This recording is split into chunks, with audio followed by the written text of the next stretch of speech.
A guest? Wonder who it could be.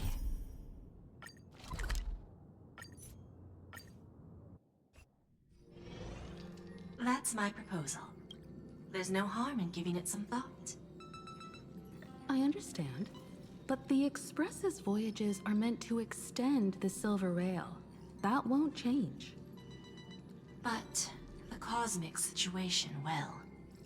The Legion's threat looms over the universe, and no one can avoid it.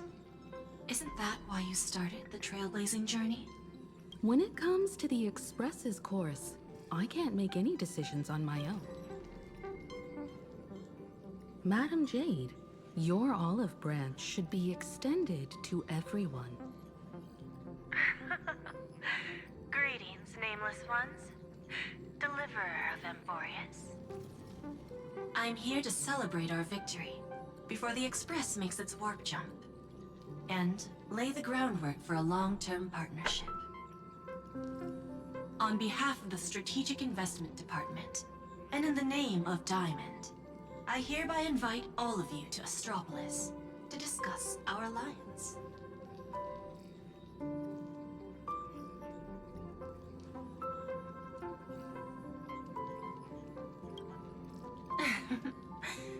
Might as well think of it as a gift.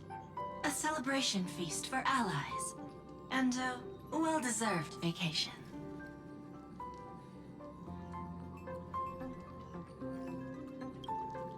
It's the crown jewel of Epsilon, headquarters of Interastral Peace Entertainment.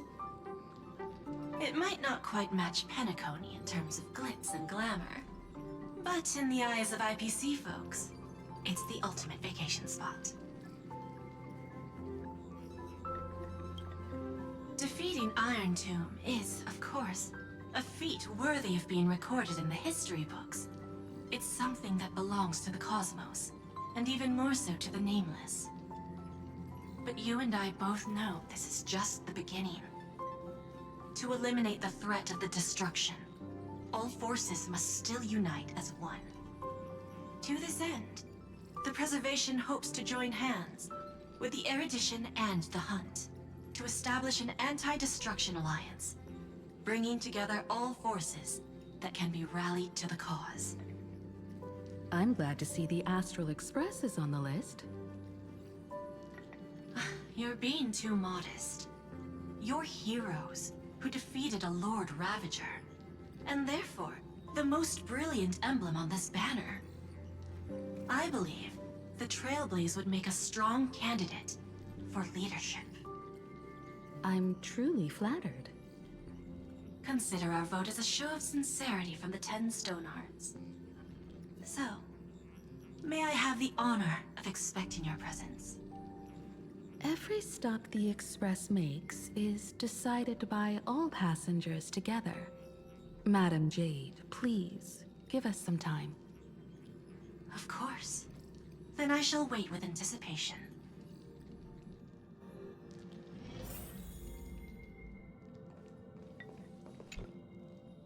Getting to visit the Interastral Peace Entertainment headquarters and become the leaders of the Anti-Destruction Alliance?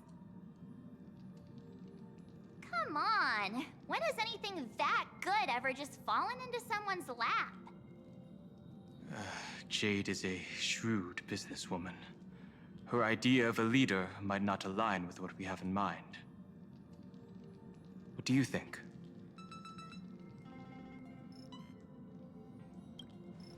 Why? Mind telling us your reasons? We should agree for now, and take things one step at a time. Well, you're not exactly wrong if you put it that way. But it's still better not to take any risks. This responsibility is too heavy to bear. Even if it makes sense, we must proceed with caution. Besides, it goes against our identity as free people of the Express. Once we accept, the nature of the Trailblaze would completely change. Anyway, we should politely decline for now.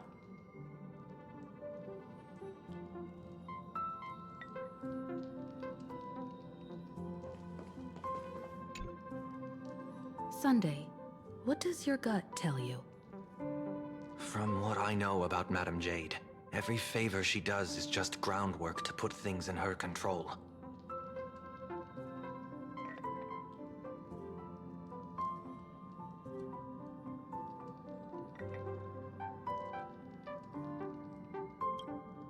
According to her, the IPC sees the Trailblaze as something to rally behind.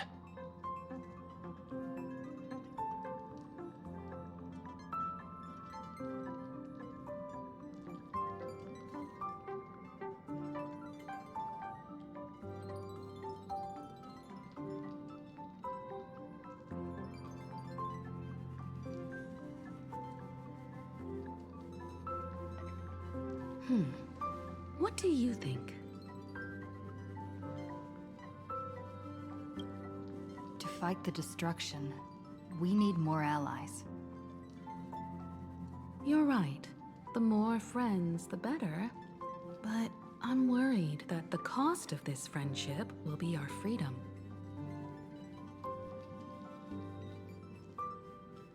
The discussion's over, so let's take a vote. I reserve my judgment on this. I second that. Me too.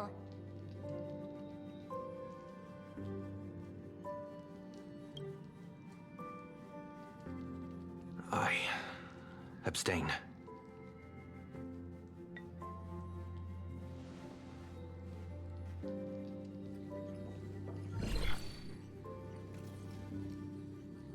After careful consideration, we regret to inform you that we cannot accept your proposal for the moment. I don't suppose Mr. Sunday put in a good word for me, did he?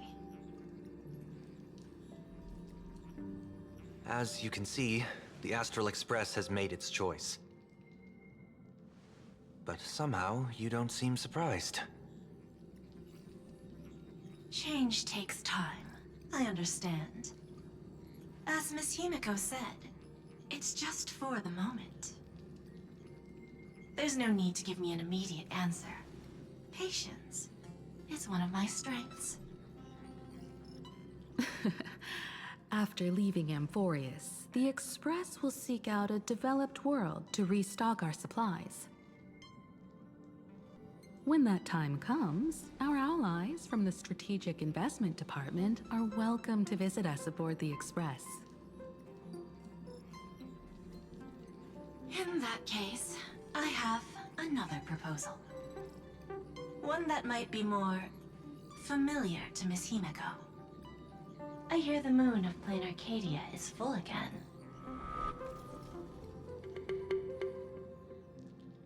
I bet Miss Himiko would love to go home and see it, wouldn't you?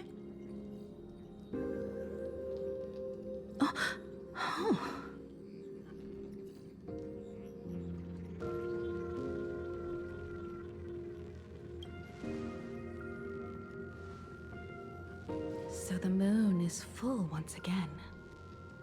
I wonder if all is well over there. Stable and prosperous as usual. Plain Arcadia has long since become one of the IPC's most valuable planetary assets. Although I cannot visit there in person, if the Express passes through Plain Arcadia, my colleagues will surely give you a grand welcoming ceremony. That's very thoughtful of you. We'll give it serious consideration. Sorry for taking up so much of your time. I should get going now. Remember, the gates of Astropolis will always be open to the Astral Express. May the winds be favorable on your trailblazing expedition.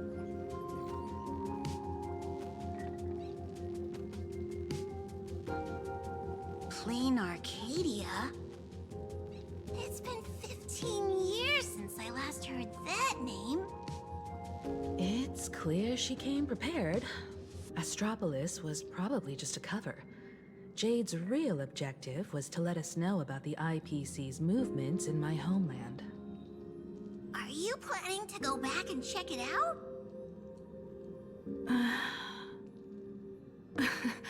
why don't we first explain things to these confused kids? The civilization of plain Arcadia on Ahatopia is my homeland. And it's also where the Astral Express once crashed and set off again.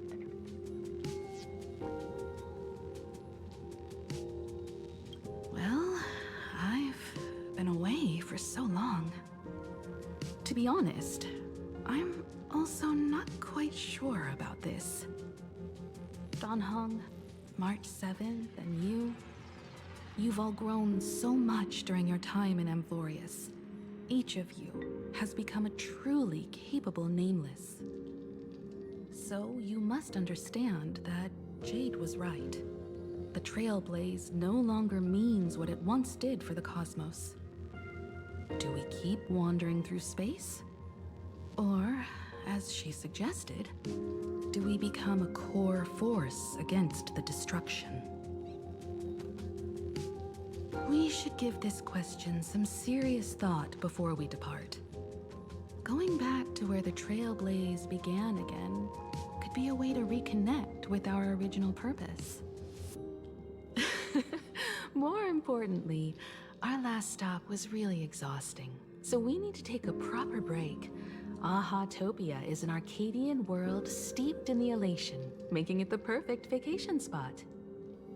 So, what do you think? That's my suggestion.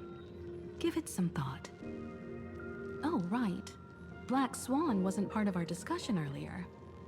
Would you mind passing the message on to her?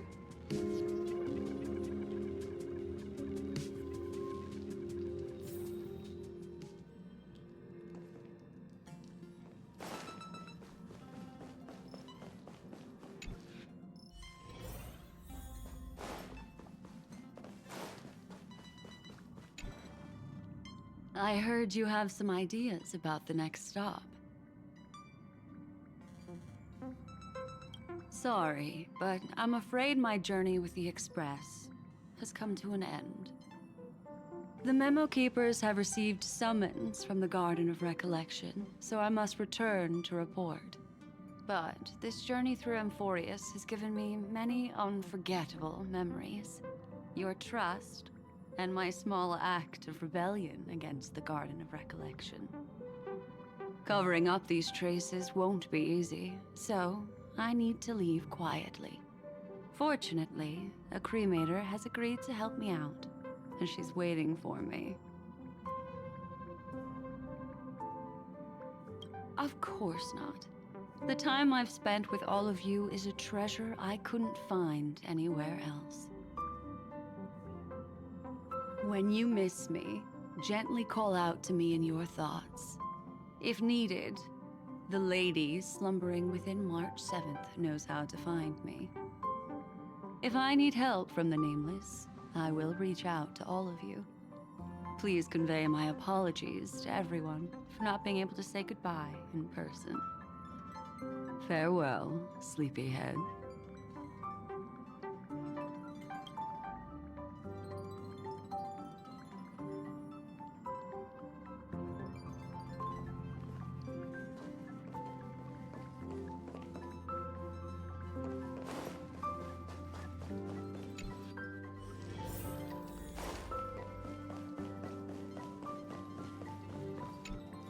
Plain Arcadia. Another land known as an Arcadia. Clearly, the fall of Iron Tomb has sent shockwaves across the universe. Even the usually scattered Memo Keepers have received a call to gather. Trust the lady. She's no stranger to dancing on a knife's edge, and she's always made it out in one piece.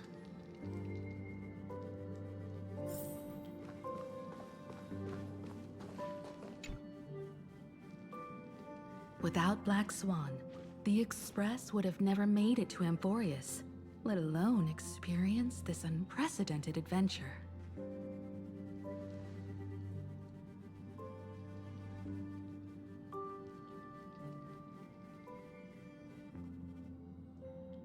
Let the conductor sound a whistle for her, and wish her smooth sailing ahead. So, what have you all decided? I'm on board. Let's head to Plain Arcadia. After such a tough battle, we all deserve a good rest. I have no objections. Since we're all in agreement, Conductor, prepare for the warp jump.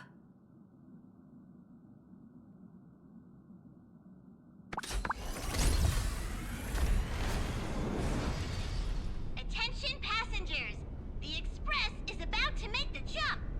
Please be seated and hold on. Destination, Plain Arcadia. Let's go!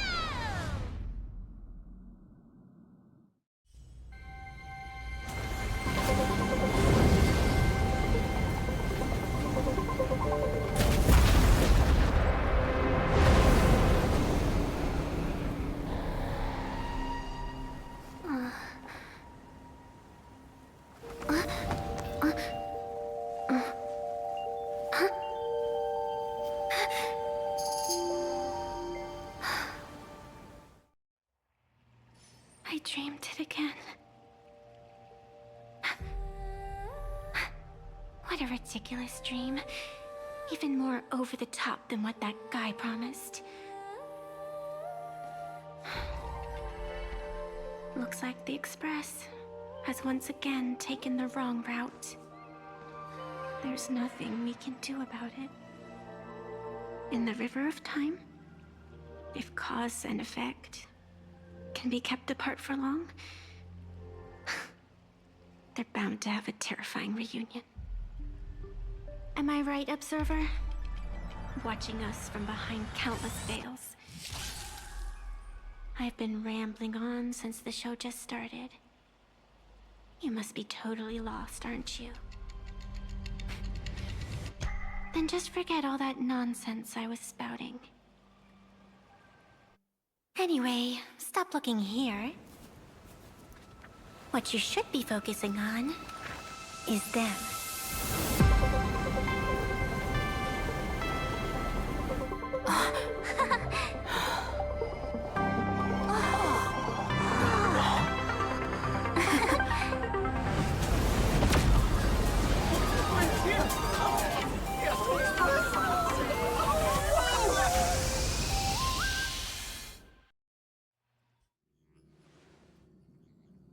So we're not just stopping in low orbit this time, but making a direct landing? According to the comms, the officials have prepared a dedicated platform for the Astral Express to dock. A whole platform? Just for us?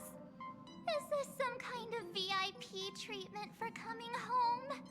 Oh, talk about rolling out the red carpet!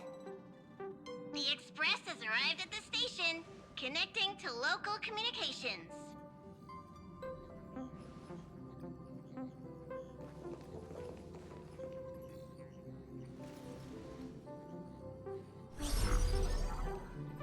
From what I see, the Astral Express is considered a legend across the cosmos. So, preparing a fitting gift would be more than appropriate. Allow me to introduce myself. I'm Pearl, from the IPC Strategic Investment Department. Now, in my capacity as the legal representative and CEO of this Arcadia, I welcome the Express Navigator, Miss Himiko, back home. Hello, Miss Pearl. This is news to me. I wasn't aware that the Strategic Investment Department had taken over administration of Plain Arcadia. As its governing official, I am still in the process of learning. If I can help this planet grow more prosperous, it would be a profound honor. We would be even more honored to have a face-to-face conversation with you. That's exactly what I wanted to say. While the Express is stationed here, the IPC will reasonably accommodate all your requests. including the one you just mentioned. Pardon my choice of words, but I sincerely hope that you enjoy your time in Plain Arcadia so much you never want to leave. In that case, I'd like to know about recent events in this world. I heard from Madame Jade that it's once again the time of the full moon. Indeed. I believe it's also welcoming the Express. After 15 years, now that the Phantas Moon of Elation is full again, the Phantas Moon Games will begin as scheduled. The more lively, the better. During these divine games, distinguished guests from across the cosmos will be stopping by. This time, along with the Express, a delegate from the Xianzhou Alliance has also arrived. Don't be surprised if you happen to run into them. A Xianzhou envoy? That's right. A big shot from the Yuchui.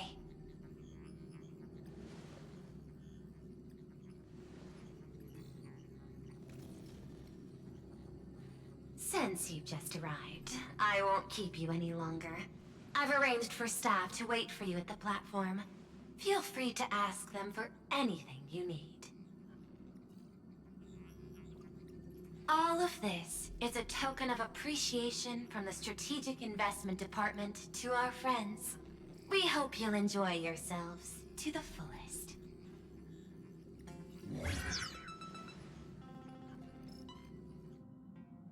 Madame Pearl's style is different from Aventurine's, but her methods are cut from the same cloth.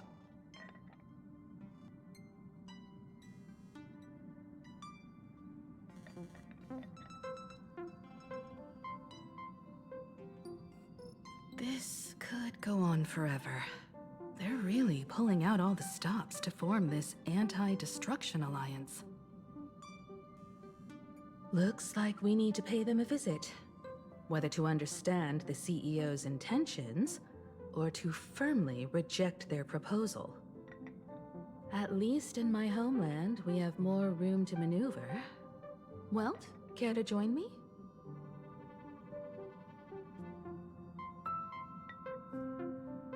As for everyone else, you're free to do as you please. My suggestion is, why not take a look around and get to know this world better?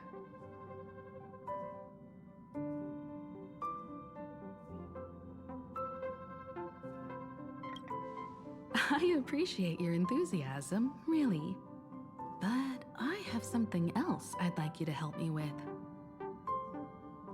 In that case, Sunday and I will go gather some intel about the Xianzhou envoy. Huh? Why you two? I asked Don Hung to bring me along. I can't appear in public given my identity, but I have a feeling that the Express might need to make some tough decisions in these complicated circumstances.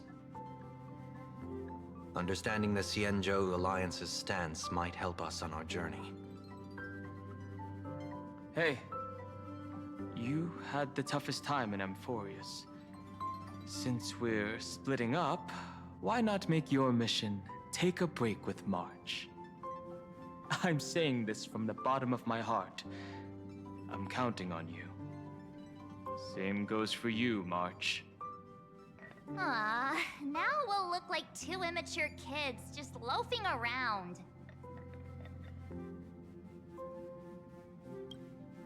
Pretty proud of yourself, huh? Don't worry, you two. Just make sure to come see me in the parlor car before you leave. I have a favor to ask of you both.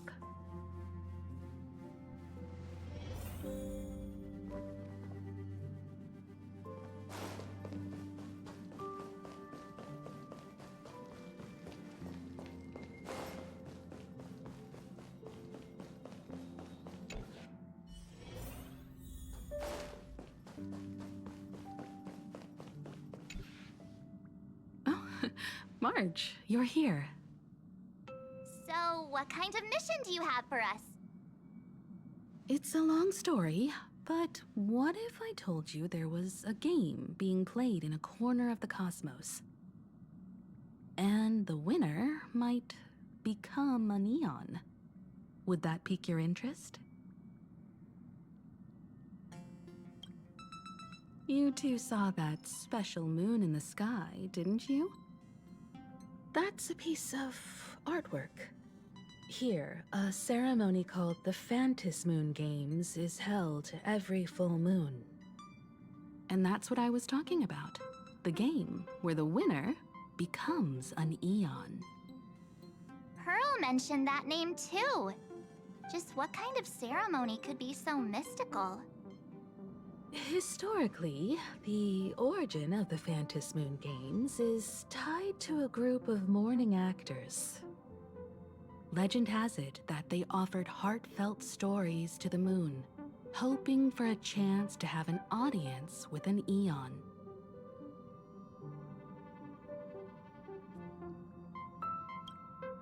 Not really.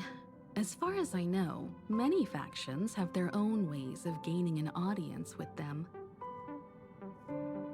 Like the IPC's tourist package, one-day glory tour of the Amber Lord.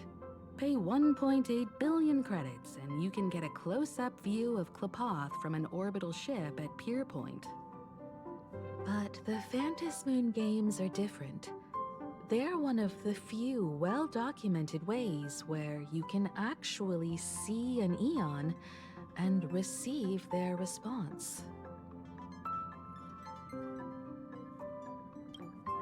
Aha, the Elation. Legend has it that they personally started the Phantom Moon Games, though their motives remain a subject of much speculation. Aha is also one of the eons closest to humans. They have left behind countless pranks, with this miracle of Aha-topia being one of them.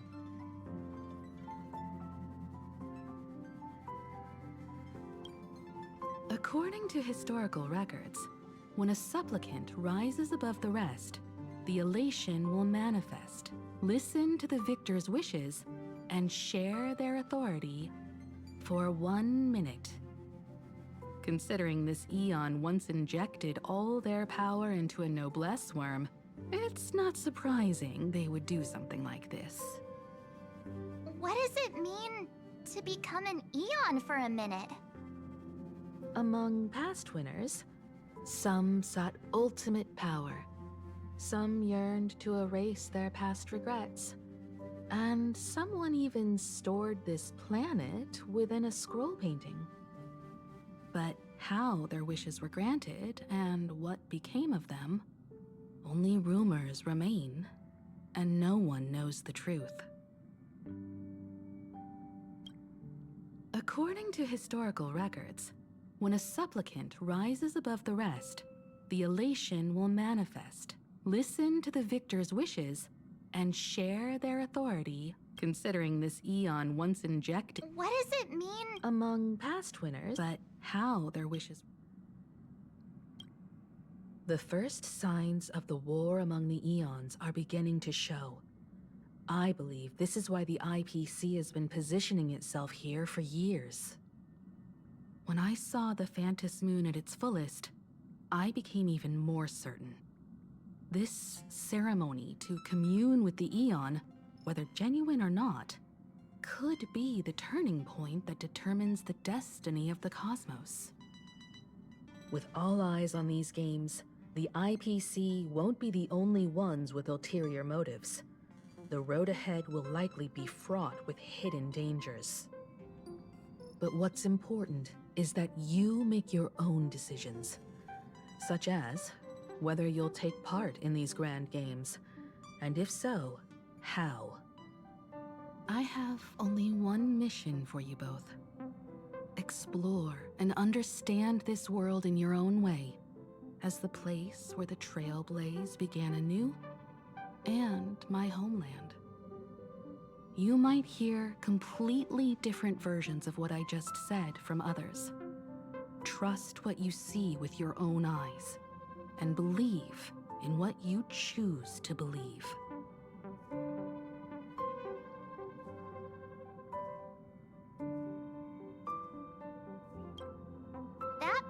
puzzles me too. The winner gets to share an Eon's authority. This can't be just a simple game, can it?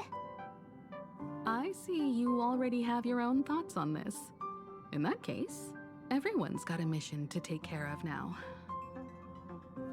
Welt and I are going to meet Pearl.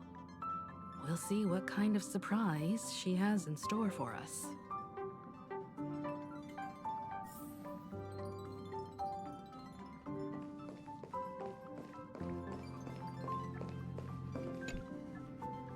The Astral Express has arrived. Welcome.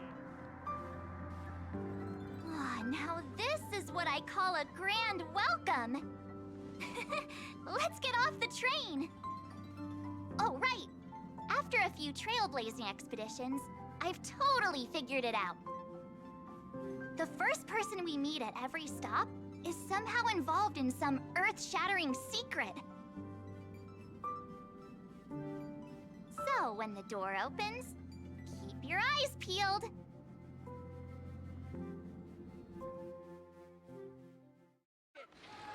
Exiting, please use your tickets to pass through the gates in an orderly manner. In the name of education, traverse the cosmos. We meet again, deliverer from beyond the sky.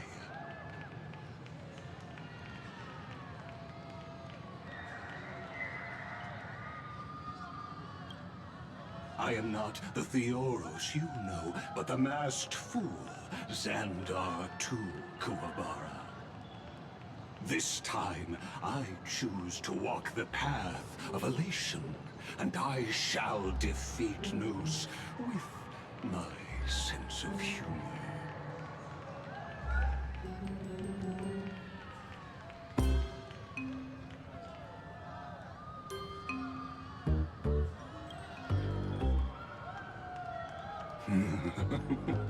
After all, I did say before. My latest dream is to join the Genius Society and play the role of a genius. Hey there, gray hair and darling March. Sparkle? Ah, it was you all along? Surprised? Well, this time, I'm here as Plain Arcadia's cultural advisor, specially appointed to be the tour director for the Express crew.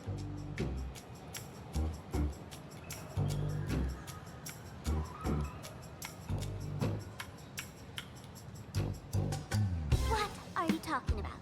I am your director, Director Sparkle. I know we had some minor entanglements in Telecom, but you all had fun there, didn't you? Now, the Astral Express has become quite the hero. Her Excellency, the CEO, wanted to find someone who got along with you to show you around this place. So I took on that job. What kind of misunderstanding does she have about the phrase got along? Time's ticking away. Thankfully, there's no bomb here. So are you coming with me or what?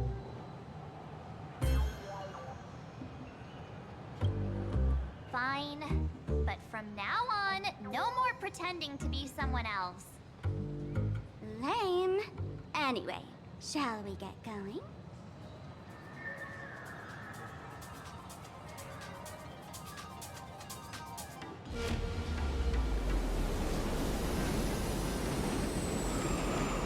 Whoa!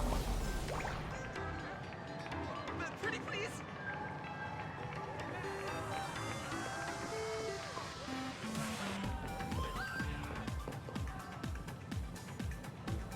Is this a train?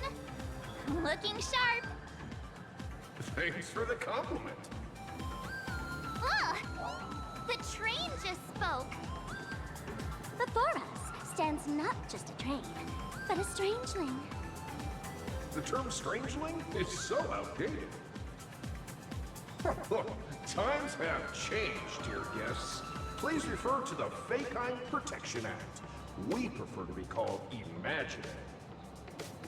Ugh, so by the book.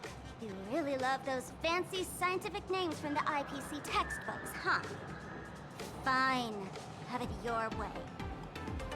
This here is a species unique to plain Arcadia. An imagine, or a being born from paintings.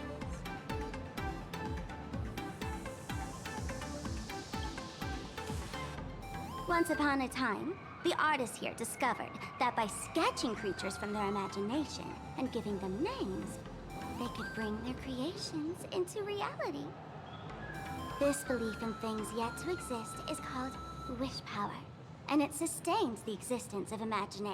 If you ask me, this power must be a blessing from the laughter. Oops, got sidetracked. This here is the Bullet Worm Express, an imagine in charge of transportation. You could say they're in the same line of work as you folks. Oh, so you two must be the Nameless from the Astral Express. The passengers in my stomach are always gossiping about you. When you get a chance, hop aboard and give me a try. Let's see who's faster, me or the Astral Express. Thanks. We'll definitely do that when we get the chance. But, man, who would have thought that the Express here is actually a living being? An imagine.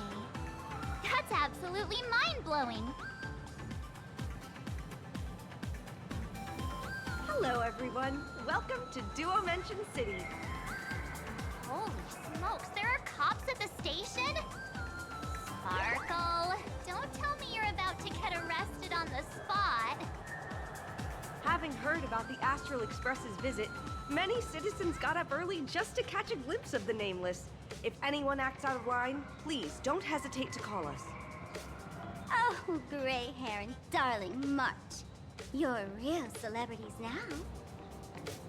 Next up, I'm gonna show you even more mind-blowing stuff. So try not to faint.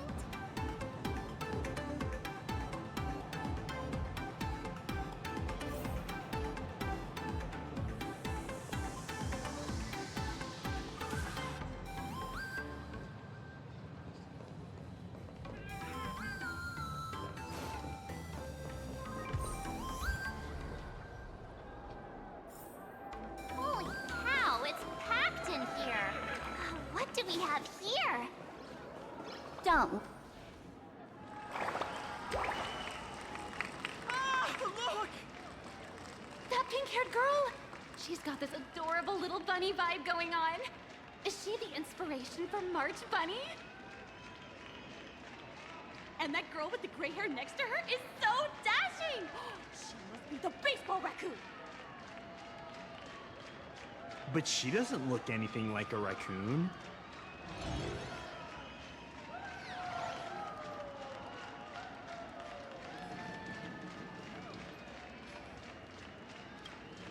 Trill this into your head. It's the Galactic Baseballer.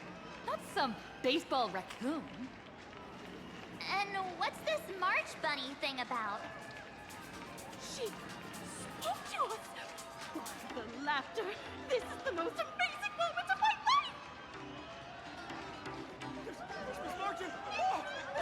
Please! Mr. Raccoon! Hello? We hear you! Please, throw my forehead out! I love you!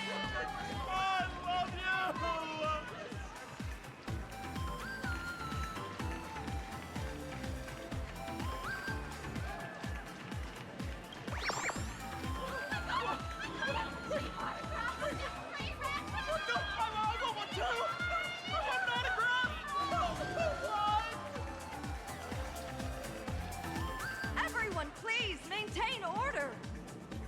The people here are way too passionate. I've never experienced anything like this before. So this is what having rabid fans feels like? Feels intoxicating to be the center of attention, doesn't it? Just don't get too caught up in it. You might not find your way out.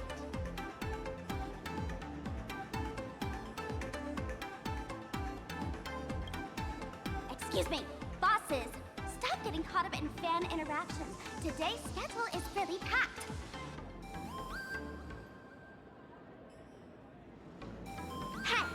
You up there, Mr. Noodle-looking cat! Could you tell me how to get these two out of here? Excuse me, that's quite hurtful. I am Station Master Meowton, responsible for overseeing Perdido Station. Whoa! Cats really are liquid! Wait a sec. This kitty is the station master? This world is so weird. The station's completely surrounded. If any of our esteemed guests get so much as a scratch or loses a few strands of hair to these rabid fans today, my measly pension will go right down the drain. Well, I've prepared the staff passage for our Astral Express VIPs. Please hurry and exit the station that way.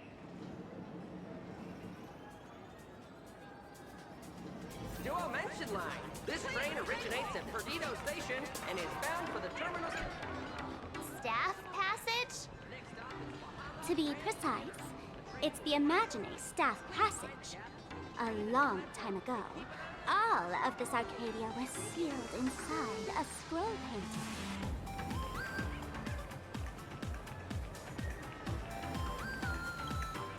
For people inside the painting, they just entered another dimension. It was completely safe.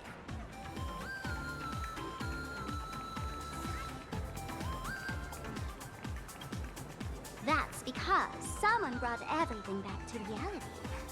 Care to guess why the IPC is here? This nation that was once lost in a painting was salvaged by the IPC.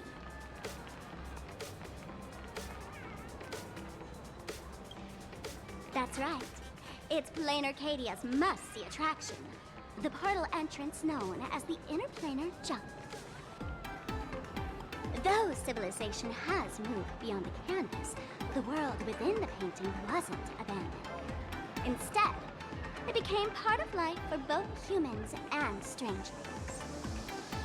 Come on, you two. Follow my lead, and let's dive into the... Interplanar!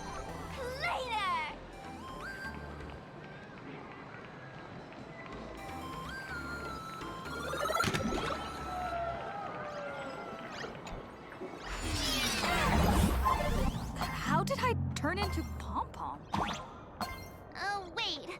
On closer inspection, you don't look exactly like Pom-Pom. Maybe this is what the Trailblaze looks like to the people here.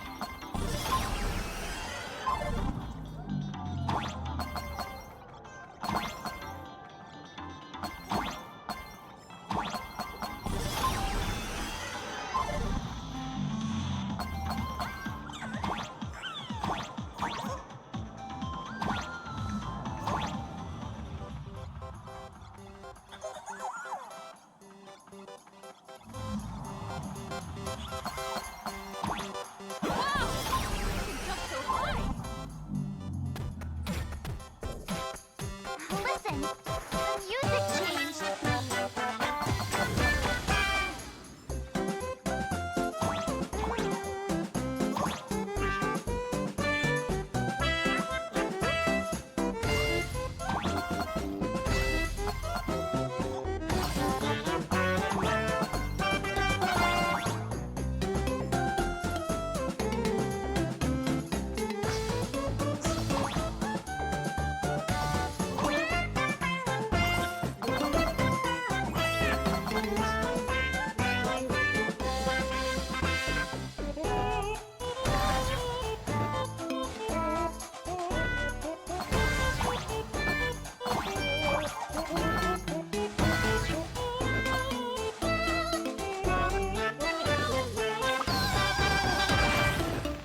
I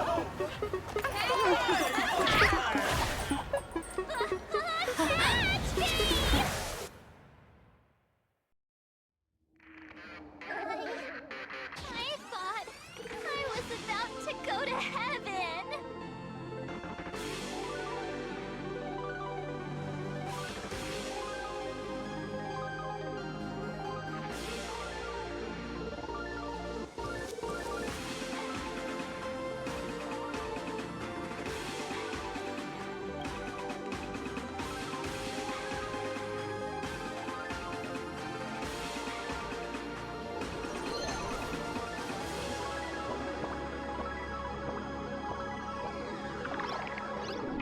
Are all these imaginae? That's right. This is Plain Arcadia, a world where strangelings roam freely, and a paradise woven from elation and wild imagination.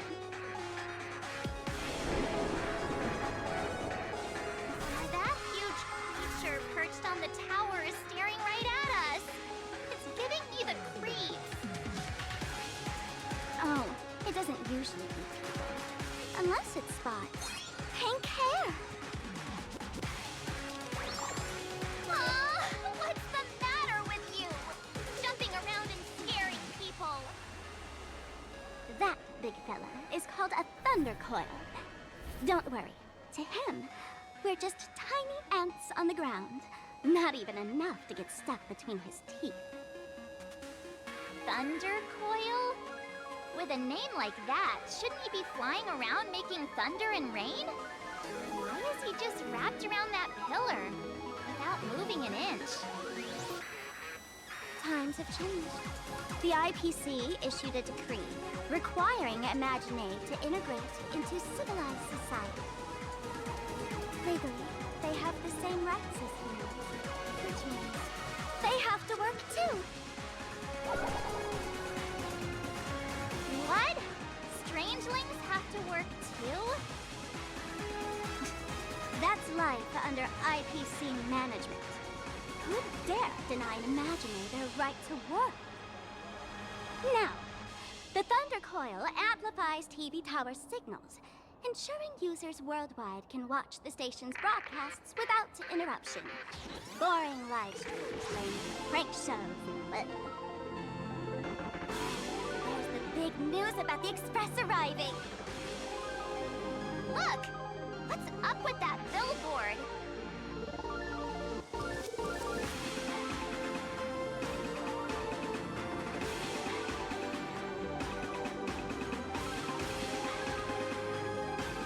If it were me up there, I wouldn't be saying such negative stuff. Huh. The IPC is really pulling out all the stops to hype you guys up. Don't mind me saying this, but for every penny the IPC spends on you, they expect a return in the hundreds or thousands. You'd better watch your back. That's one of those giant robots Mr. Yang loves. It's still early. Where to now?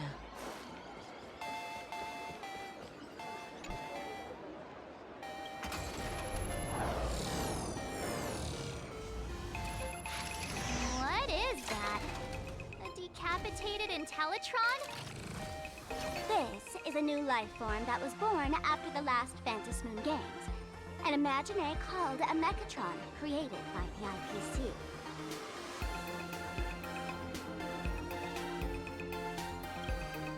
Technically speaking, it was drawn by IPC machines. Even though in Plain Arcadia, the creation of imaginae has always been the artist's responsibility. For the IPC, well, they always want to improve everything with their industrial mindset.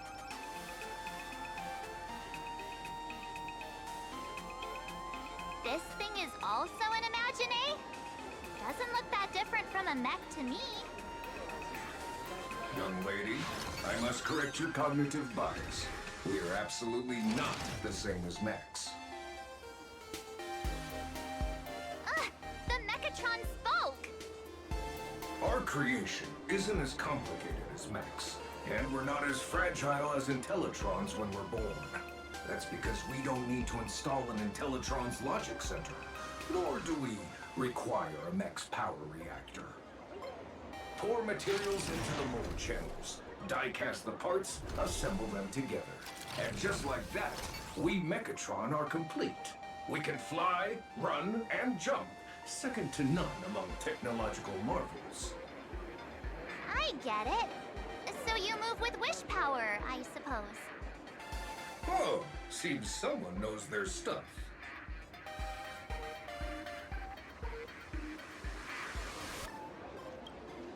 Yeah, that was 15 years ago. Wish power reaches its peak during the full moon. And so, Imagine take this chance to multiply and thrive. Just like they say in documentaries, when spring arrives and nature awakens, it's mating season for the strangelings again. The novelty's probably worn off by now. Let's keep moving.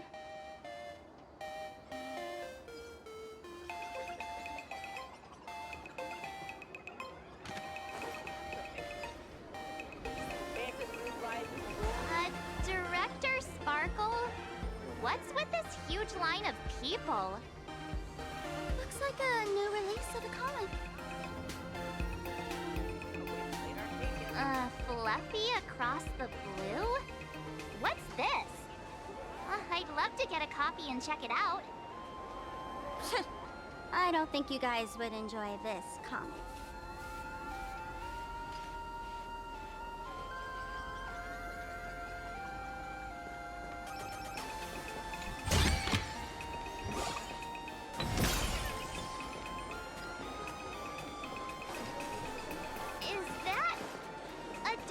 Shop run by Cat?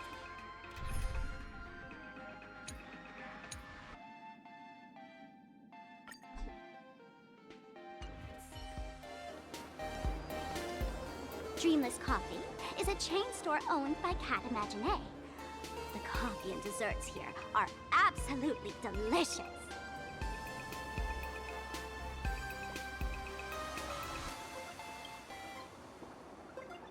Comparing it to Himiko's handcrafted liquid bombs would be a bit unfair to this place.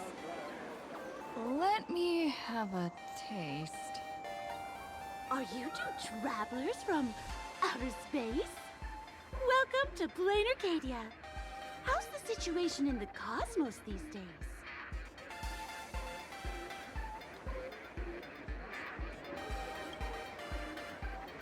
Oh my! If it isn't the heroes of the Astral Express! What an honor to meet you both. As Nameless, you must go on life and death adventures all the time, right? Would you like to keep smiling happily forever, no matter what adversity comes your way? Happy forever? Is that even possible?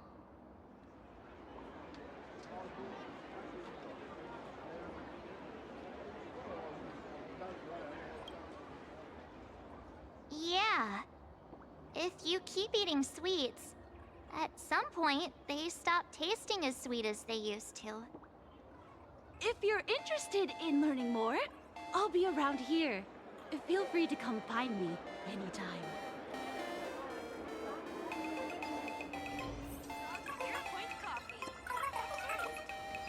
Oh, there's something on the traffic light.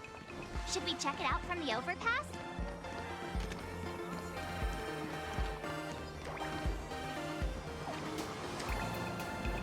I've been wondering about this since we were at the station. These colorful little dumplings seem to be all over the streets here. Ah, you must be tourists?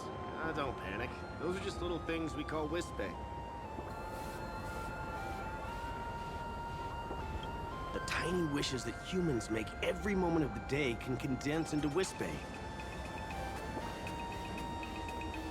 Some say these little creatures are proto-imagine. They just never had anyone to give them forms, so they appear in the world in the simplest, most natural state. They do look pretty adorable. Like little wiggly blobs of jelly. Probably shouldn't ask this, but can we eat them?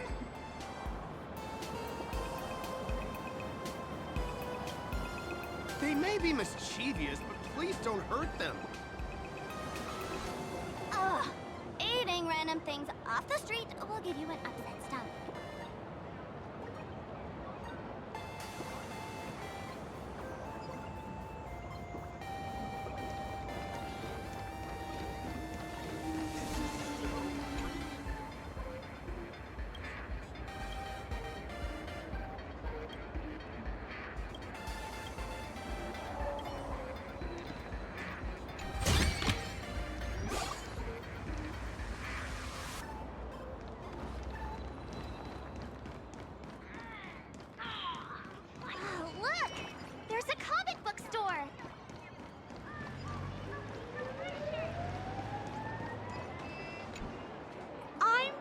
Research Society of Happy Smiles.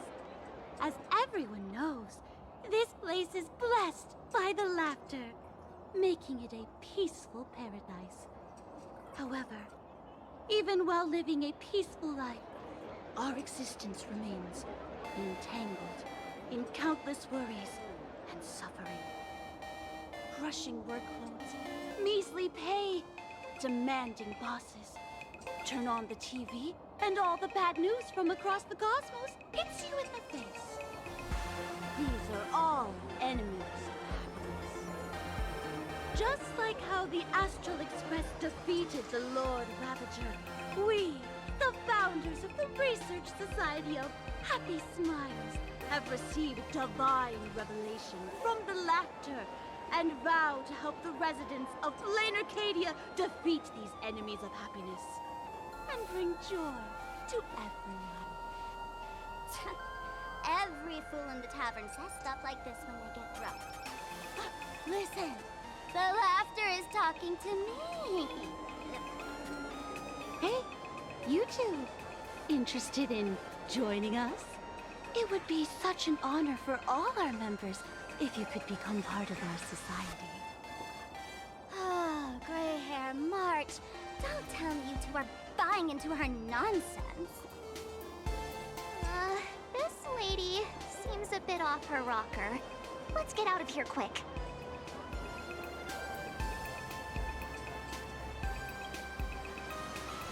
Oh, is that so? That's a shame. But don't worry.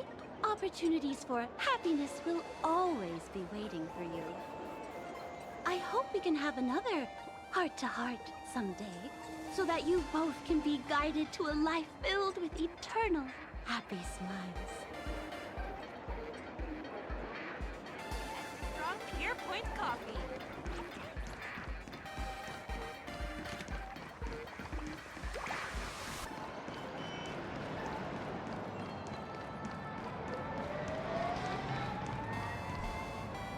When the express passed through the skies, I saw it. That's the Phantom Moon, right?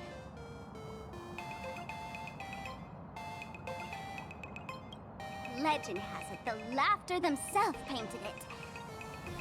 But who knows what's true and what's not. So, does Aha really watch over those who attend the Phantom Moon games through this moon? Well, well. Didn't expect darling March and little gray hair to be interested in this Eonic game too.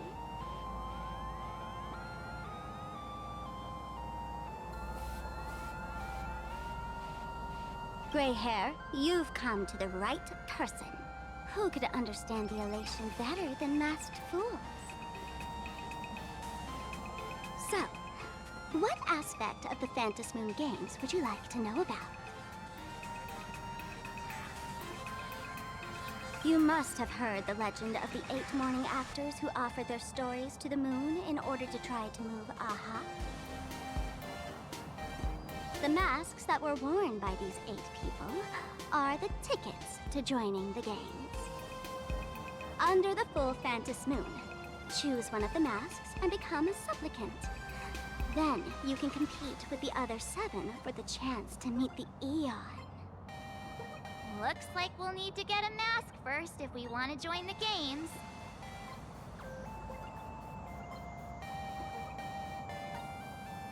In modern terms, it's all about getting views and clicks. Views and clicks? Are you kidding me? They didn't have that kind of stuff in, mythological times. That's how the legend goes. The morning actors offered up their stories, but the laughter didn't even spare them a glance. And so, to catch the Eon's eye, the Phantom Moon Games ended up leaving behind incredible feats each time. From forging swords that could cleave mountains in half, to transforming snowy peaks into floating jellies of sugary frost. It's still the same today. The supplicants must give it their all to capture the attention of the people of this Arcadia and accumulate wish power. And the laughter will only reward the most thrilling miracles.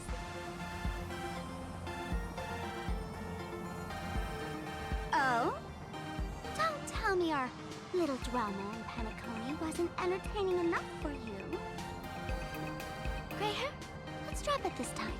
I've been dealing with some minor issues lately. Oh, what kind of issues could possibly be bothering you? Don't tell me you're cooking up another crazy scheme. I'll keep you in suspense for now. So, where do you want to hang out next? Let's head this way. We can turn into the food street. They've got all sorts of goodies there.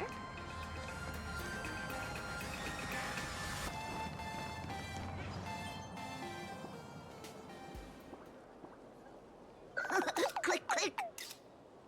Huh?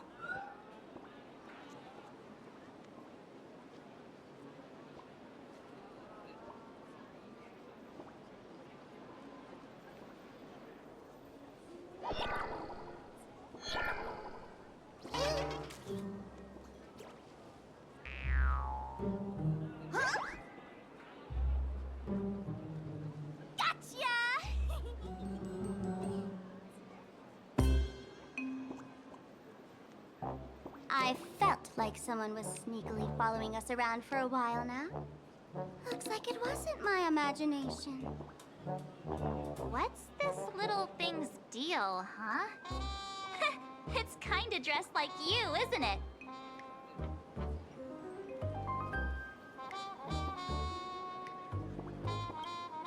Not surprising at all. The Astral Express is quite the celebrity these days, turning heads wherever they go. There's always someone keeping a close eye on your every move. Click, click, click, click! Holy for moly! For Bobo Weekly exclusive scoop! Famous raccoon from the Astral Express caught in secret rendezvous with streamer Sparksy, seemingly to join forces for the Phantom Moon Games. Famous raccoon?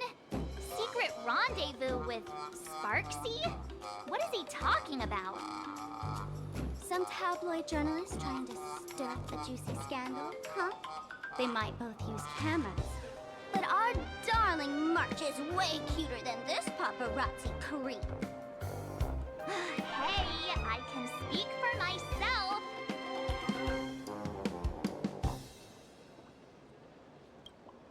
Click, click, click, click, click! Holy for moly! Breaking news! Famous raccoon from the Astral Express openly violates press freedom! Suspected of attempted physical assault on the reporter! Hey, don't write nonsense in your report. Why are you just standing there? Hurry up and catch that thing. Can't catch me! Boom, boom, boom, boom, boom! I'm out of here! So, are we gonna kill the Furbo to silence it? We would never do something so violent. Is this also a blessing of the Trailblades?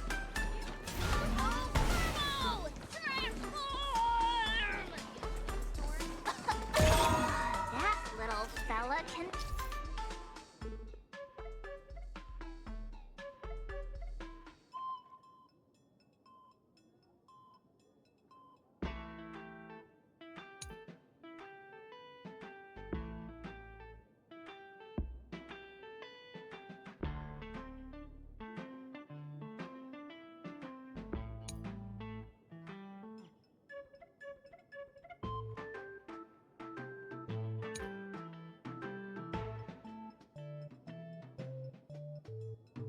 transform into different things.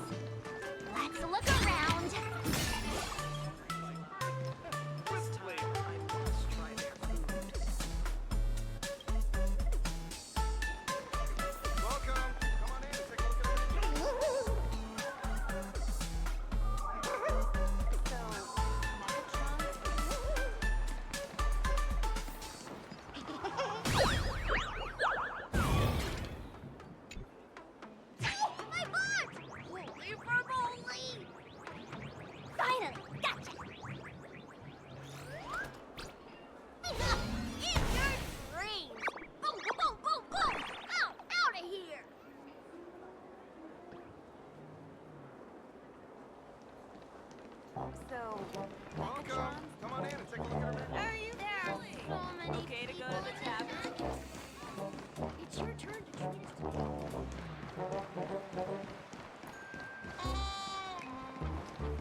Troublemaker.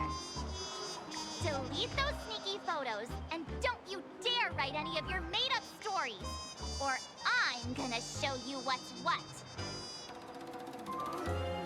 Escape now. I, for Pulitzer, may just be a humble tabloid journalist, but I'll never bow down to evil forces when it comes to defending freedom of the press. I'm on fire! Whoa. Why did this guy suddenly get into a combat stance?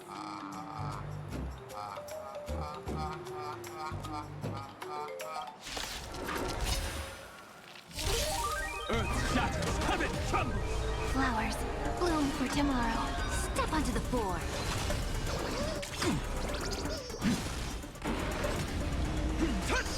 Stars, shine for the heroes. Avenue.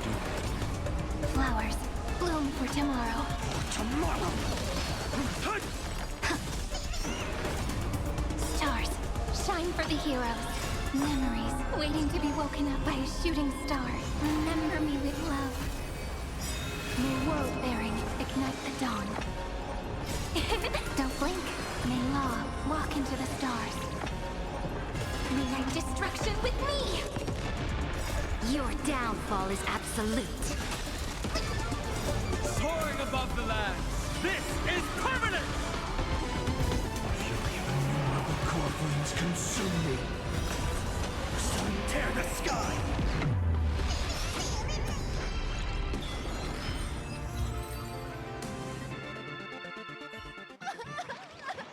Please, don't hurt this poor working furball! Aren't you acting all tough just now? You've got some nerve, sneaking photos of Miss Sparkle and the Astral Express. I mistook you for someone else. I thought you were that famous streamer. As for the Express's Great Raccoon, we're all huge fans of the Great Raccoon. You see, I've even styled my whole outfit after your look. Now, let's talk about compensation. Adding up emotional distress, lost wages, nutrition fees, and whatnot. 1 million credits per person should do it. 1 million? President Nihilux has already been behind on behind on everyone's wages for months. For the money, risk your neck being a tabloid journalist, taking photos of the bigwigs on the Astral Express. Right now, I've got no money, and well, no life left to lose either.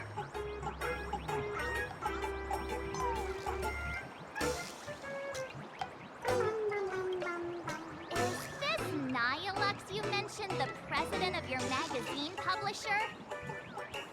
I have no idea. President Nihilux specifically warned us that if we got into trouble outside, we absolutely mustn't mention her name. And here you are spilling all the beans on her. Since I offended the Great Raccoon of the Express, I suppose we could settle this with some compensation. Huh? Didn't you just say you had no money? What's with the sudden change of heart? This seems fishy. My pockets are truly empty.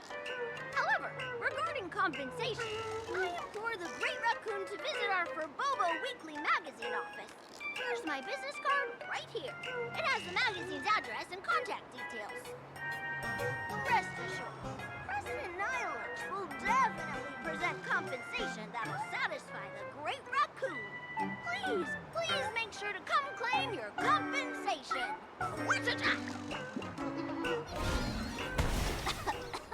Ugh, darn it. It got away again. Make sure to come claim your compensation? I wonder if I can trust that Furbo's words.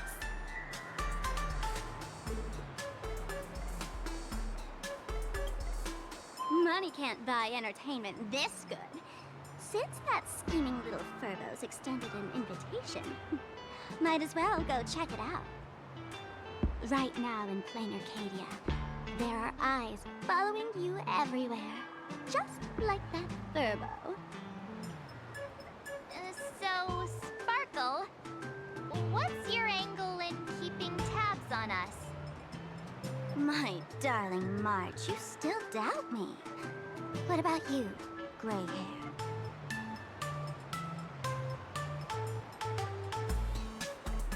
You got that right. Why would I ever hurt my favorite source of joy? What you should be worried about right now isn't me or that tabloid journalist from earlier. Has the renowned Astral Express come to plain Arcadia as tourists on vacation? Or are you here for the Eon's game, eager to share their authority? For the local residents, you're already in the spotlight without doing anything. If you decide to join this game, you'd better stay on your toes. There are quite a few people looking to join the Phantasmoon Games and become a supplicant. In their eyes, the Astral Express is the perfect prey. Among the folks I know, there's one who might become your enemy. She's about to put on quite a show at the plaza up ahead. Wanna go check it out together?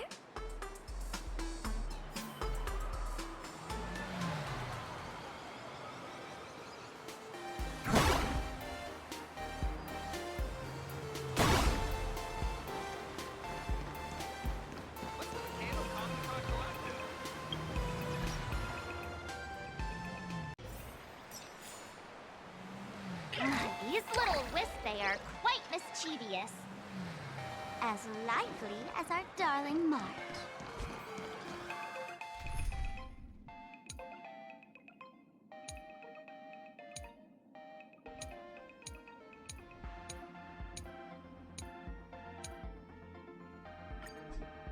Hey, I'm being super well behaved here.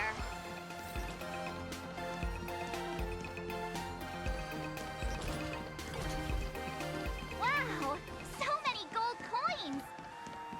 Just some unclaimed wish power fragments. Pick them up when you find them.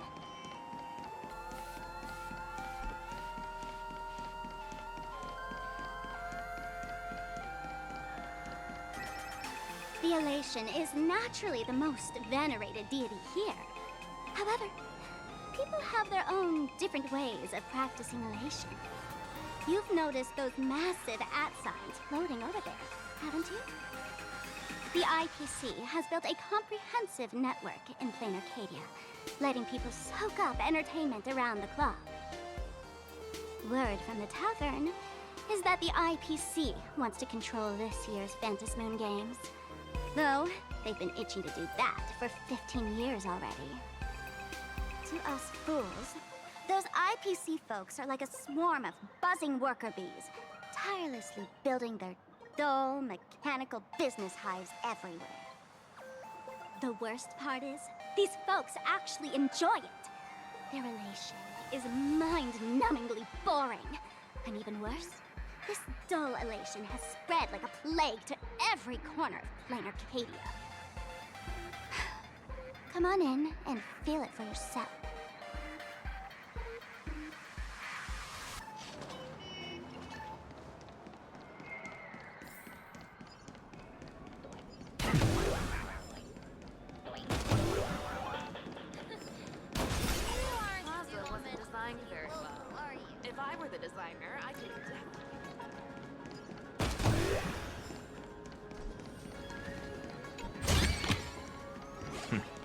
Go melt it down.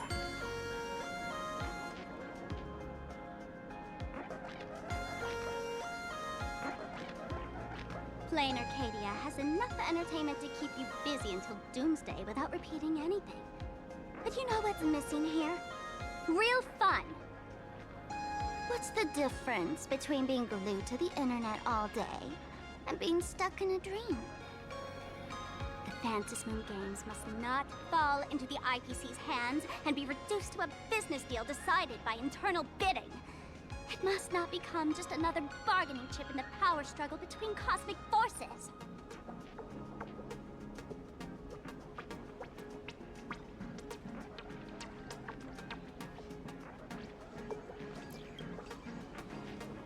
Even I get tired of forcing myself to find dumb ways to have fun. This is a rare opportunity. So let me show you what Miss Sparkle looks like when she gets serious. I witnessed the potential of the Trailblaze in Pennycone. The sparks that fly when paths collide. It's absolutely mesmerizing. In plain Arcadia, what surprises will you bring for the elation? And there's also the preservation, the hunt. Don't you think that on the eve of the Phantasmoon Games, plain Arcadia looks just like a card game among eons? If that's the case.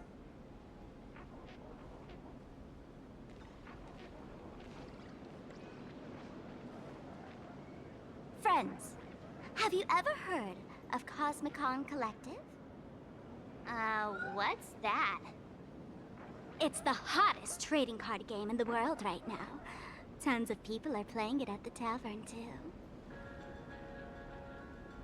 The cards feature legendary figures from across the universe, along with their power levels. Just roll the dice and compare numbers to see who's stronger and who's weaker.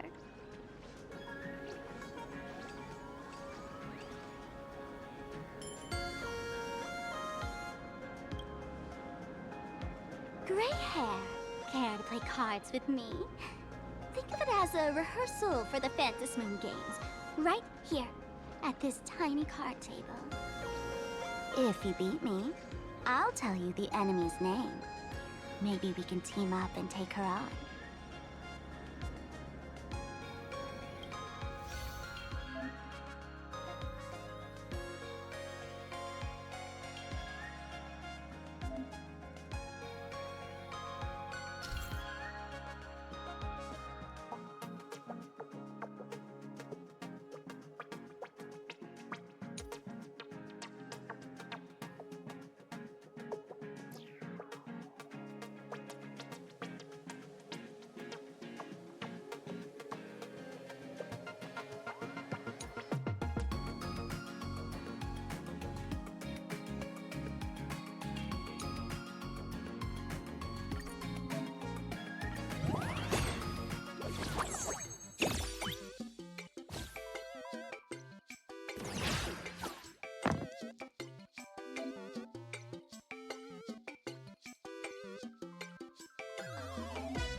as expected of you, gray hair, starting off with a bang.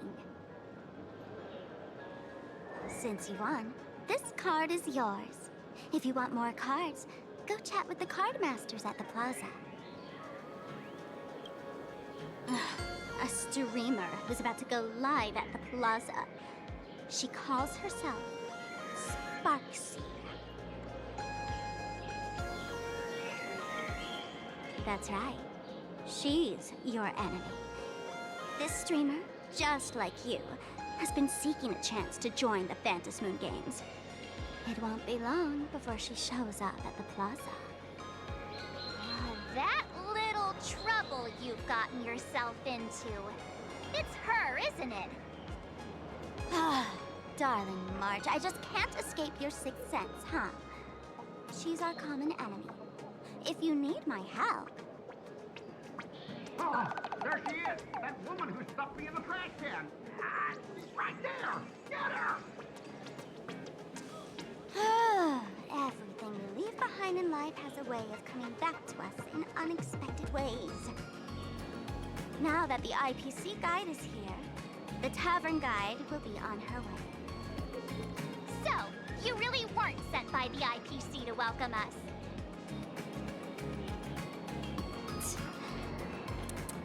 Quality time together is always so short. Before I take my leave, allow me to give you a friendly hint. Remember this well. For all supplicants who join the Phantom Moon Games, whether they look up or down, the moon that humanity gazes upon in the sky is always the same Phantom Moon. Is this some kind of riddle? Remember this little riddle? You might need it when we meet again.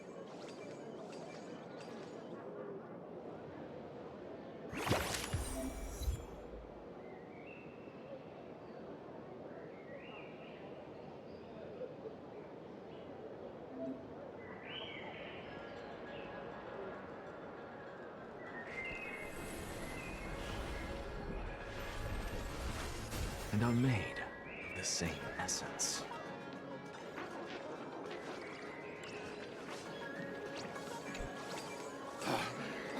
Finally! Found you guys. You wouldn't happen to be the guide the IPC assigned to us, would you, Mr. Scott? That's exactly right. We meet again, bosses.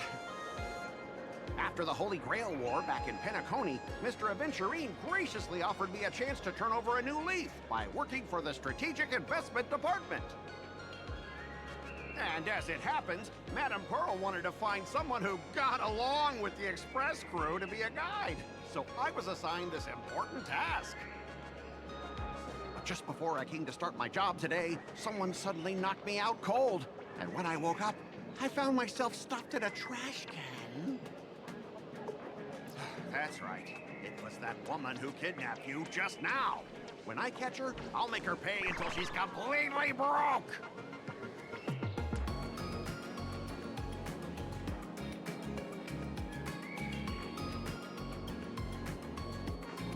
Sparkle is way more lovable than this one here. I knew it! You don't want to see my despicable face! I, Scott, totally understand your frustration. As long as you're safe and sound, that's all I care about. So, dear bosses, would you like to grab a bite to eat? Keep playing around here? Or perhaps enjoy my latest animal impersonation act, huh? Mr. Scott's dedication to his work is so intense. It's almost painful to watch.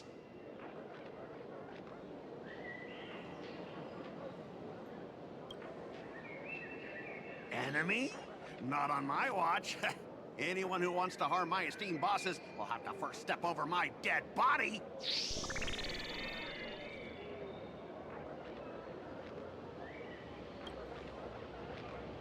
Oh, that's not really appropriate, is it? Not that I'm refusing your request. I can play too. I mean, I'm quite a card player myself. But I'm on duty right now, and I was assigned to be your guide, not your card buddy. I need to take my work seriously. Can't be splitting my attention like that. Now, you see that card player over there? You can go chat with him instead.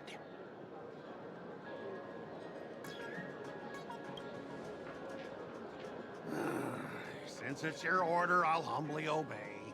But hey, don't go tattling later, saying I'm slacking off on my duties.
Ha!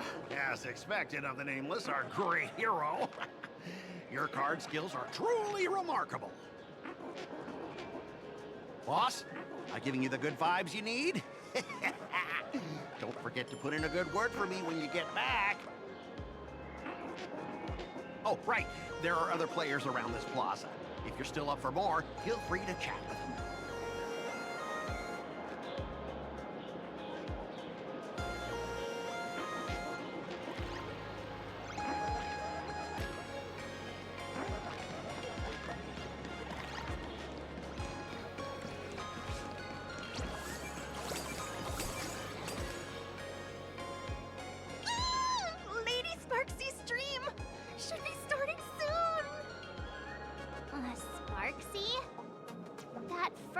From just now mentioned that name too. What's her relationship with Sparkle?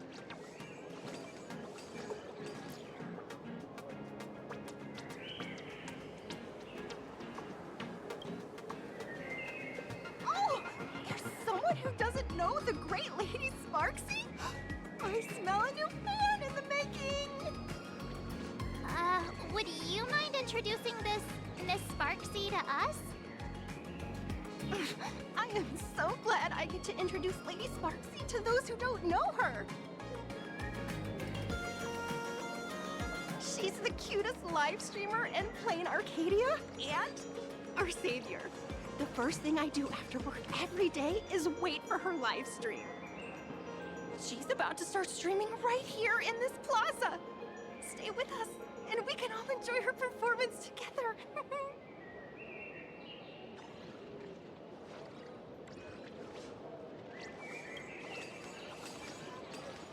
Hello?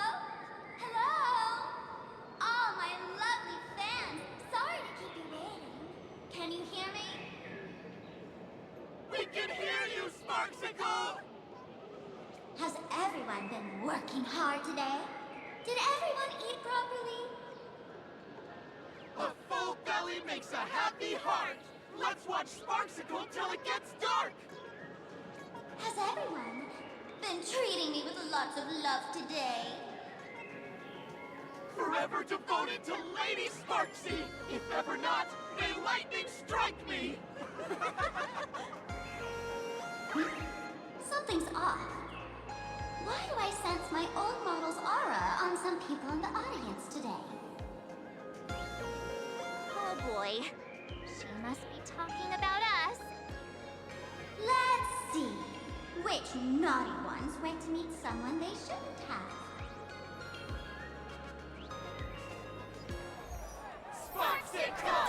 Sparksicle!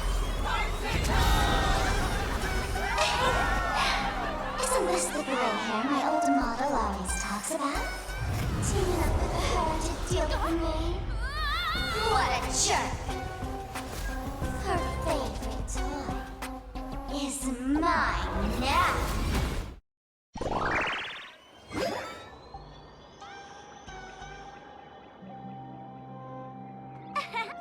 Let's Sparksicle give you a proper makeover.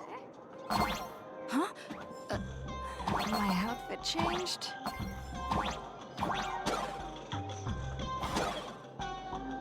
Are you the enemy that Sparkle mentioned? What exactly is your relationship with Sparkle?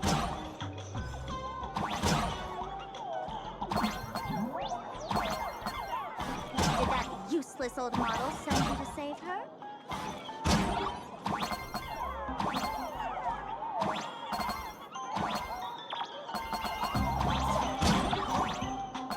Or is she hoping that you join the Fantasmoon games?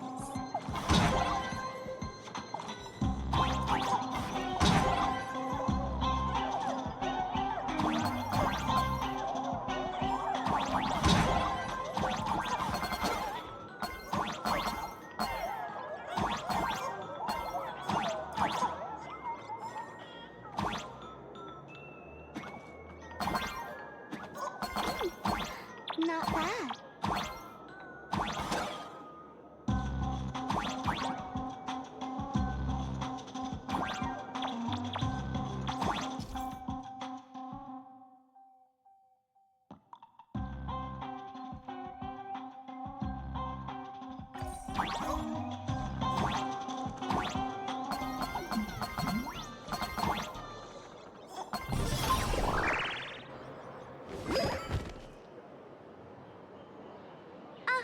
So my little pets managed to escape from their electronic cage. Looks like I'll have to use the power of love to catch you and bring you back. My dear, lovely fans, those two bullies want to hurt me. Please, everyone, protect your beloved Sparksicle, won't you? Get those baddies! Get those baddies! Get those baddies! Hey! We mean no harm. Can't we just talk this out? No harm. Talk this out. Isn't that exactly what the IPC loved to say when they took over Plain Arcadia? You're all cut from the same cloth. You want to control the game that the laughter left for this world, just like the IPC, don't you? The ceremony left by the Master of the Game must not be defiled by the likes of you and turned into some boring, pathetic, dull, tedious, profit-driven social mixer.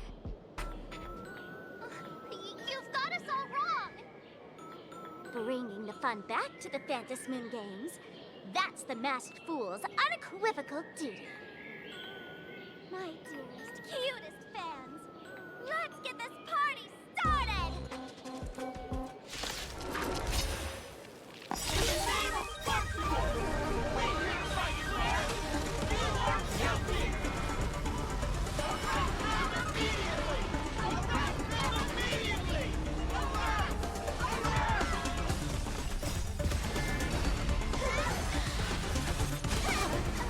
Insanity!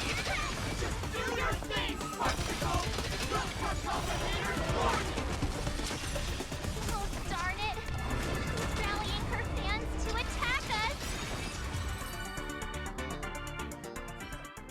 Stand down! Everyone, don't move a muscle. Imagine you're under arrest for breaking the law. Passengers of the Astral Express. I'm an officer from the Department of Aberration Defense. Don't worry. She won't be able to harm you as long as I'm here. You meddlesome fool! Officials have no right to interfere with the supplicant's actions during the Phantom Moon Games, do they? Only those who possess a mask can be called supplicants. You're just one of thousands of troublemakers in this land who claim to be joining the Phantom Moon Games while actually causing chaos. Plain Arcadia is a society governed by law. Any act that violates the law, even if done in the name of the Phantom Moon Games, will be severely punished by the Department of Aberration Defense. Severely punished? You're just a lapdog of the IPC, yet you're still so full of pride. And that's very funny. That's exactly what I'm saying. Plain Arcadia under the IPC's rule is boring as hell. Even the Phantom Moon Games have turned into some kiddie playdate for all the goody two-shoes. Nameless, you're free to go for now. But I'll be keeping my eyes on you. Next time we meet, I'll turn you into devoted fans. I'll make you mine. Escaped, huh? Excuse me. I'd like to have a word with you two. Thank goodness we made it in time. Otherwise, things could have turned out pretty badly. Don't worry. March and I don't get hurt that easily. By saying things could have turned out pretty badly, I meant you and Miss March knocking out all of your friends. Go melt it down. Let me introduce myself again. I'm Kuchiba, an officer from the Department of Aberration Defense. We don't need to introduce ourselves, do we? Miss Kuchiba, you probably know who we are. Of course. The newspapers, TV channels, they've all been reporting on you nonstop.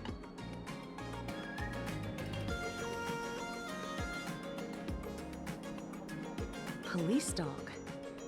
Ah, you mean those Wolfei.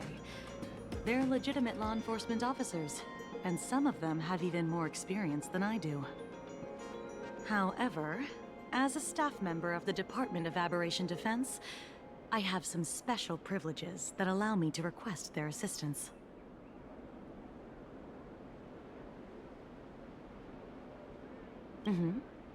As you both know, Plain Arcadia is quite a fascinating world. Creatures made real by artists' brushstrokes. Objects that unexpectedly come to life. Strange dimensions hidden within paintings. And even the ground beneath our feet that occasionally trembles. This is what the Department of Aberration Defense exists for. Everything from managing supernatural anomalies to registering imaginae and ensuring their continued existence. And of course, there's the Phantom Moon Games that Sparksy just mentioned.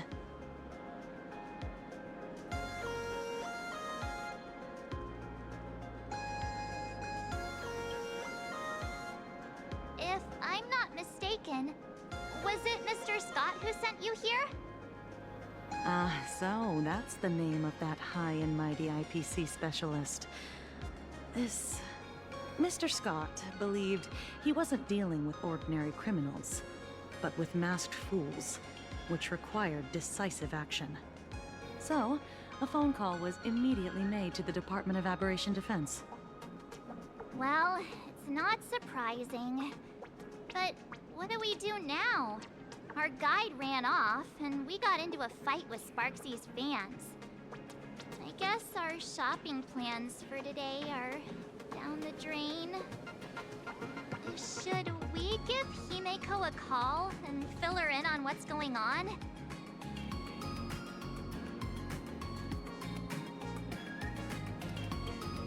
I guess you're right. No need to rush, you two. I bet you haven't tried the local delicacies yet, have you? How about this? I'll take you both to grab a bite nearby. That way, you can kill some time while waiting for your friend. Oh, yay! My stomach's been growling like crazy!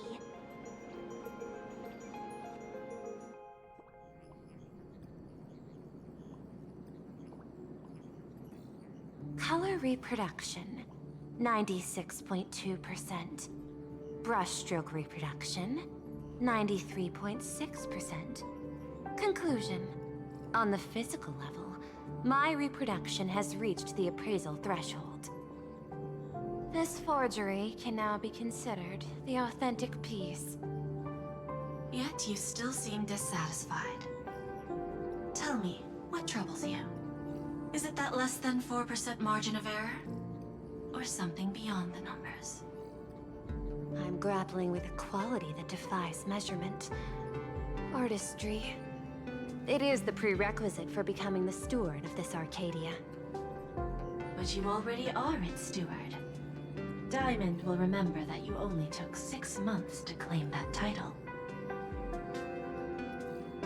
It was 5 months and 15 days. Empty titles mean nothing.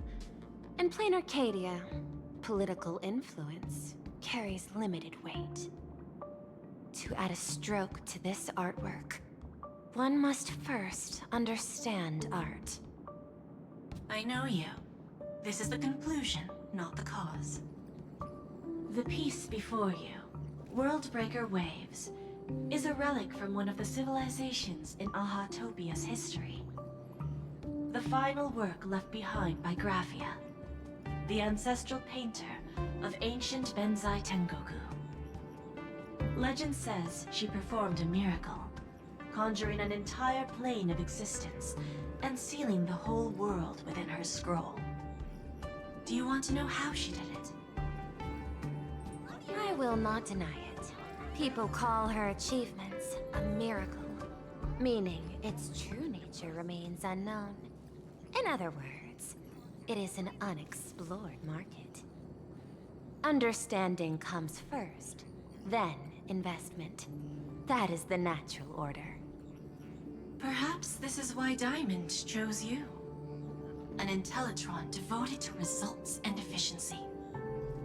Cast into a realm sustained by imagination. The 10 Stonehearts await a metamorphosis. May you find your own pearl in this strange and dazzling sea. Thank you, but my mission is to oversee the progress of the Phantom Moon Games. Personal growth is not part of the task. Jade, allow me to point this out. The 10 Stonehearts are 10 independent decision-makers. Your attempts to bind people together will only prove counterproductive and bring needless loss. As always, I follow the optimal choice. Neutrality. That is also my answer to Obsidian. A flawless reply. Your cool logic is always captivating. Lady Pearl, that Express Navigator has come to see you. It seems we no longer have the leisure to speak of art.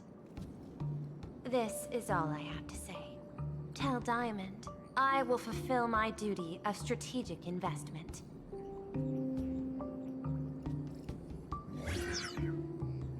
Send the guests in.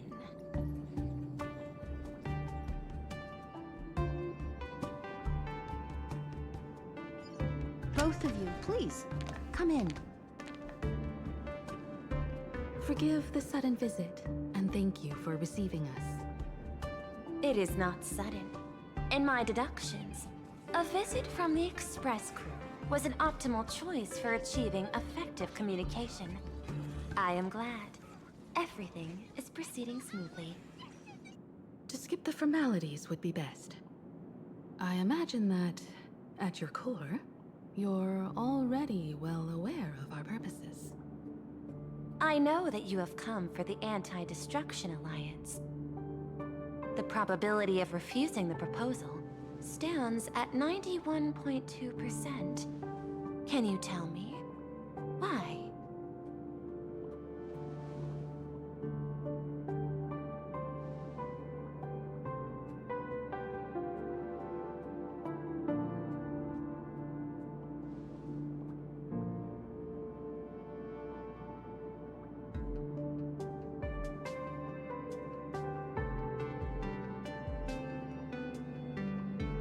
That is a reasonable concern. Allow me to present data that is often overlooked. In the past 2 eras, 1,263 planets have joined the pan-cosmic trade system, and 63% of them have preserved their native civilizations. This is the result of the Strategic Investment Department's work. Plain Arcadia is one such world. On this land, the preservation and the elation coexist in harmony. That remains open to debate. I recognize that throughout this war against the destruction, every participant may experience moments of doubt or retreat. But, based on extrapolations, we believe by following the route of the Trailblaze and building upon the framework of the preservation, we shall gather the manpower of the harmony, the computational strength of the erudition, and the military might of the hunt. The threat of the destruction will ultimately be eliminated. Hesitation breeds instability, and instability makes us vulnerable. And our enemies will exploit every crack to break us apart.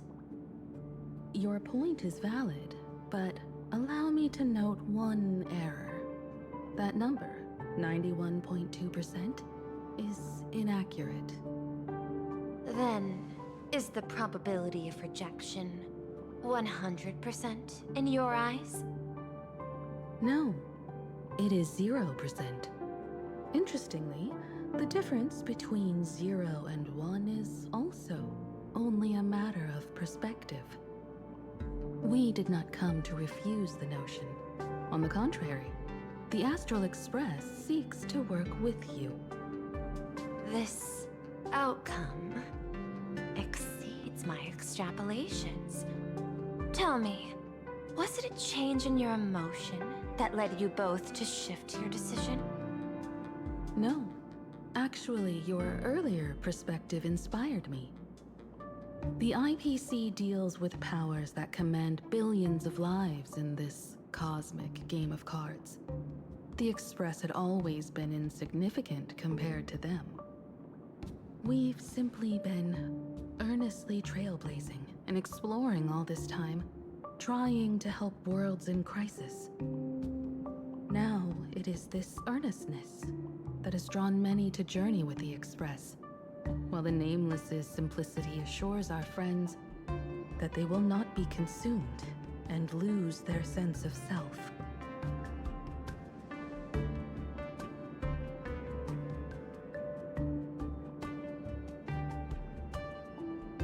That is why we came to you, Miss Pearl.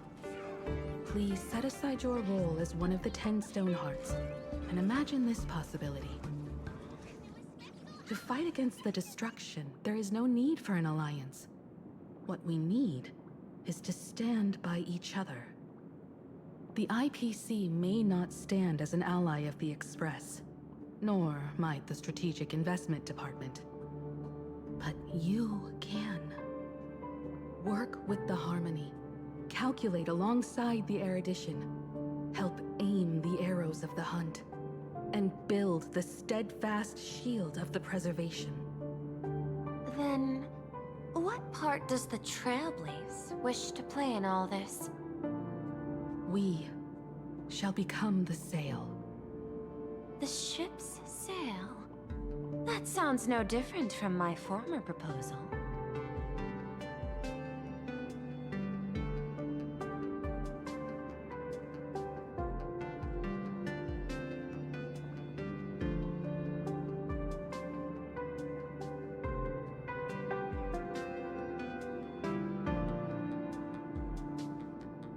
Interesting.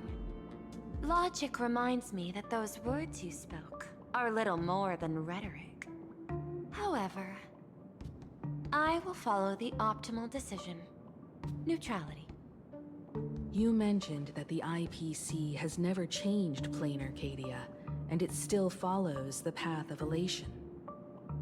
But in my eyes, Plain Arcadia has not been altered because it still has value.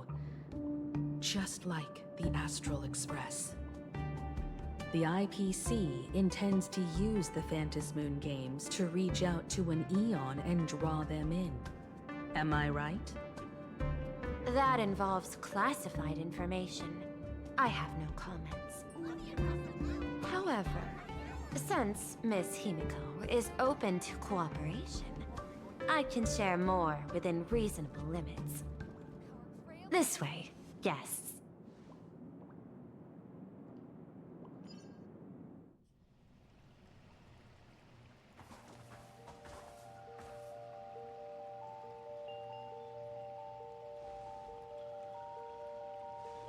A place in the world in canvas, called the Phantasmoon Courtyard.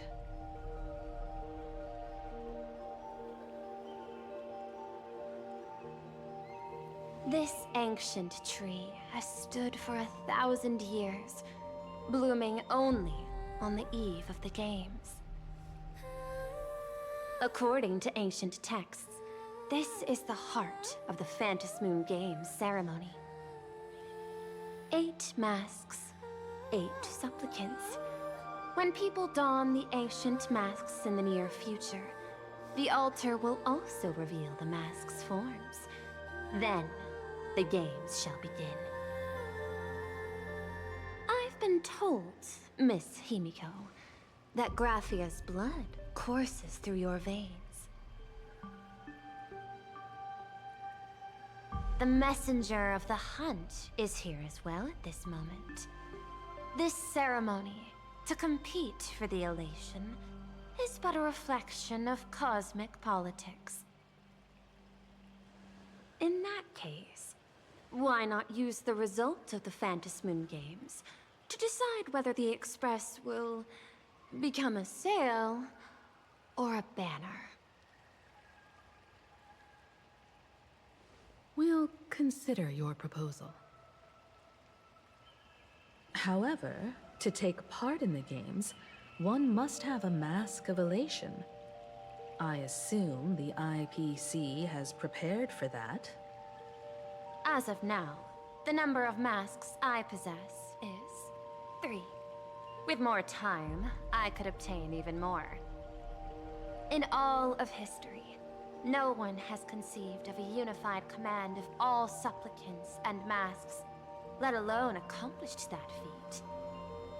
But this time, the IPC intends to regulate the games with our resources and influence. It is not unusual for visitors from beyond the sky to join the Phantasmoon Games, but the IPC actually seeks to control the entire thing? The Eon of Elation is famed for unpredictability. Miss Pearl, you must take care. This is a word of caution. It is precisely because Aha is so mercurial that such an elated attempt has a chance to succeed. Pardon the interruption, Madam Pearl. The guide you dispatched has sent word. The masked fools have stirred up trouble, attacking him and the express guests. They were separated in the chaos. That is not surprising.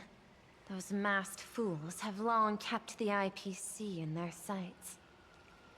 It seems the Phantasmoon Games have begun, regardless of the Express's choice. I'll get in touch with those two kids.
Miss Pearl, Welt and I must take our leave now, for the sake of security. Are you both leaving already? I had another plan in mind. To speak with Miss Himiko about the art history of ancient Benzai Tengoku. Especially your ancestors' final work, Worldbreaker Waves, and her unparalleled mastery of imagenesis art.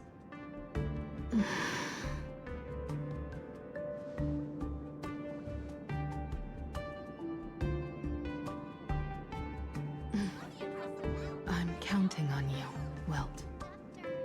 Mr. Yang, please accept this gift before you leave.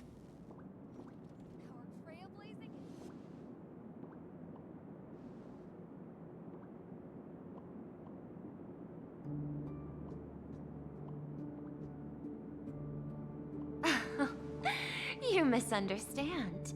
To offer the Nameless something so mundane would be far too discourteous. Please, open this case first, and see for yourself.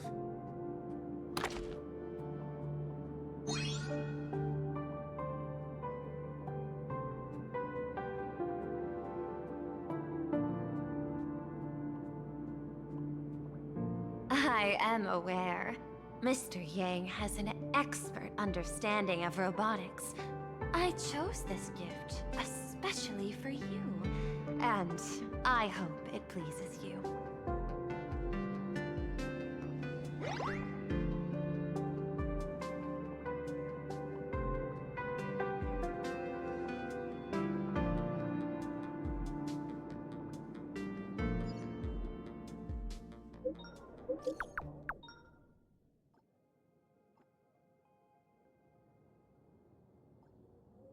Graphia Academy?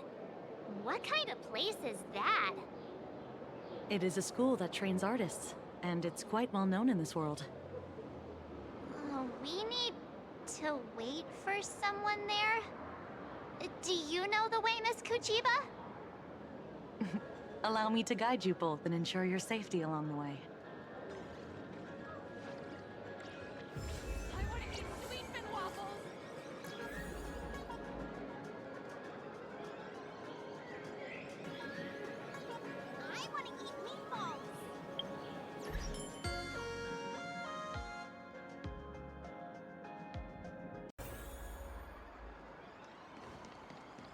Wow.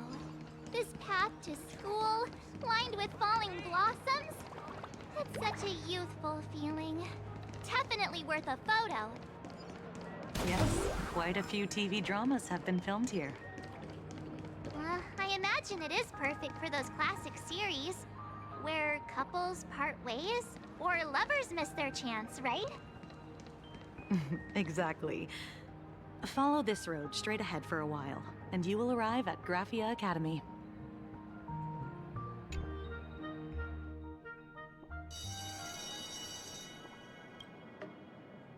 This is Graphia Academy. You can wait for your companions here. Oh, and to prevent further surprises, I have already informed your guide of your situation. Here is my contact info. If you encounter any problems during the Phantasmoon Games, you may reach me at any time. Thank you so much, Miss Kuchiba. Sorry for the trouble. We're here. Let's check in with Mr. Yang first and see where he is.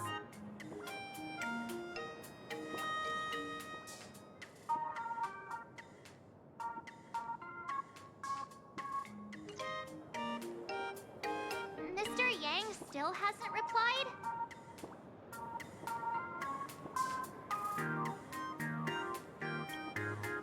Shall we find a place with better reception? How about heading inside the school to take a look?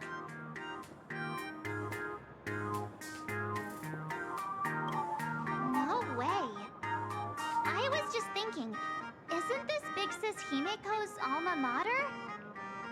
The school lobby. It looks exactly like what I've seen in animations. Too bad neither of us ever went to a real school. If only we could taste a bit of campus life here. Hey, how about we sneak in and pretend to be students?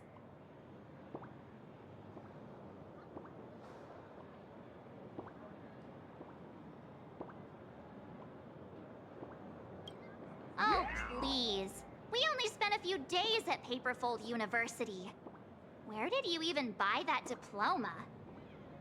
Well, since we can't contact Mr. Yang yet, why don't we stroll around and keep an eye out for him? Maybe he's already here somewhere.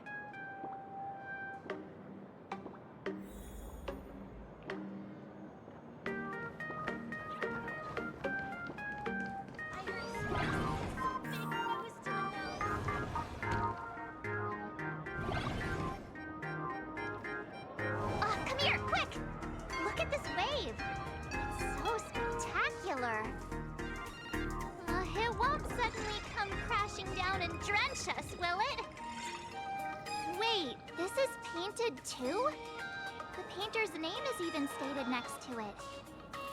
Graphia. Who's that?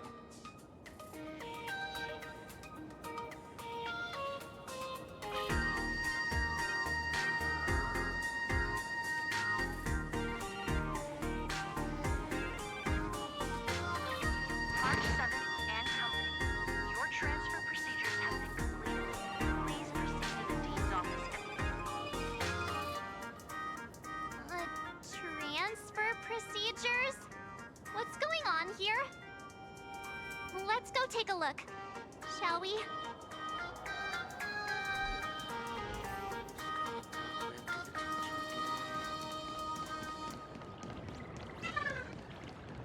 Who's that tall guy with the brown hair and glasses?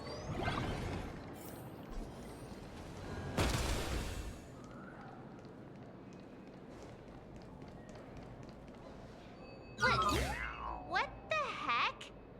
Why is Scott here? What year are you two in? Senior, and not even bowing. How rude! Wait, you. Why do you two look so familiar? It feels like someone sent me here to find you. Now I know it's definitely the real Scott.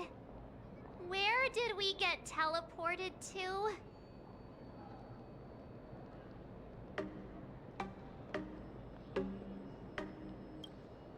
Well, I don't want to go to the same school with someone like that.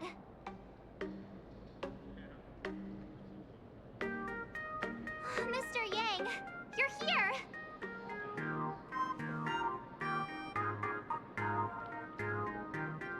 That was Scott.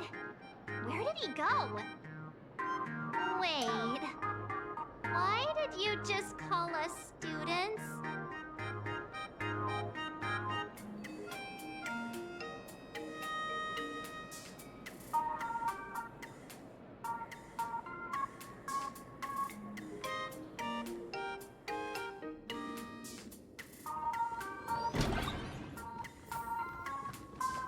What's this transfer business all about? Well, starting from today, you two are officially transferring to this academy to begin your brand new school life. Sparksy! Yoo-hoo! My good classmates, we meet again. What are you doing here? What news on the net could possibly escape the all-knowing digital fairy Sparksicle?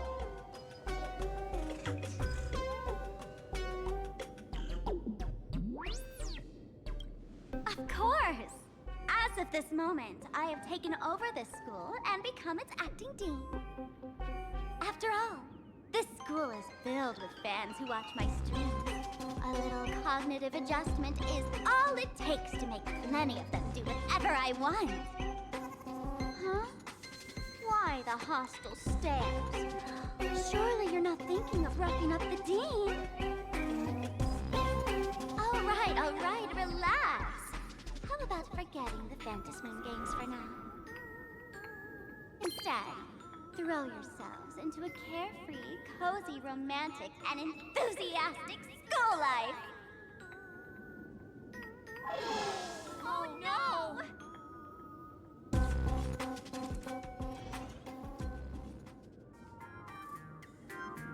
Wake up! Wake up! The teacher's here!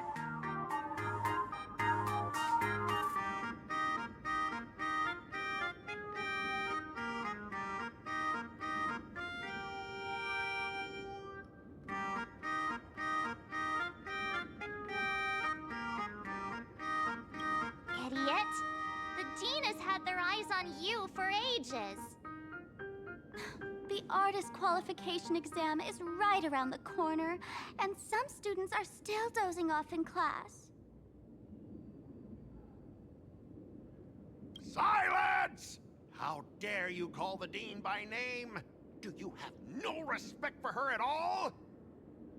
Before you stands an online streamer, a singer-songwriter, a trendsetter of internet culture, a rising star in education, and the masked fool among masked fools. Show some respect and address her as Dean. Thank you. It's fine, Scott. Thank you for standing up for the teacher. Such strong willpower. No wonder that outdated model wanted you in the Phantom Moon games. Too bad you crossed paths with me. Soon you'll be just like these students. All of you will be turned into my little toys. Students, today is campus cleanup day, so help Dean Sparksy find that thing. Search places like the archive room from top to bottom. And teachers are all required to pitch in as well.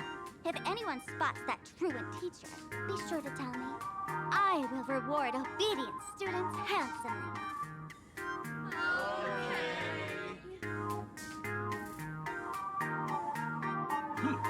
If not for Miss Sparksy, I would have beaten you to a pulp right now.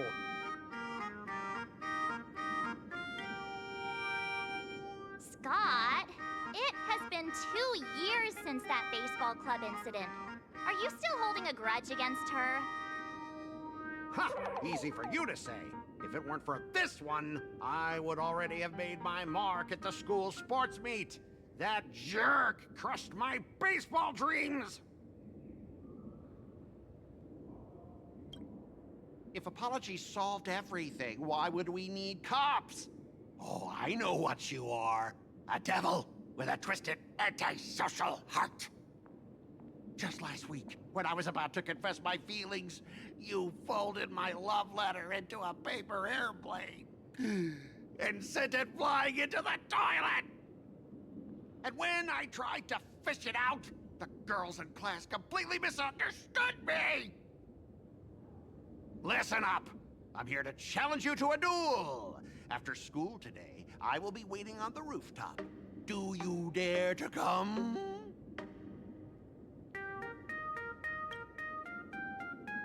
You two, out of my way! I'm done with class! School? Students? What in the world is going on here? My dear classmate, you're acting kinda strange today. Is it because graduation's near? She has always been our dean, hasn't she?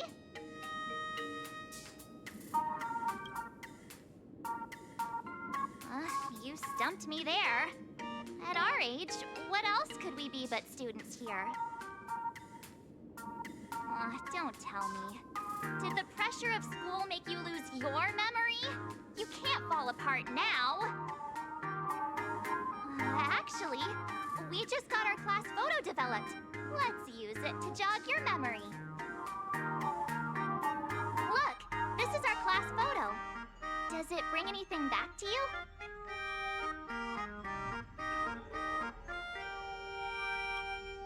That's me! I mean the other one. That girl with pink hair and long ears? Who was that again? Is she really someone in our class? Or just some random outsider sneaking in? Anyway, let me introduce the people everyone knows. See this guy? That's Scott, the one who argued with you earlier. He's a spoiled brat who flaunts his family's money. You were both aces in the baseball club 2 years ago, but... he lost a bet with you and had to bark like a dog. That drew the attention of some strays that chased him down, so he twisted his ankle while running and missed the school sports meet. Do you remember that?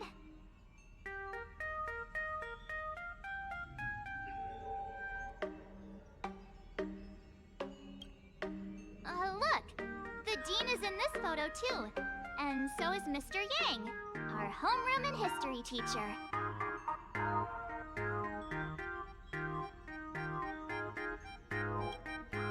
Yeah, I think that's right.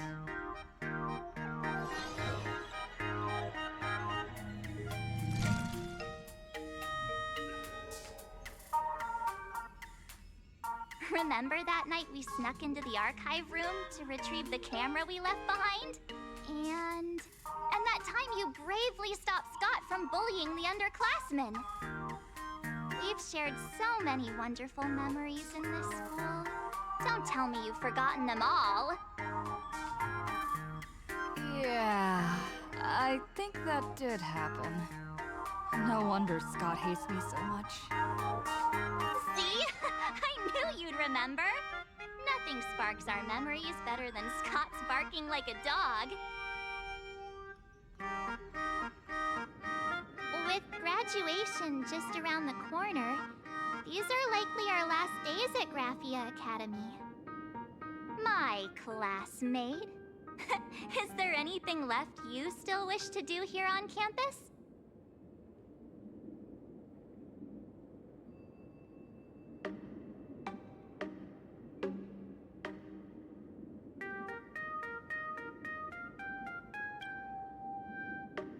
Don Hung?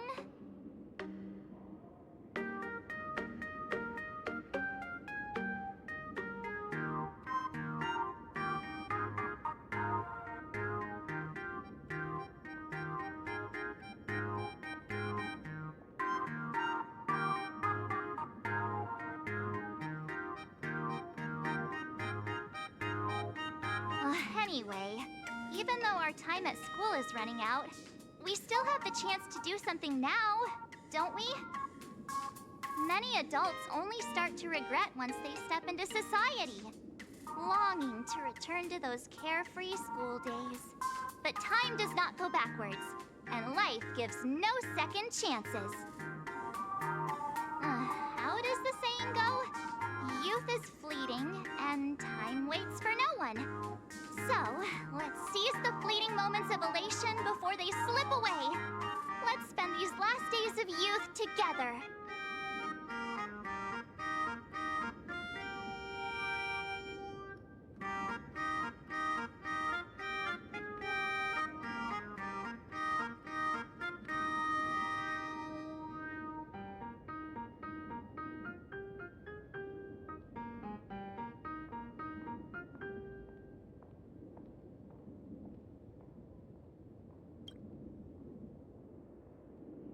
Yeah, waste your youth with me.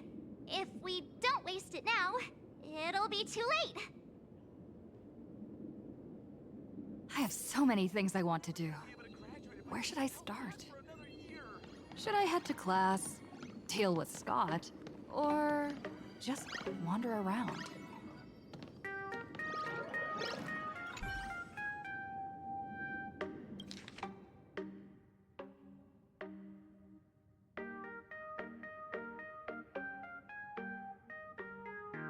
Next class is history? Should I go? Or check out another classroom instead?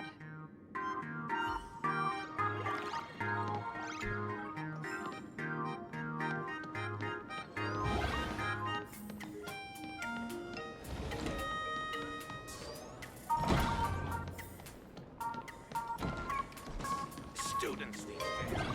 Way too.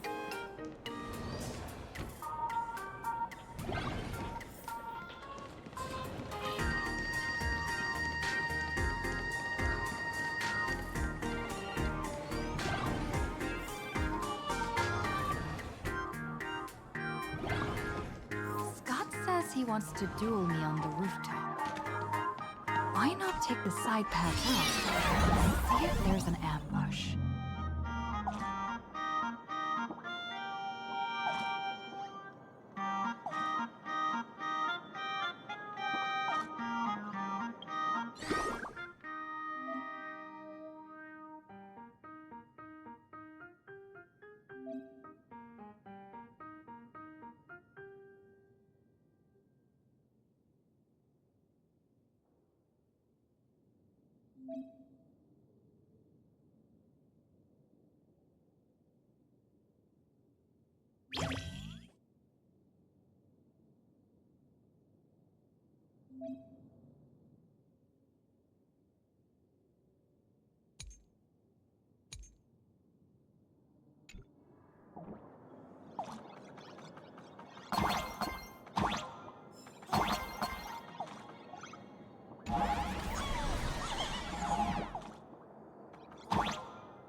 I can jump even higher now.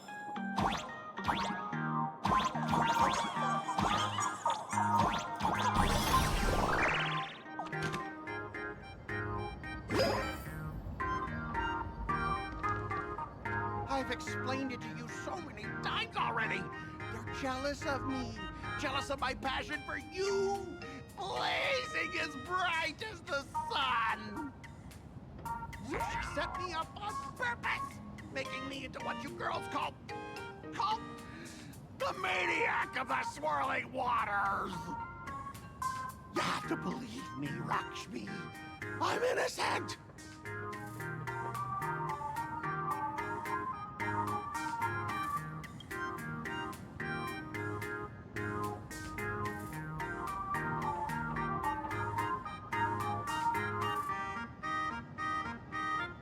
Finally, the perfect chance.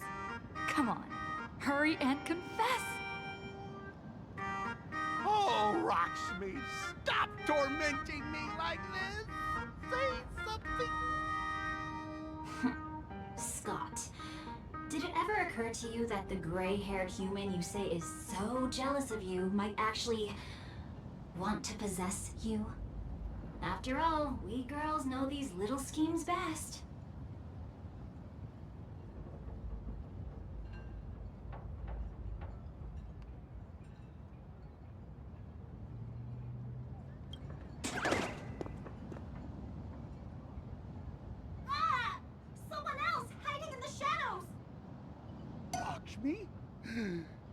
Why did you say someone else? And you, Ash Hair, every single time! Why do you have to completely ruin all the important moments of my life? Scott, weren't you the one who called me to the rooftop for a duel? Huh? Scott, did you deliberately get this gray-haired human to come here just to spite me?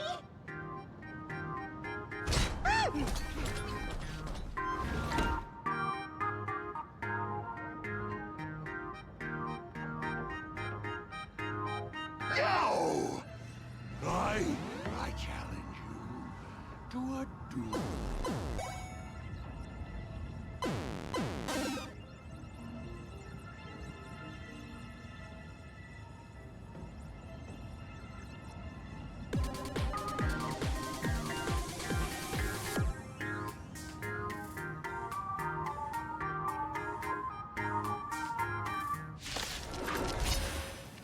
I cannot rest until I teach an idiot like you a lesson! All of you!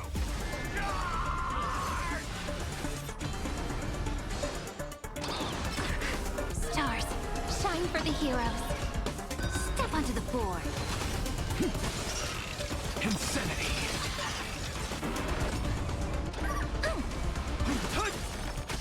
Flowers, bloom for tomorrow. Your downfall is absolute. To the soul! Hey! Are you getting in on this yourself, Scott? Justice by numbers!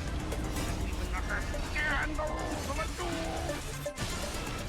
Stars, shine for the heroes. Insanity! All right, enough! Please, I'm begging you, ma'am. It's over! My campus romance in the gang I built with my own hands. You ruined it all. Are you happy now?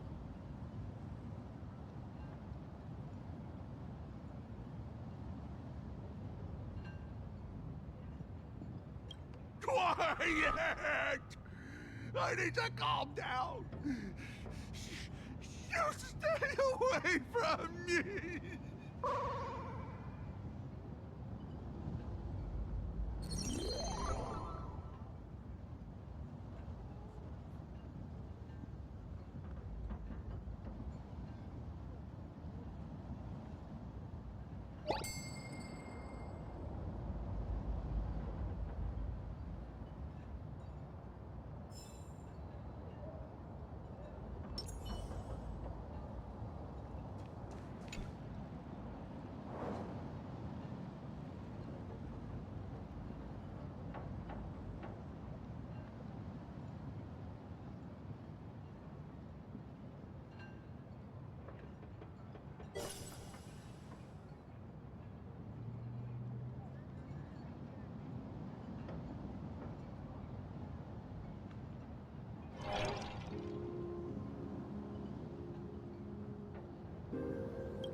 That's Scott.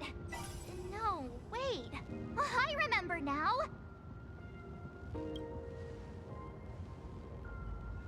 We found Mr. Yang in the dean's office, but Sparksy suddenly popped out. We were actually here to find Miss Dolly. But why did we come to see Miss Dolly in the first place? Yeah. What exactly did we come here for?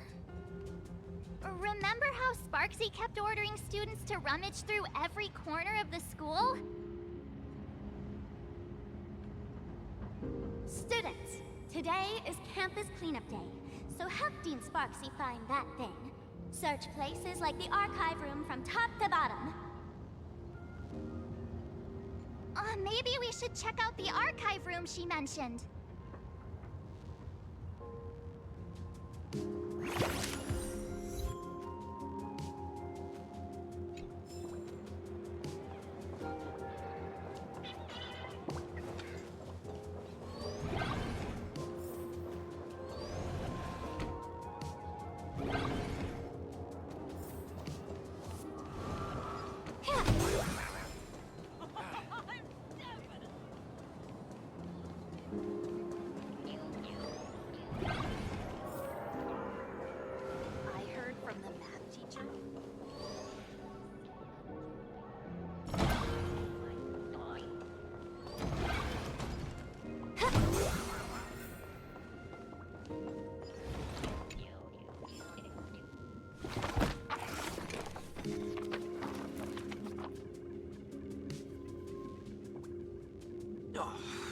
Dean send you here?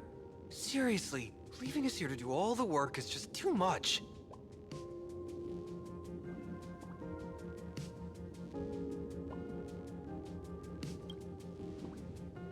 What's going on? Not paying attention in class is bad enough, but you don't even listen to the teacher's instructions? Have you seen a mask with a smile on it? The teacher told us to find it. A mask? Now I remember. We came here to look for a mask. What a coincidence! I'm here for the same thing. Get to work already.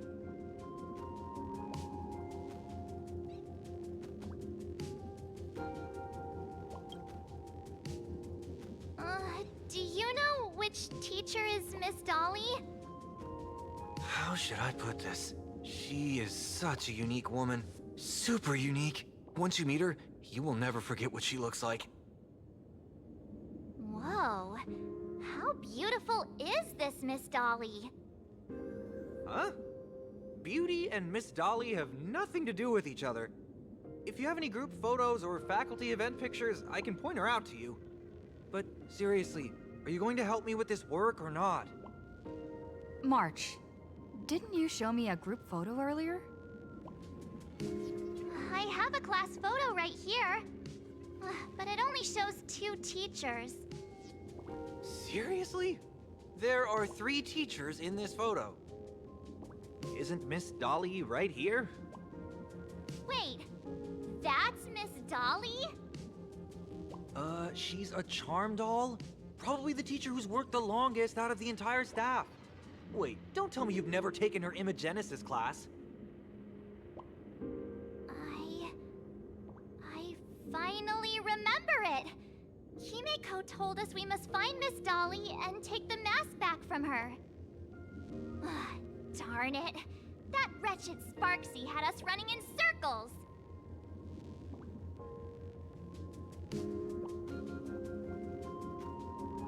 March, what happened to your power of the remembrance? How could you be led around so easily? It must be because I'm so passionate about learning. That's why I fell into the illusion so fast. Wait, you didn't notice it either, did you? 2 years of studying were nothing but an illusion. At most, we've only been trapped here for 2 hours. It's not too late to act now. Now that we know what Miss Dolly looks like, it's time for me to step up.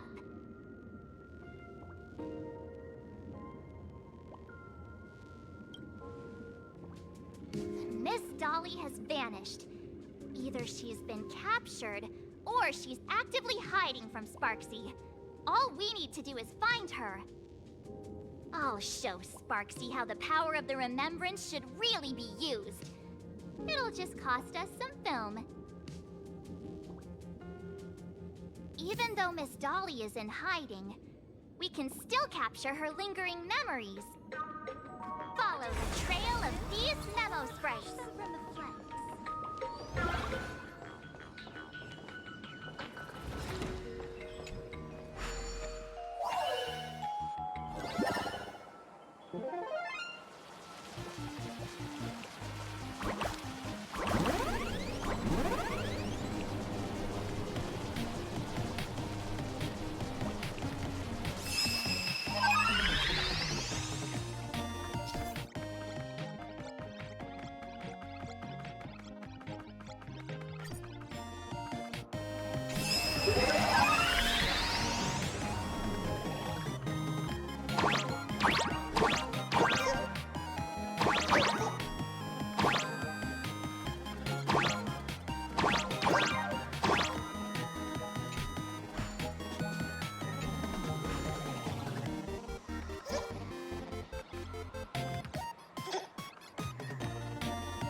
fit for children, yet you call upon me.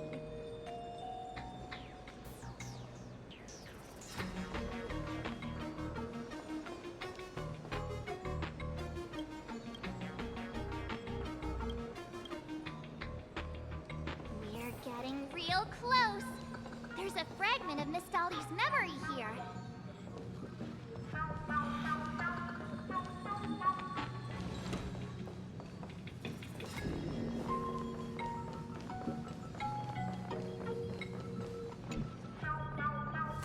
I got a photo of her. That's Sparksy. She's not really the dean at all, is she? What are her intentions?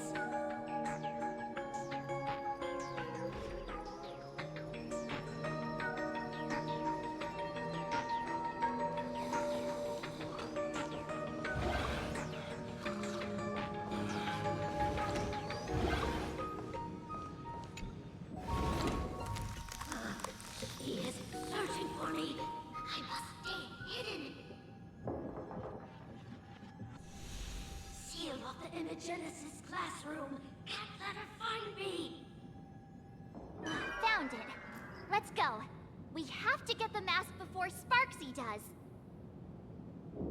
The door to this classroom...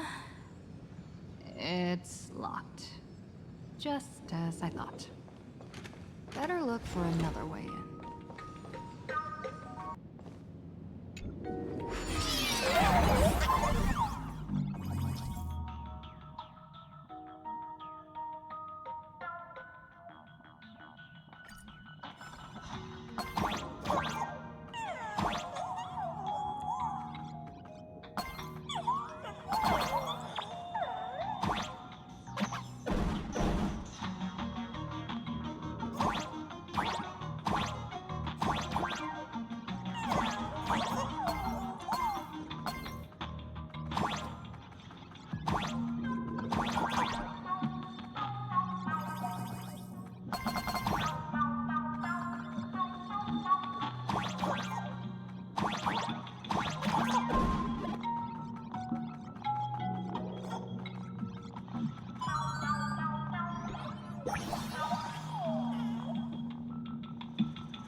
Miss Dolly? Don't be afraid. Himiko sent me. Give up. I will never hand over what she entrusted to me to outsiders. That imposter dean outside is rummaging for it too, right? That's right. The masked fool Sparksy pulled off a takeover of the academy. It took me so much work to find you. I'm one of the nameless on the Astral Express. And right now, I'm the only one who can protect you. Please, you must trust me. The Astral Express. Indeed. I read about its arrival in Plain Arcadia in the papers and saw it on TV recently. Since you claim to be Himiko's friend, answer a few questions about her. If your answers are correct, I will entrust you with the mask. I'm ready for this. Fire away. What kind of coffee is Himiko's best at brewing? Wait a second. How could you ask such a question? Don't you know her coffee is absolutely undrinkable? Looks like you've suffered from it yourself. Then here's the second question. What kind of people does Himiko hate the most? A real chatterbox with a silver tongue. Word is, she even managed to kick a nameless off the express because of that. I may not know much about her time on the express, but that does sound just like the bossy vibe she had back in school. Very well, I can almost trust you. The final question. Himiko experienced the greatest regret of her life during her time at this school. What was that? Who knows? Could it be about that time she got a stylish short haircut to keep up with the trends? She actually told you that story. It seems you really are her friend. But that's not the answer. Huh? Did I really get played by that guy? It isn't that you were wrong. Perhaps Himiko never told you. Now that I think about it, she might never bring herself to share such a burden. The thing she regretted most must be what happened 15 years ago. No, better not bring that up. I believe you. You truly are Himiko's friend. Then... Since you've proved that you're Himiko's friend, I will give it to you.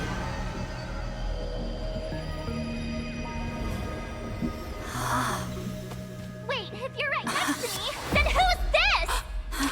Thank you, Miss Dolly.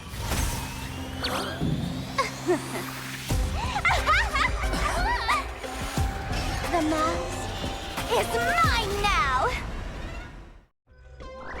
What? I actually let myself be fooled by such a cheap trick. You two came much too late. Sorry, Miss Dolly. Darn it! Sparksy got ahead of us again! But how could she know so much about Himiko? That man with glasses seems to have no issues with becoming a teacher. Once I took your forms and chatted with him, I got everything I wanted to know. Sometimes trust among companions can be quite dangerous. Now you've done it! How dare you trick Mr. Yang!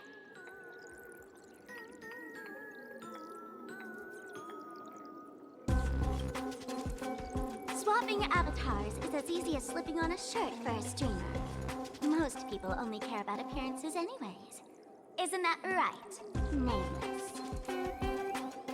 You have really made me angry. She can't run away anyway. So, why don't we take the mask from her by force? Woohoo! Congratulations! You figured out my weakness. But the mask of elation that has been worn is like a clip movie ticket. It only belongs to the one who used it first during the Fantasmoon Games. Seems you're completely unaware of such simple common sense. How sad. What? Astral Express out! The only one worthy of joining the games is the adorable Sparksicle. Now then, it is time to treat my fans. You two will stay and witness my Sparksicon that I've carefully prepared, right? This will be a spectacle that shakes all of Plain Arcadia to its core. A grand performance unlike any before. It's brought to you by Sparksicle and live-streamed across the entire web. You don't need to know the program, miss. Because I will erase the last residues of resistance and hostility in your hearts, and turn you into my loyal fans. My dear fans, time to prepare! Carry off these two noisy haters for now. I have more important work to attend to.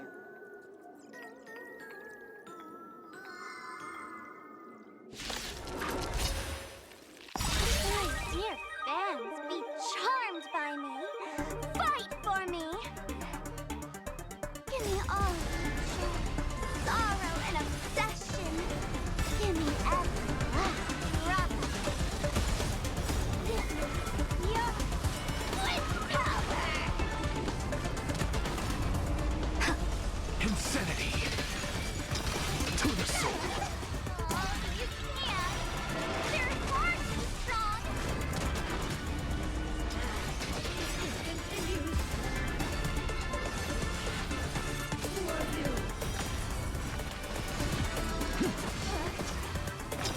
To the soul!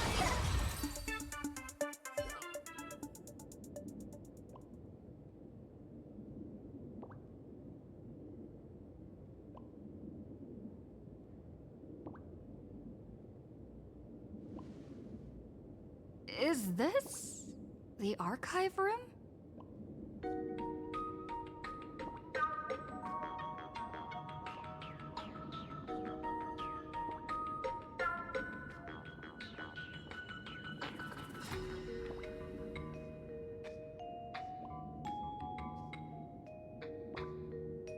Hey there, my sweetest fans!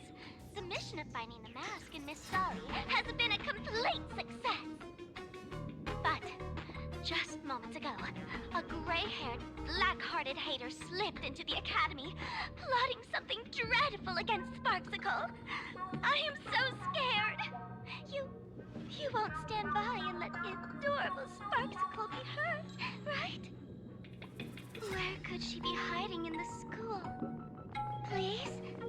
Let's root out this villain together! Everyone, let us drag that intruder out!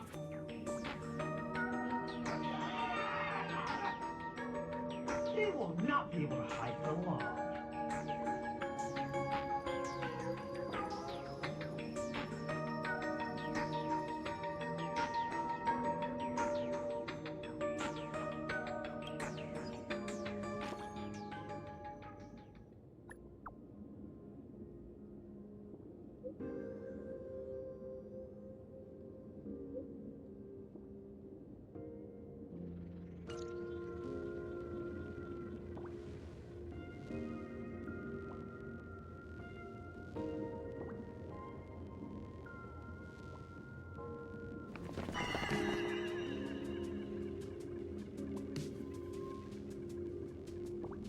Hiding won't save you. We will drag you out soon enough.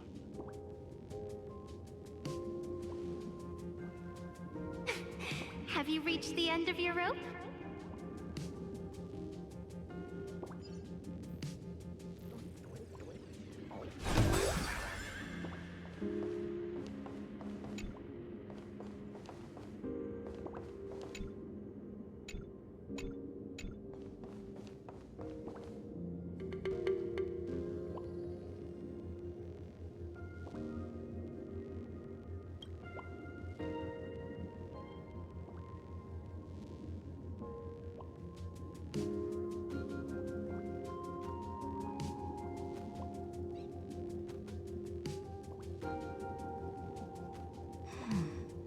This pink-haired person.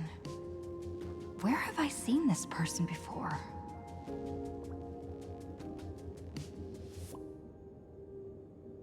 Is that right? No. No. That can't be. Right? I remember now! She's the fox girl in the class photo! So you actually managed to remember. Seems like this is what they call in comics a fateful encounter. You stumble into a bit of trouble and I will happen to show up here. Hey, come a little closer, will you?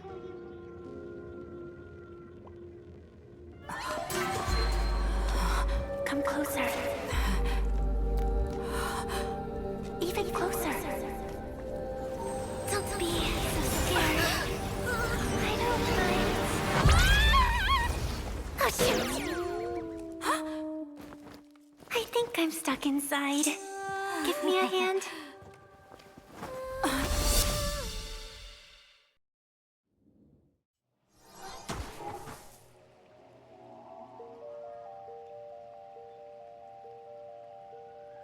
What is this place? Two nameless came through here a few hours ago and asked the exact same question. I'll use their answers to reply to you. This is a place in the world in Canvas, known as the Phantom Moon Courtyard. According to ancient texts, this is the heart of the Phantom Moon Games ceremony. Oh, and one of those nameless is playing the part of a teacher at the school. Oh dear, was that a spoiler? That's not good. Greetings, protagonist.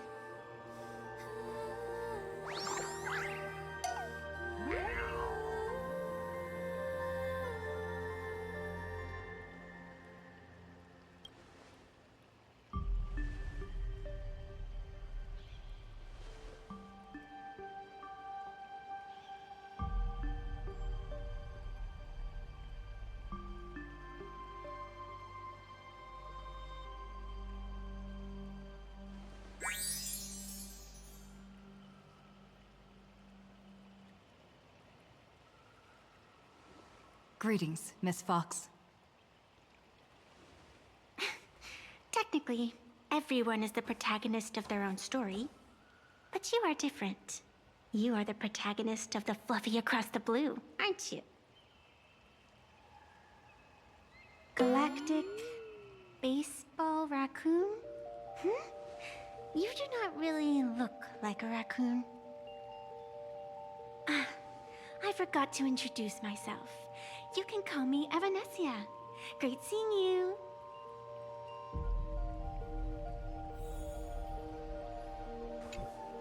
The first supplicant wearing a mask has appeared. The Phantom Moon Games will soon begin.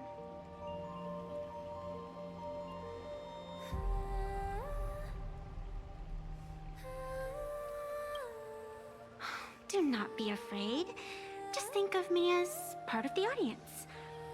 Like a reader following comics and cartoons.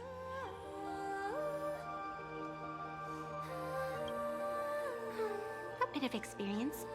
Just like someone who has read enough comics can get superpowered battles and schoolyard romances without any instructions. Do you seriously mean you've never read it? The comic that has taken this world by storm?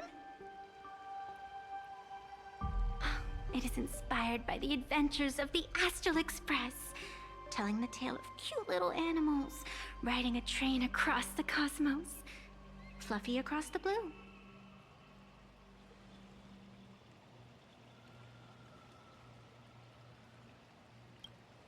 Of course. This is plain Arcadia. Any story can be turned into a comic in here.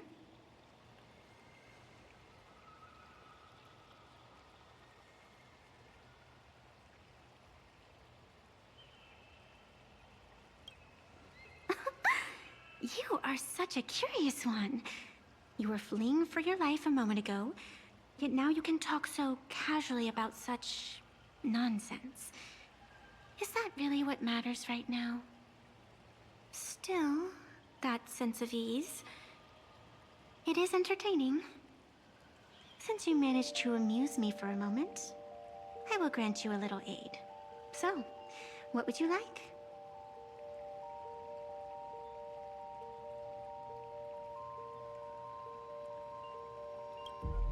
I don't like it when someone answers my question with another question. Think before you speak. I can see it in your eyes, Miss Raccoon. You will not accept defeat.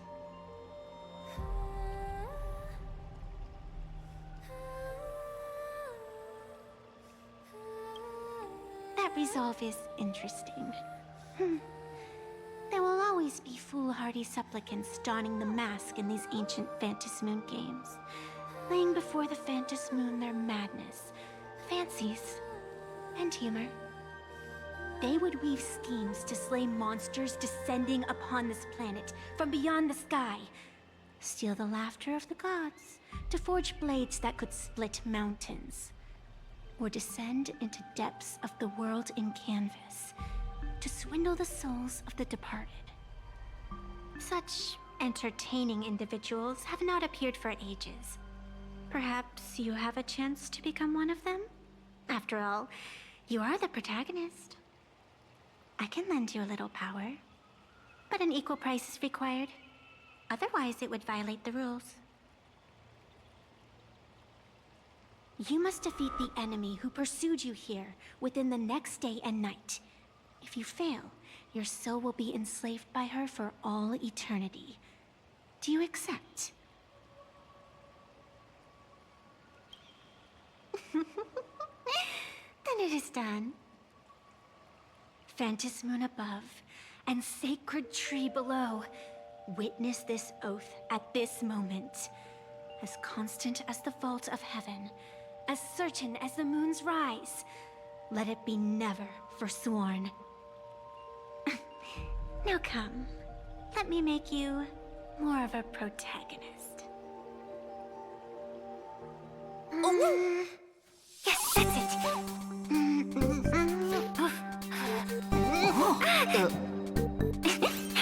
Change!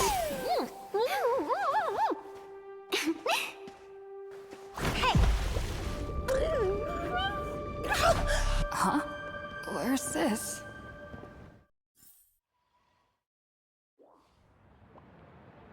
Gray hair, are you all right?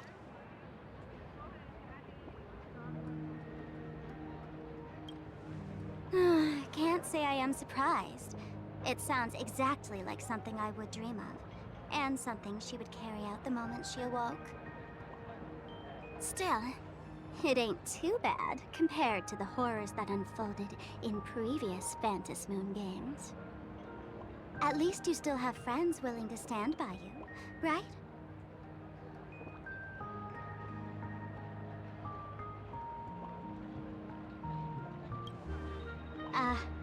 And now and then I do odd jobs here. Live streaming is one of them. Sparksy is the name I use to stream online. An avatar that I personally sketched line by line. To keep the streams running, even when I was absent, I breathed a trace of power into that avatar. Who would have figured that everything changed after the Phantas Moon turned full?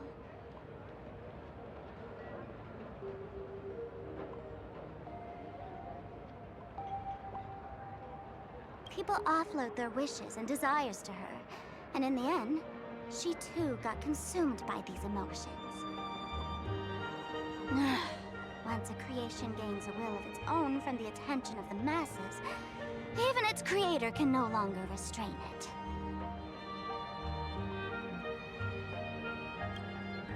I've been watching you from the start, waiting for the right moment to step in and help. Sadly, you were either with the IPC's people, or with the Department of Aberration Defense. Then you and Darling March wandered right into that school of bad omens. That was when I realized things had slipped out of my hands. So tell me, what happened in that school?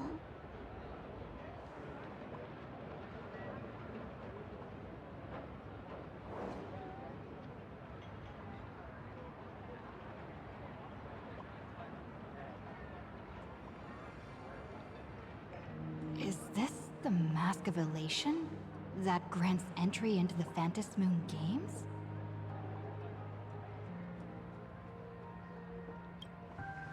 What do you think? Call your companions on the Express ASAP.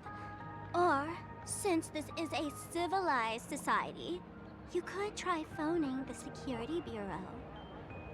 But these matters are obviously far beyond what they can do. They say that no one could restrain the supplicant's actions in the past.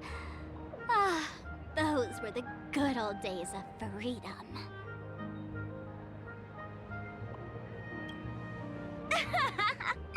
Gray hair, you are so naive. You've been to countless worlds. When the skies collapse and the end draws near, what can the authorities possibly do? Don't make their jobs too hard. The Phantom Moon Games are nothing less than a ceremony set down by the Master of Elation. Amazing miracles always appear in the world after every game ends. Like the birth of a new imagination, unthinkable phenomena, or a future brimming with hope. Perhaps you have heard this question. If the world's science and technology could leap forward by 100 years at the cost of a single kitten's life, would you kill the kitten?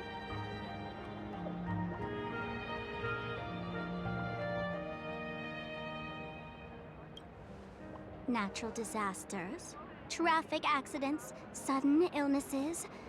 The number of deaths from such causes in this world could fill a small city every day. The Phantom Moon Games are just erasing one school from the map. Isn't that much better? You probably want to ask whether the worth of human lives can truly be calculated in that way in this ceremony, where we surrender that cost to purchase the future. No one knows. Whatever. This is not the time to debate over ethics. Gray hair, are you gonna save Darling March and Mr. Yang or not?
The hour grows late, Miss Pearl.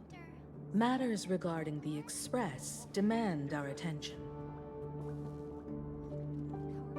Be it the Alliance or the Phantom Moon Games, if you seek deeper cooperation, my doors remain open. Then, I shall take my leave.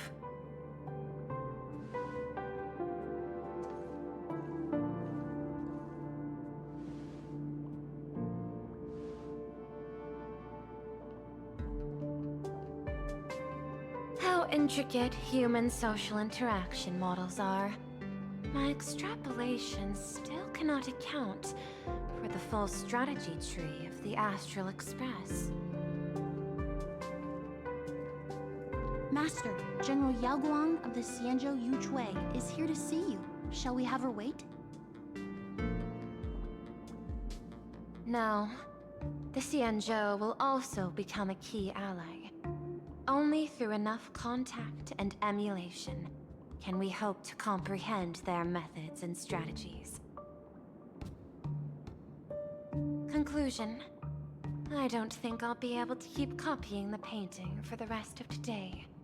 Let General Yao Guang in.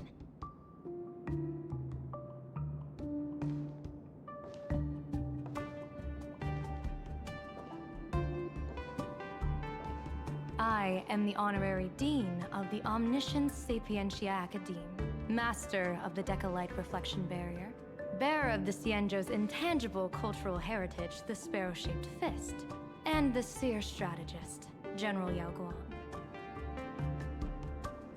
Thank you for seeing me despite your busy schedule, Madam Pearl.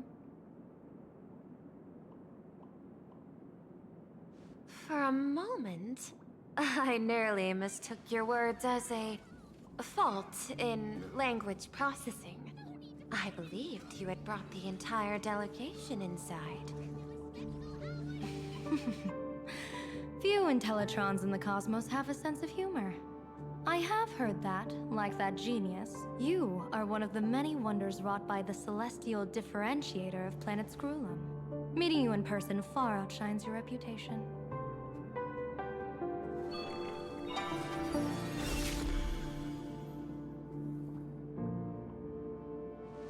Madam Pearl, seeing how you have a calculating look, and with your heart pristine and your outer form so dazzling, I could not help but cast a divination for you. The hexagram lies between fire and heaven, demonstrating a bountiful harvest with your fortunes lying at the zenith or even beyond. I have no training in divination. General, may I ask you to interpret it?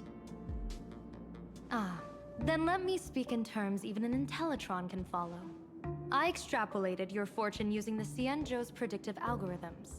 The result is 101111, a sign of great blessing. If you treat others with sincerity, abundance will follow. I have long heard of the Arbiter General's legends. The strategy of General Jing Yuan. The courage of General Fei Xiao. The ingenuity of General Hua Yan. Often, I have wondered, what kind of figures are the Cienjo generals who remain away from the public eye? Meeting General Yao Guang today, I cannot help but think that, with such beauty, you should step into the light more often. Looks like you've studied the words of the Cienjo well. You've even learned the art of provocation. You praise the others for their individual and unique talents, yet when it comes to me, the only thing you had to say was beauty. Do not misunderstand me, General. To me, beauty is the rarest of treasures, and the most fragile to preserve. Besides, intel on you is truly scarce. It is quite difficult for me to find ways to compliment you. But what I do know is, the Yuchui is the think tank of the Cienjo ships, and its general is the master of all diviners.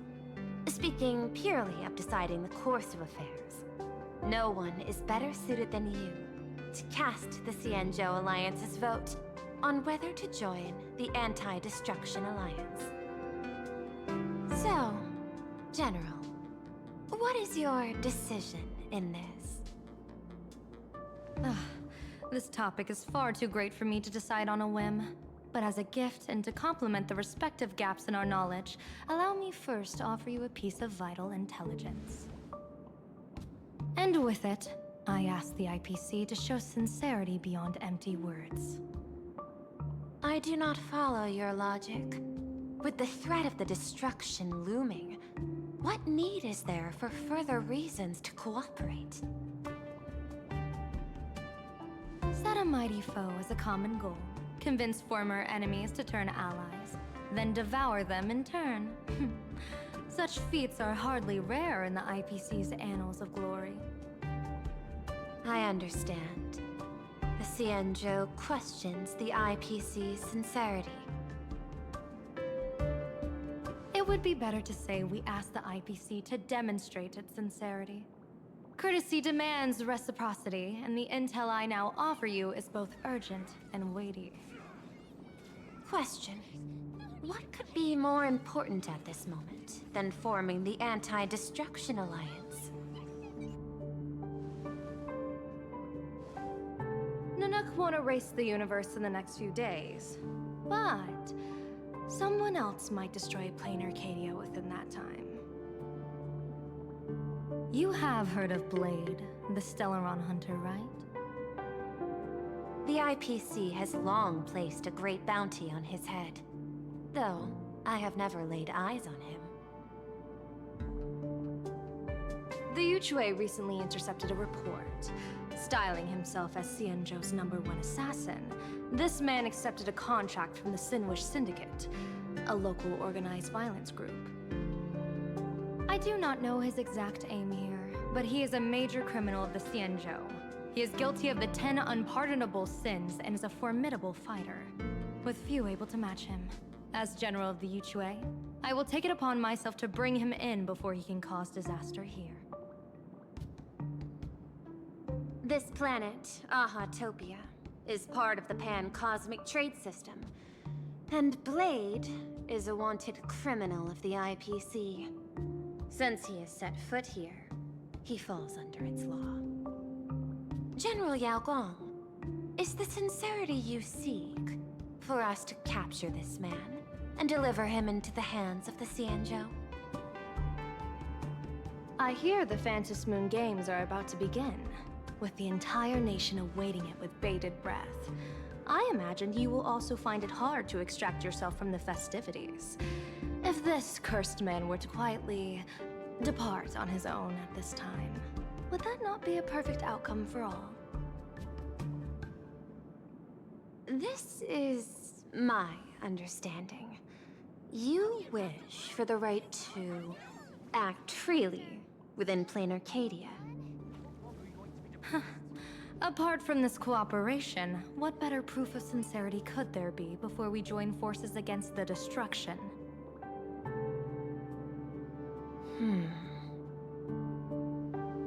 Deal.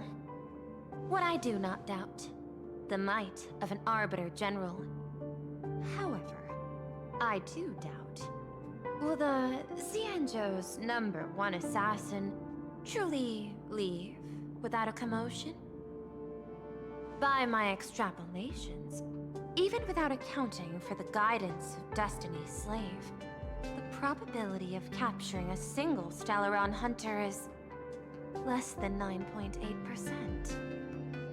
Not even 10%. As a diviner, that's not how I see probability. Even if the chance of success is only a coin toss, once I enter the fray myself, I always treat it as a 100% certainty.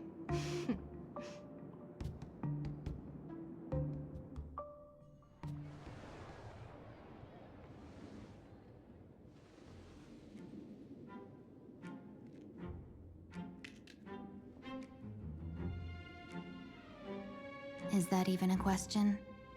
100%. Of course. In other words, there will be no survivors.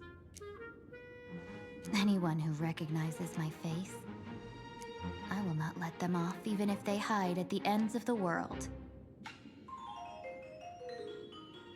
I was willing to make an exception when I was hired by your gang's leader, but I see you folks are not interested in accepting my goodwill. Not that I don't trust you, but you know the rules of the trade. You hire someone to do a job, you gotta see what they're made of first.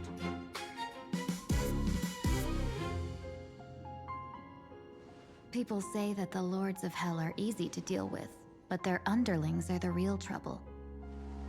If a group's underlings don't know their place, even their masters may not be safe. So, since the mighty Sinwish Syndicate gang actually had the guts to hire the Xianzhou's #1 assassin, I guess you are also ready for destruction.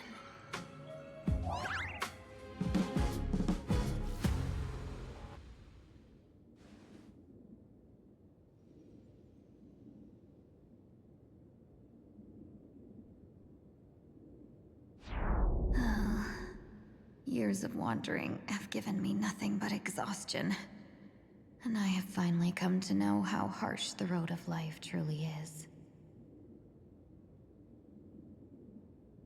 Impersonating the Xianzhou's #1 assassin.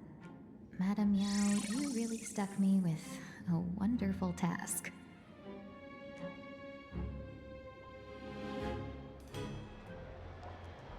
Please take great care during this mission, Miss Tingyu. If any misfortune should befall you, I would have no way to answer to your Helmmaster Yukong. You worry too much, Madame Yao. When I pledged my resolve to Madame Yukong and departed for the Yuchue, I had already steeled myself for the worst. But, may I ask, does this task of misfortune really have to fall upon me? I cast a divination today. This task lacks the fire element. Without the whistling flames and Macassiter's knack for diplomacy, this task cannot succeed. The place you're heading to is crawling with gang members. If they pick a fight, you can try to drop the name Xianzhou's #1 assassin, and they might step aside. Do not worry, General. I have journeyed far and wide with the merchant guilds for years and faced no shortage of danger. A handful of gangsters is hardly difficult to deal with. If you're not afraid of danger, then why have you not set out yet? Shall I read your fortune and give you a little peace of mind? What I fear is that fortune-telling of yours. No, what I really fear is you, Madame Yao. Afraid of me? Am I so notorious on the Xianzhou Lafu? I've heard many tales about you. After the Battle of the Fanghu, you willingly surrendered your command token and became a general in name only, with neither troops nor soldiers. They also say that the seer strategist, for the sake of a tiny chance at victory, stood by as her mentor went to a noble death, treated the countless lives of dead verdant knights as nothing more than numbers consumed in her divinations, and even doomed an arbiter general. Are you afraid that I, the cold-blooded diviner, might send you to your doom here in plain Arcadia? Bold words for a little fox. It's just a bit of my curiosity about you, General. I hoped you could clear up a few of my doubts.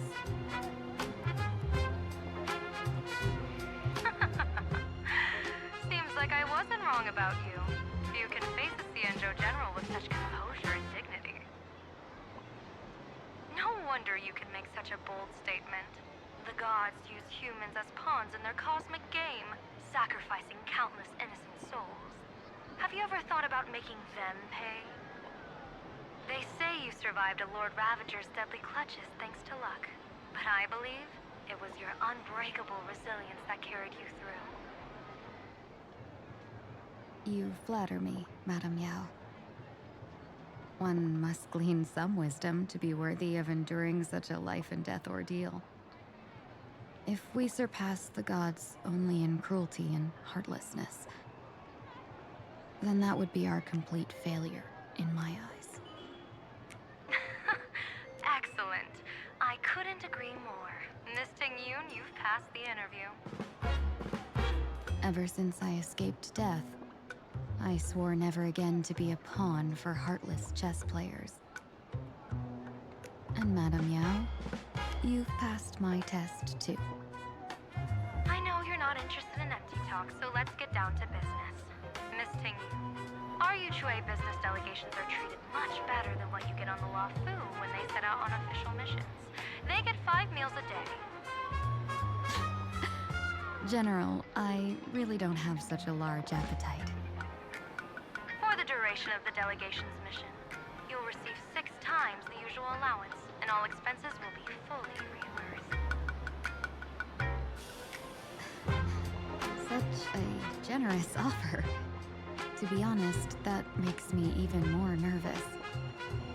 Head to Dovebrook District, locate the Sinwish Syndicate contact, use the passphrase you gave me to establish contact, and do not reveal my true name. If there's nothing more to it, is this task really worth 6 times the pay? You're the kind of talent worthy of such a reward. After all, we diviners are no different from you merchants. Even when we hit a dead end, we still have to bargain and carve out the faintest chance. Merchants strive for profitable opportunities, while diviners reach for a sliver of luck.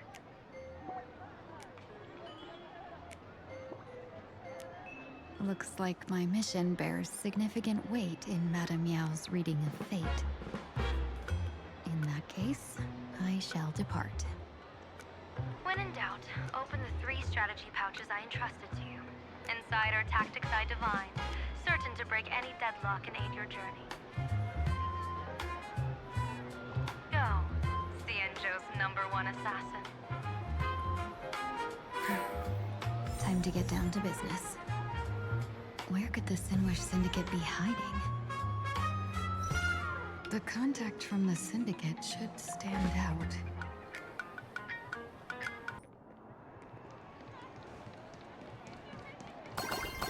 Blazing hot. Strong. Insanely spicy. Can you really? Please, tell the boss I want to return to the Sinwish Syndicate. Ma'am, maybe it's time to rest in peace. Don't you remember dying during that mission a few weeks ago? The you right now is just a lingering obsession left behind after death. According to the provisions of the Fey-Kind Protection Act, ghosts are not considered the same as they were while alive. In other words, you are a new imagine, barely 3 months old. Are you a lawyer or a gangster? I gave my life for the Sinwish Syndicate, and now you mean to shut me out? These two are members of the Sinwish Syndicate? Don't you get it? The old you's dead, and even your criminal record got wiped clean.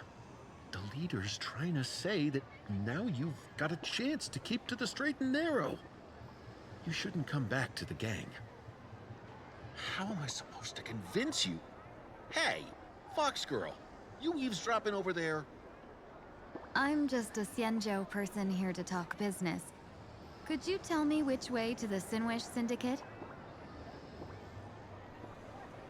I come from the Cienjo to discuss a deal. A deal that wears me down, yet tears my enemies apart. Business? From the Cienjo? The Sinwish Syndicate office is just across the river. Have a safe journey. He doesn't seem to have understood the passphrase. But the news that the Cienjo's #1 assassin is coming has already spread through the organization.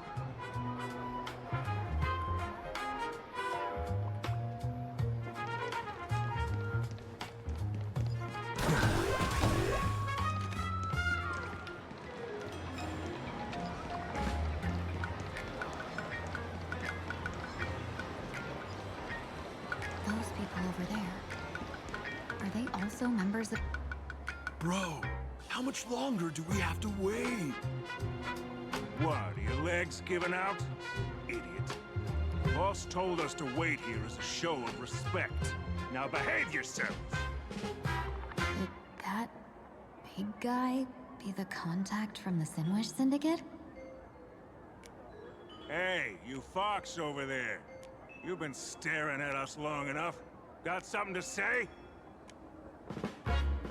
May I ask, is this the Sinwish Syndicate's turf up ahead? Yeah, so what?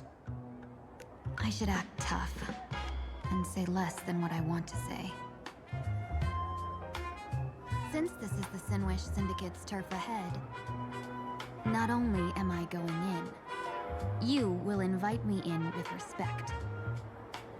What did you say? You're here to stir up trouble, aren't you? I come from the Cienjo to discuss a deal. A deal that wears me down, yet tears my enemies apart. You're the guest our boss invited? Hold on. I nearly fell for that. Looking all delicate. How could you possibly be the Xianzhou's #1 assassin? Spill it! How did you know the passphrase? Why don't you take off your sunglasses and let me see if you still have your eyes? The Xianzhou's #1 assassin is nothing more than a nickname coined by the common folk. I have always considered myself a merchant. A merchant? Isn't a hired killer the oldest trade in the world?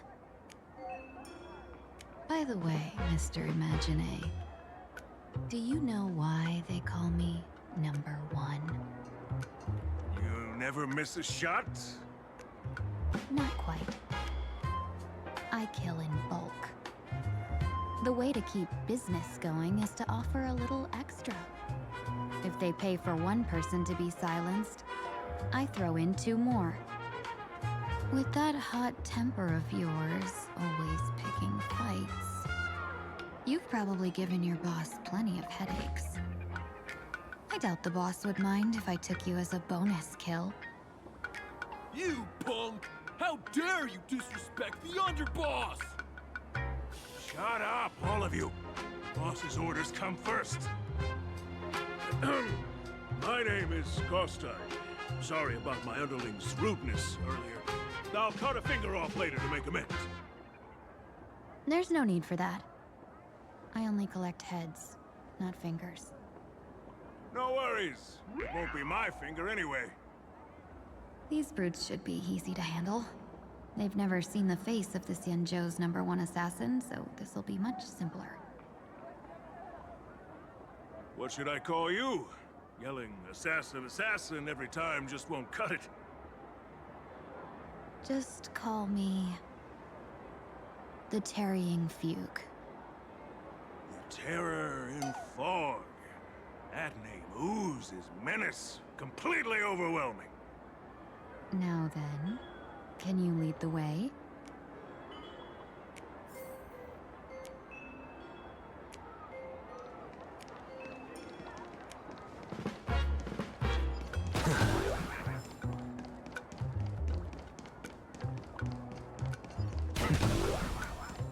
That's the Sin Wish Syndicate headquarters across the river. Quite impressive, don't you think? Please, follow me. Is this the passage in the painting? Of course. Sin Wish Syndicate has it under our command for now.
Underboss, you're back!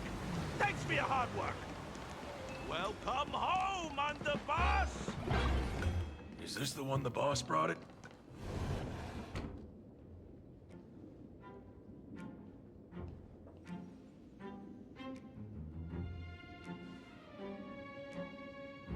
Underboss, I mean no disrespect, but is this frail woman really the one the boss invited? That's right. Her name is the Terror in Fog.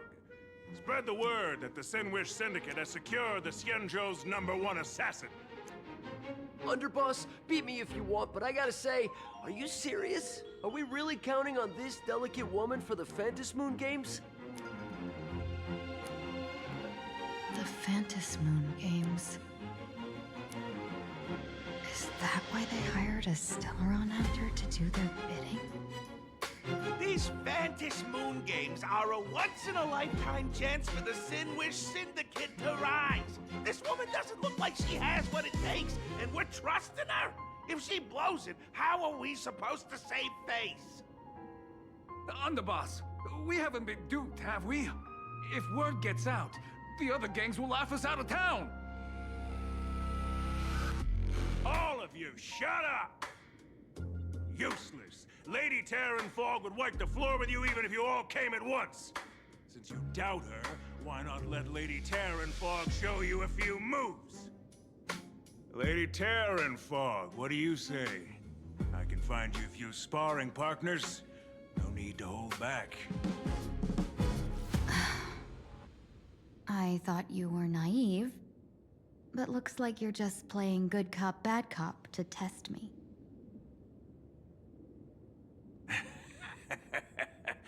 I'm neither good nor bad. Just opportunistic. Still playing dumb, huh? Boss of the Sinwish Syndicate. Your people wouldn't be doing this on their own. I know you can hear me. I came for business. Making friends would be a fine bonus. But if not, that's fine with me. If you still want this deal, cut the tricks. A real expert is something else. You speak with such overwhelming presence, though we barely understand a word. Come on, show us a move. We fight and bleed every day, and that's the only way we'll be convinced. Oh no. These brutes are not interested in a win-win situation at all. When in doubt, open the 3 strategy pouches I entrusted to you. Inside are tactics I divined, certain to break any deadlock and aid your journey. Looks like it's time. Huh? Just keep alive and open the 2nd strategy pouch once you're done. What kind of strategy is this? There's barely anything helpful in here. Looks like Lady Terran Fog isn't impressed with your skills. Out of my way! When I was young, I dreamed of becoming a musician. But fate had other plans, and I was dragged into a world of violence. Even then, I never let go of my love for music and rhythm. Even in battle, I kept honing my singing and instrumental skills. And that's how I forged my one-of-a-kind fighting style. They call me the Roaring Costide! Oh, Cribs! The underboss is getting serious! Lady Terran Fog, I humbly challenge you. Show the Sinwish Syndicate the assassination skills you're so proud of. Looks like I'll have to hold back against these reckless brutes. Step onto the board. Insanity! Watch over you and guide you on your path. With this divine power, I reforge all things.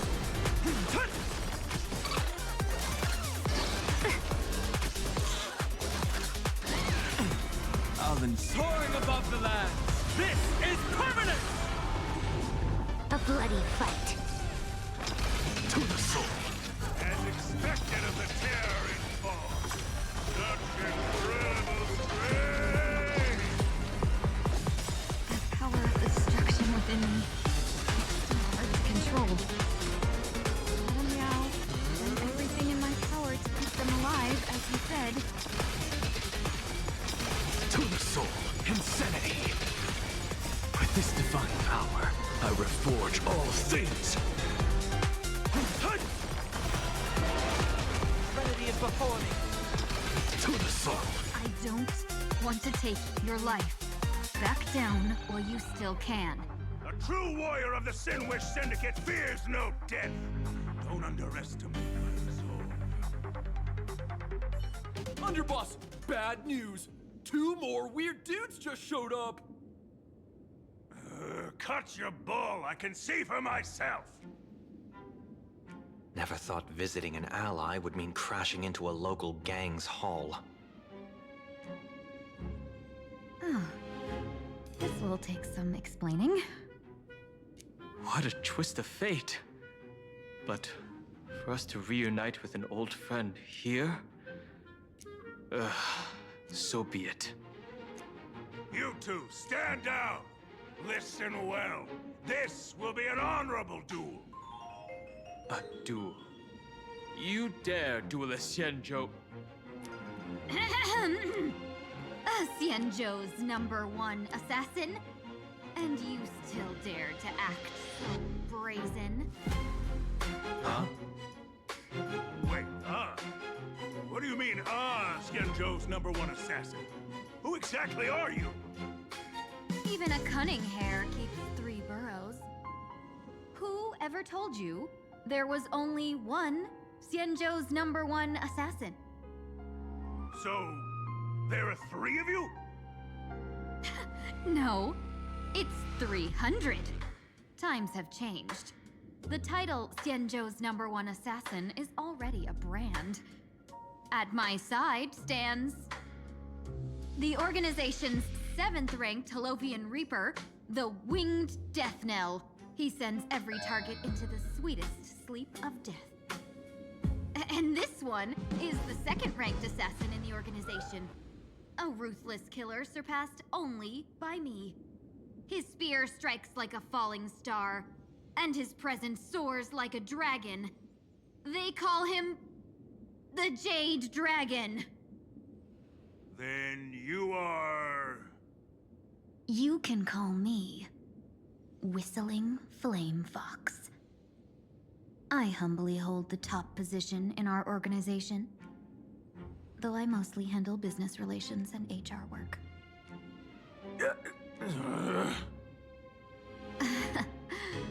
Hard to believe, isn't it? Come on, madam. It's pointless to say anything now. If you want this gentleman to know you speak the truth, let our brother show off a bit of his spear work. That will convince them.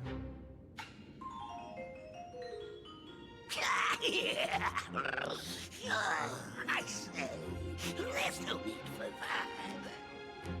Of course, Tide. You insisted on testing them and got nothing out of it, didn't you? If you would let them meet me sooner, none of this would have happened. Boss! I cannot hand your grand enterprise over to people we know nothing about! You are the one who hired us? The boss of the Sinwish Syndicate? That's me! I am Polwave, current leader of the Sandwich Syndicate. My apologies. Our gang is full of roughnecks. I will make sure they are disciplined. As for that business, we'll discuss it up. Everyone else, clear out!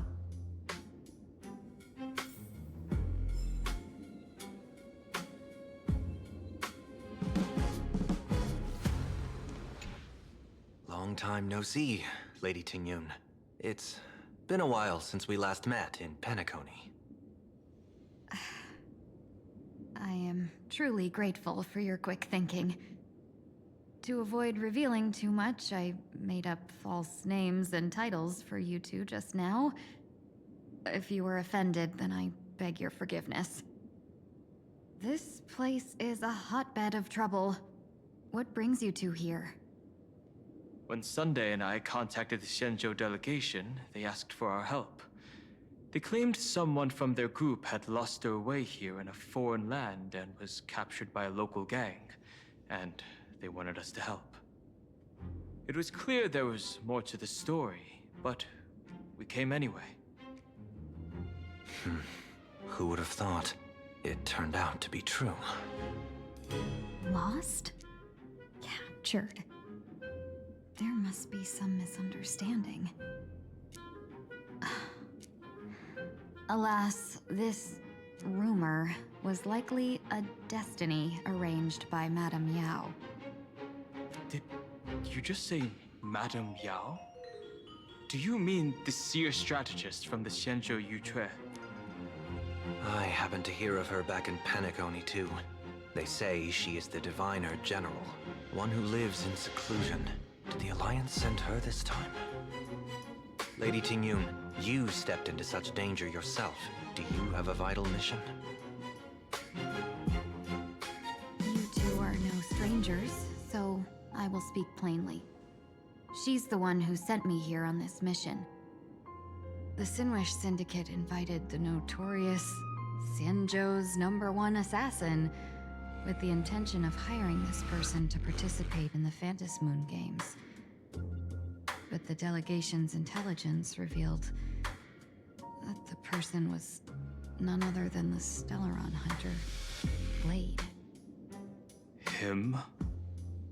I assumed the title to come here, to uncover why the Stellaron hunters are involved, and how he will enter the game.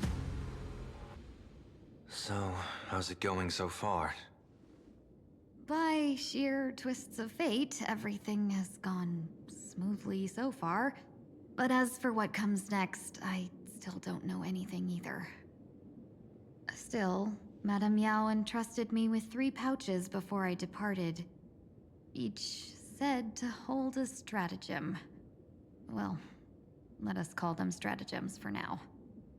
And at this moment, it is time to open the second. A strategy pouch? So you revealed my identity after all. No worries, I've sent you some backup. Use them however you like. Open the 3rd pouch only after you've met the Sinwish Syndicate's boss.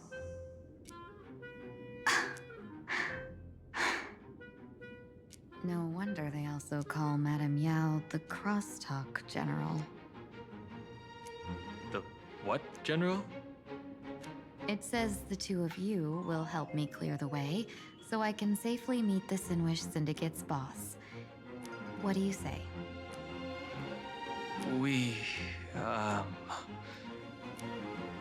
This place is perilous.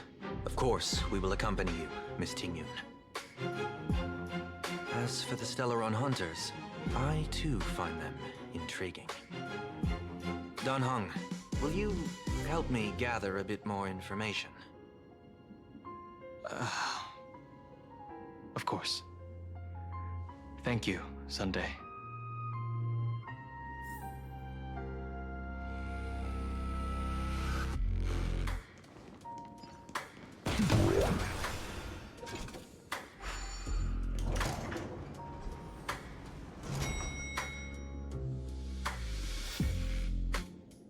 I gotta say, this place is decorated with a touch of style.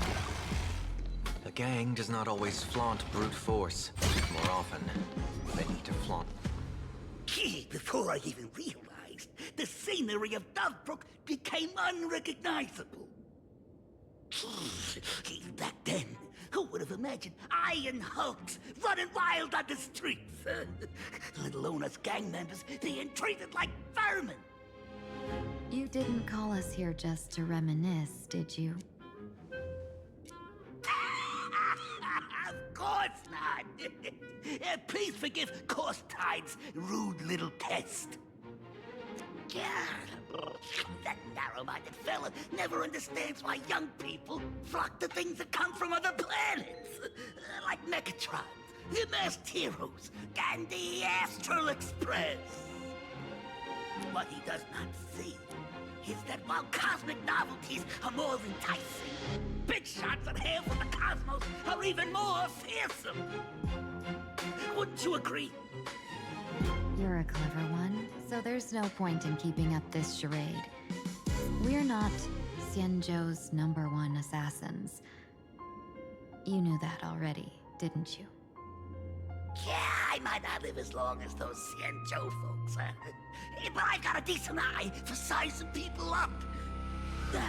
You might not be the #1 assassins, right? But your skills surpass even such assassins. So I don't care who you are. I pay good money for a sharp blade. But I don't give a fig about its brand. And where do you intend to use this blade? On the Sinwish Syndicate. What? No, don't get me wrong. I'm not looking for bloodshed. Instead, I intend to perform surgery on the Sinwish Syndicate. Look here. Through certain connections, I secured this mass correlation. The entry pass to the Eonic game. Some covet this treasure, while others fear it as a curse. Now, you claim the name of Xianzhou's #1 assassins, huh? So surely you came for this. You want the god's reward, don't you? You are our employer. Therefore, the festival's prize should rightfully be yours. What do you want from the Eon, Mr. Polewave? The Aeon? I harbor no such an unrealistic desire. I'll leave this prize for you to claim as your reward. I'm happy enough to share in a bit of your glory. Whether you win or lose, all I ask is that when the press comes a knock, you say this. You were sponsored by the Sandwich Syndicate of Toughbrook. That is enough for me. So this is a sponsorship deal? The Sinwish Syndicate only wants fame? Since we are not truly in your employ, are you not afraid we might break our promise and ignore your request? If you truly cared nothing for what I asked, why even raise the question, huh? As I said before, I may not have the long life of the Shenzhou people, but I do know how to judge people. One more question from me, please. Why are you so set on chasing fame? In plain Arcadia, Imagination exists due to wish power. And that wish power comes from the attention, curiosity, and demands humans place upon these imaginae. The Sinwish Syndicate was founded to provide for those imaginae who were ignored, had no wish power, and were not needed by humanity. Unfortunately, ever since that seashell woman rose to power, our path of blood and violence had run its course. That's why I want the Sinwish Syndicate to take on a new form. One that will draw more attention than ever before. The Sinwish Strangeling Pension Foundation, huh? What do you think of the name? It's a cozy and heartwarming name. So, will the three of you, accept this job?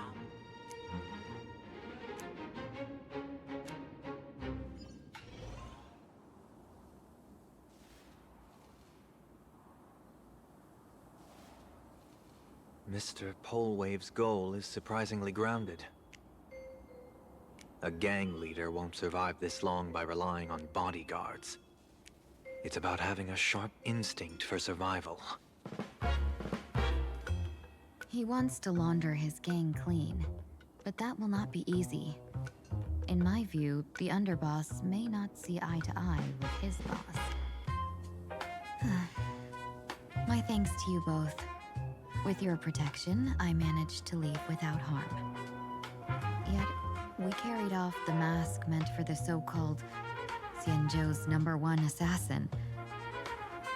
When I think of it that way, this mask feels thorny in my hands. That man. He seeks to enter the Phantom Moon Games? What does he plan to do? Whatever his purpose, this matter is grave. I'm afraid I must take my leave for now and report to General Yao Guang before making any decisions. No need for that. I've been waiting here for you all for some time. Madam Yao, you came in person? Well, you see, I must admit I passed false information to the two behind you, sending them on a wild goose chase. I should personally ask for their forgiveness. As for why I am here, Miss Ting-Yoon, you still have not opened the third pouch, have you? That's true. Whatever they give you, just take it all and bring them to me. What kind of after-the-fact strategy is this? General, had you spoken plainly, Sunday and I would never have refused you. Why did you lie to us and claim that someone was lost and captured? I didn't lie. If not for the appearance of the former Videodora High Elder and the runaway master of Penacony, Miss Ting-Yoon would still be trapped in those brutes' endless probing. Her being lost and captured was exactly the future I divined. I also foresaw bloodshed awaiting the Sinwish Syndicate. Had it come true, it would have been because Miss Ting-Yoon failed to restrain her strength during the clash. Yet, with you two here, the gangsters' lives were spared. You even foresaw the anomaly with my body. Sometimes even when fate is foreseen, it cannot be changed. Fortunately, things did not come to the worst. As for Mr. Sunday, I've heard so much about you. With my 1,000 feathered eyes, I had the privilege of watching the broadcast of your entire goddess-ending feat in Penacony from far away. Truly magnificent. Let's not speak of that misstep anymore, General. Rather, we have brought back the mask, as you asked. How do you intend to use it? Surely not just to hold it and block the Stellaron Hunter's entry. That was the plan, but from one cost spring 100 outcomes. Now that the mask is in my hands, there are many possibilities. What do you say about using it to lure Blade here and strike him down together? Or perhaps I could wear the mask myself and personally compete in the Phantasmoon Games. That'd be interesting, right? Each mask used is gone for good. The Stellaron hunters will be left with a real headache. That'd be truly killing two birds with one stone. Madam Yao, this is deadly business. It's no laughing matter. Deadly? Miss Ting-Yoon, that is exactly why I am here. Not to put Blade in his grave, that is. His ties to the Xianzhou have long since frayed. There was no need for me to snatch someone else's assignment and come here only for his sake. Snatch someone else's assignment? So the Xianzhou envoy was supposed to be someone else? To be frank, this journey to Plain Arcadia was meant for Jingyuan, the divine foresight. The Lawfu Cloud Knights recently returned from the great battle against Iron Tomb, and the honor should have been his. Yet, before his departure, I cast several divinations on all parties involved and received this result.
Incineration, death, abandonment.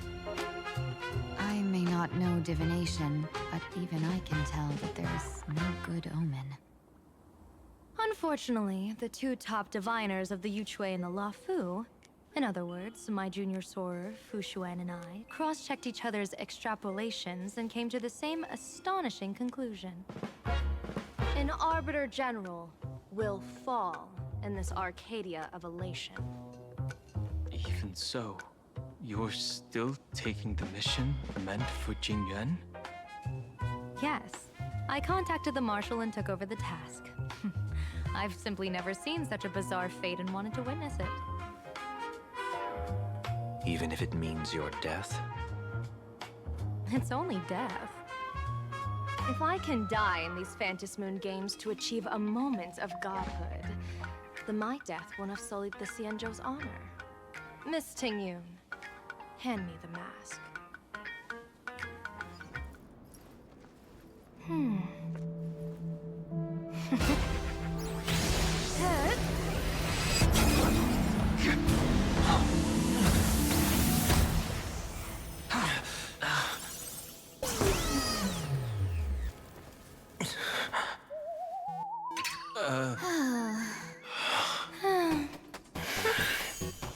Well done. You have hit your fitness goal. Another active and fulfilling day. Sorry, Sunday. My body instinctively sensed danger.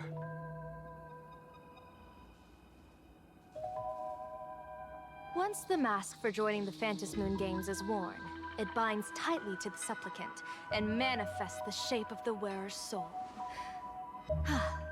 I read something like this in the Views of the Universe from a Star Skiff. It's confirmed now. This mask is indeed genuine. Congratulations, Mr. Sunday. You're now a supplicant in the Aeonic game. What exactly are you trying to do, Seer Strategist? Twice now you've acted without warning. Do you mean to make an enemy out of the Astral Express? Dan Heng, let me take care of this. Sunday, are you planning to fight? Don't worry, I'm no match for this general.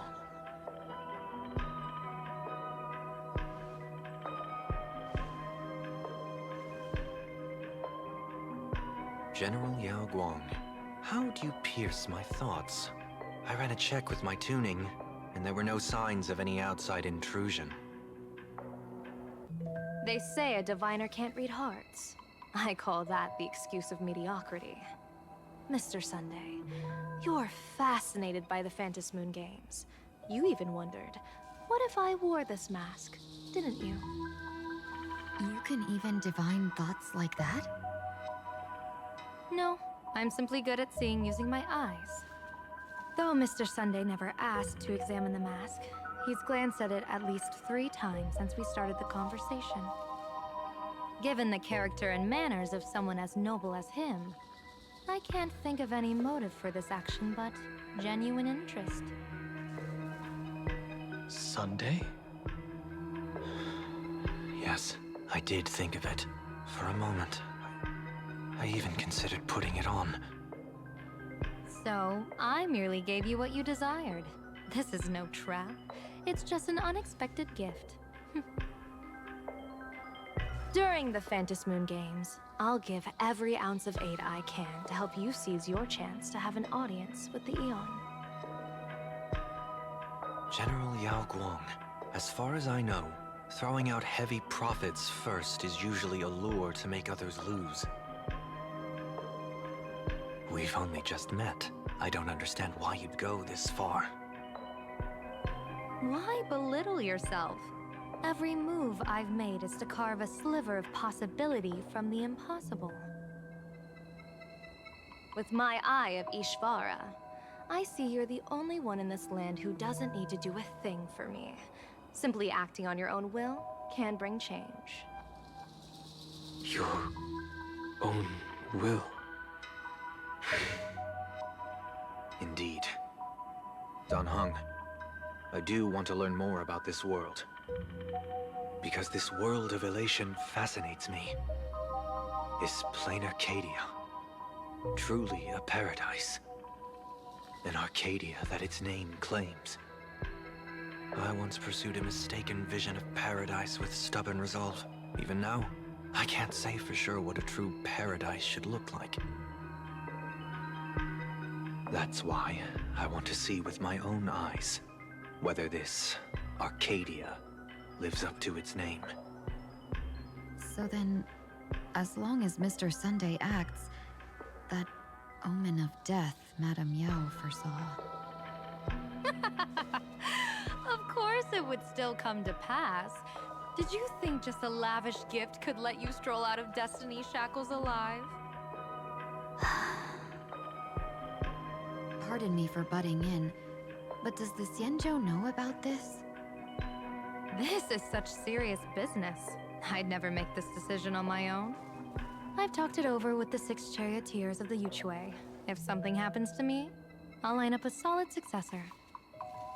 She headed to the Yuchue on the day I left on this mission, just in case anything went wrong. There, with the other potential successors picked by the 6 charioteers, she'll train at the Omniscience Sapientia Academe in divination arts, war strategies, and civil governance. You mean Lady Fushuan? She'd take over the Yuchue after you? Fushuan? What Fushuan? If I don't make it back from this trip, maybe Qingchue from the Law Fu Divination Commission could take the seer strategist position and command the Yuchue. Qingchue and Yuchue. Ooh, what a perfectly rhymed match. As for the details, shall we discuss this somewhere else, you three?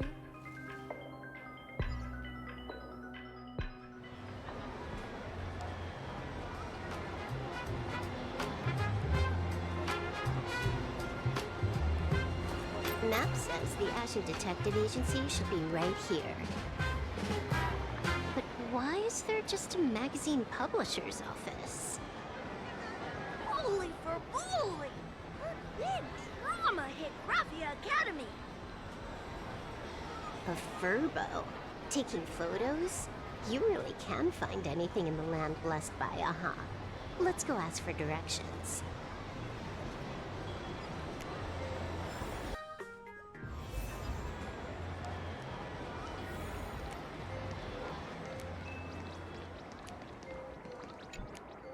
Hey, little furbo.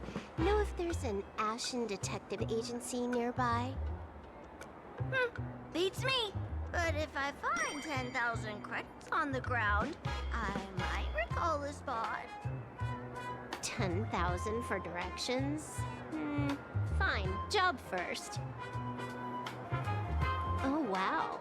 Looks like 10,000 credits from my account just hopped to end up in yours for no reason. Now, spill. Whoa! Generous, miss. The place you're looking for is upstairs. That detective's renting my boss's space for his agency. But he's zonked out in the day, and his doors are locked at night. No clue how he earns any money. Maybe he's a vampire? So they're closed? Then how do I meet this Ashen Detective? Beats me. But if I find 50,000 credits on the ground, I might recall that too. You stinky furbo! Begging for a smack! Scamming our guest! Oh, time to go!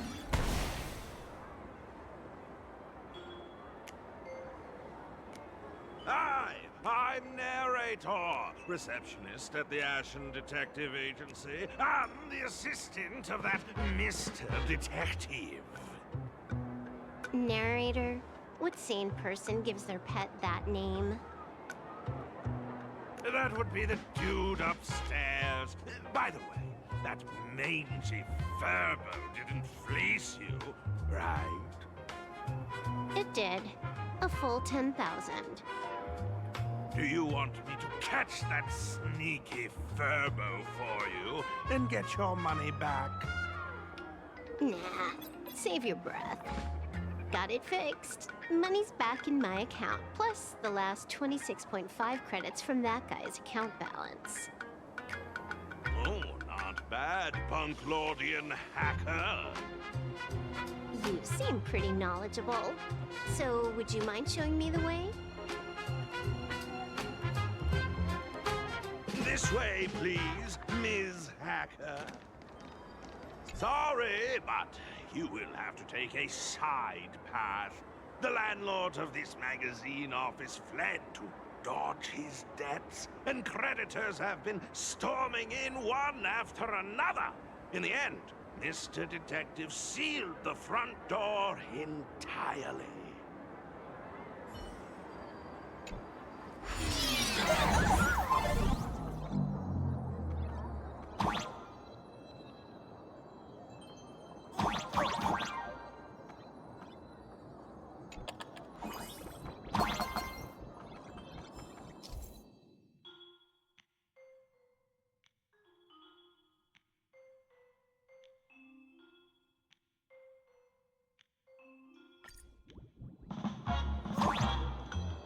So, there's even a shooting button.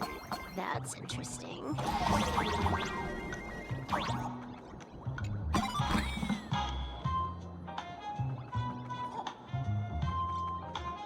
Why are there so many furbos? They're all employees of this magazine company.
Why does this scene feel like a punishment round from a game?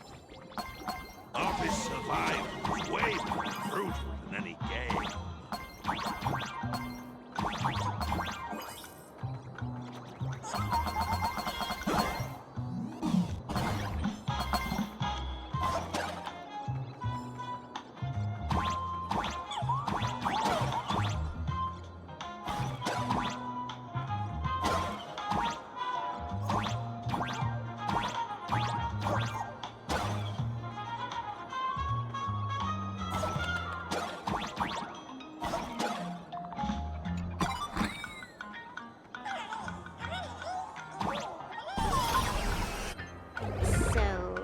This is where the detective lives? Yes, his office and living quarters are one and the same. It is a little shabby, I admit. At this hour, he is probably fast asleep. Visitors here are rare indeed. Visitors being rare. That really does sound a little sad. Please, come with me. I will wake him at once.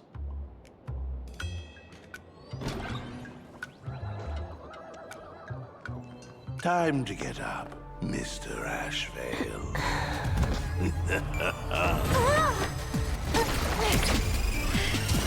How many times do I have to say it? Just leave the delivery at the door. To disturb my sleep? Mr. Ashvale, this lady is not here for food delivery. Oh, then she must be here to kill me. Sadly, not that either. What do you mean, sadly? Not here to deliver food and not here to kill me. How strange. Oh, then you must be a client. You are here to hire me for a case. Your order of guesses is a little heartbreaking. Yes, I am here to commission you. Something has been stolen. Oh, What did you lose? A person, along with an ancient mask that should have been mine. Interesting. Are you here to join the Fantasy Moon Games? At that moment, a cloud of suspicion rises in the detective's mind. Who exactly is this girl? Mr. N, stop the voiceover when we're talking business. Oh, stop! You pay me 900 credits an hour plus 2 bananas just for this, don't you? Yes, but at least throw me a few clues while you work. Between the detective and their assistant, at least one of them should know a thing or two about deduction, right?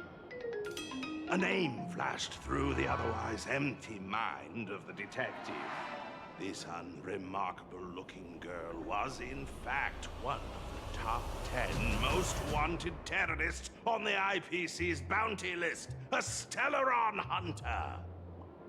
Kafka! It's Silverwolf! She's Silverwolf! Mr. Ashvale, did you get your head caught in the fridge door or something? I feel like I need to wipe my personal data again. One of the Interastral Peace Corporation's most wanted fugitives with the highest bounties comes to commission a broke detective. Ooh. I have seen plenty of stories like this. So, the next thing would be me getting dragged into a massive conspiracy and forced to run for my life, right? Drop the paranoia. I came to you because I hacked into the Security Bureau's criminal record system. What I found was shocking. In all those bizarre police cases, you were hired again and again. The curious case of the Harmony Sect Communion, the mystery of the Ghost Bullet Worm Express, the serial ghost resurrection incident, the super non-serial locked room murders at Kooky House, you helped solve them all. You may not be the most famous, but you're probably the most capable detective around here, right? Is nothing private anymore. Whatever, tell me. How did you lose your mask? Today was supposed to be our meeting with the Sinwish Syndicate. All right, now let's talk about the commission fee. Excuse me, I haven't even finished my sentence yet. A true great detective can know a case without ever leaving the room. While he sleeps, I gather the intel. We already have the basics about today's fiasco with the Sinwish Syndicate, and those 3 Cienjo #1 assassins who scammed the mask. Can you handle it? Money is not a problem. Do you take dirty money? Sorry, no dirty money. And please do not withdraw your payment plus the account balance after paying. Oh, then how about this? This is the IPC's turf, right? Turn me in for the bounty. You take the reward, and I bolt afterward. We Stellaron hunters sometimes use that trick to raise funds.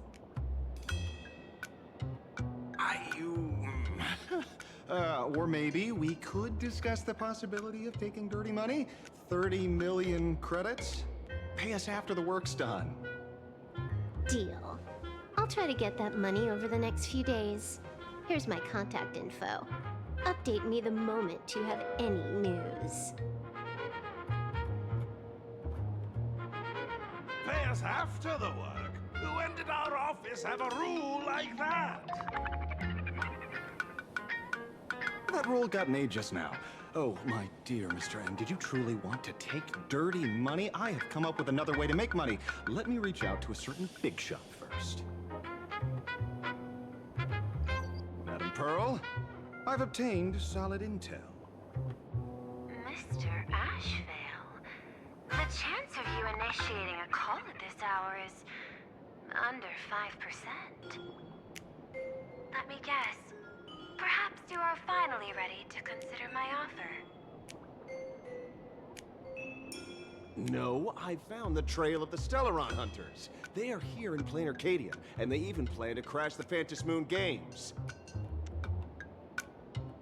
I can send you her coordinates quietly, without anyone noticing. Quietly, without anyone noticing. The Phantom Moon games? When your IPC chose to speedrun it, it was fated to be more than just a game of fun. You want me to take part? That is asking a bit much of an old man.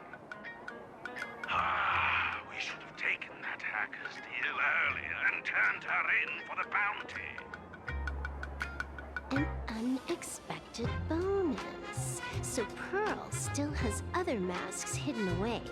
That makes things much easier. Seems that listening in on one's partners after wrapping up business is a habit worth keeping.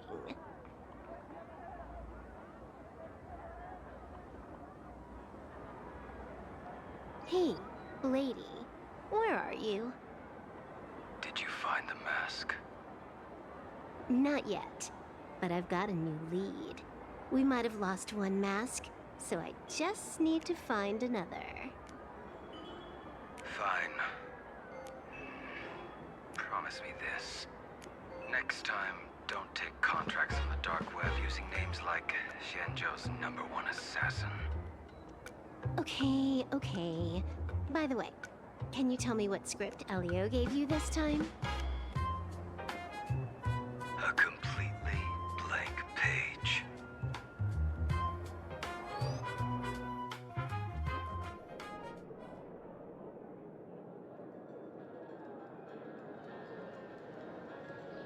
So, what you're saying is that this Miss Sparksy, who was originally just a virtual avatar, has now crossed into reality and taken entire school staff and students hostage. So it's just a typical case of the idiogenerative imaginary phenomenon.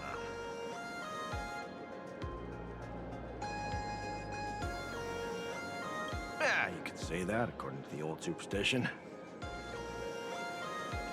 Modern science believes that when something receives excessive attention, it would suddenly gain life and becomes an imaginary due to the accumulation of too much wish power.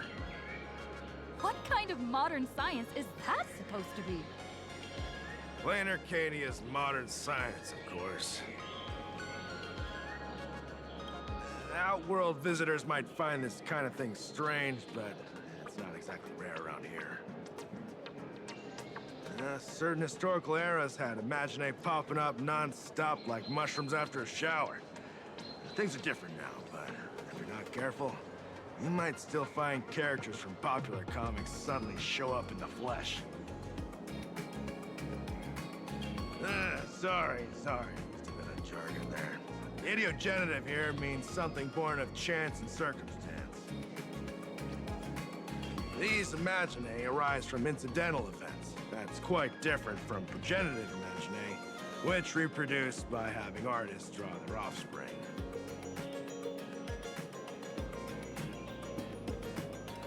Heading out?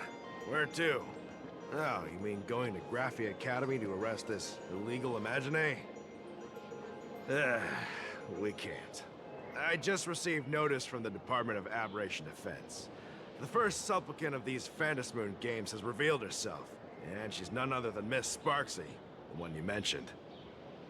Although you're honored guests of the Astral Express, you seem completely unfamiliar with the laws and customs of this world.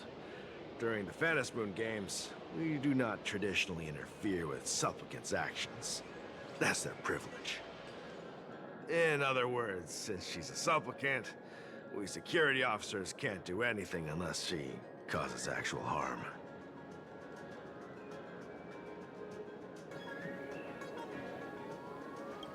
You say she took a school hostage, but the intel I have says otherwise.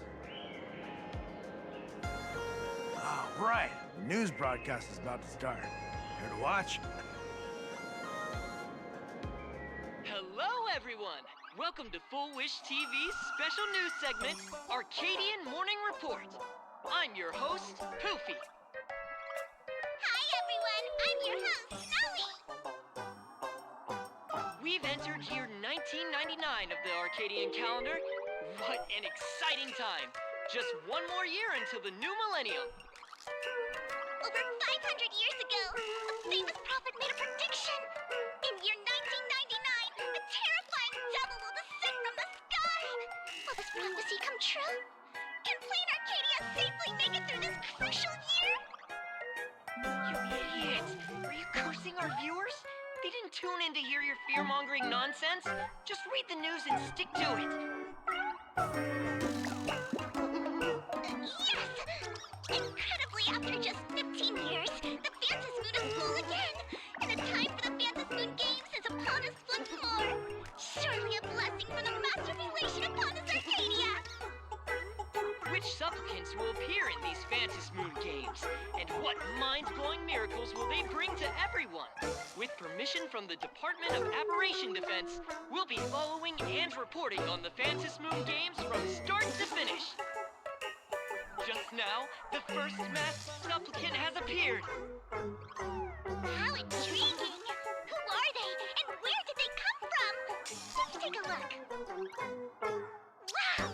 Internet-famous streamer Miss Sparksy announced 2 hours ago that she's donning a mask to become a supplicant! The Department of Aberration Defense has confirmed the news is authentic!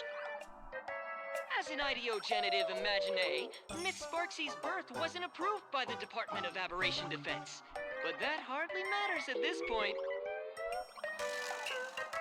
What sort of miracle does this live streamer plan to produce during the Phantasm Moon games? Let's switch over to her stream and see.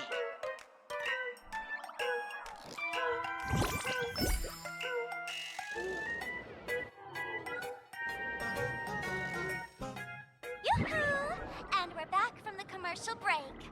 A big thank you to Love Insurance for being the title sponsor of today's Sparkstacular Arcadian Adventures livestream. One person, 1,000 faces. 1,000 faces, one person. Who will Sparksicle become today? Ta-da! Time for the big reveal! Everyone, follow along with me, Sparksy of Graphia Academy, as we check out how our new transfer student is settling in.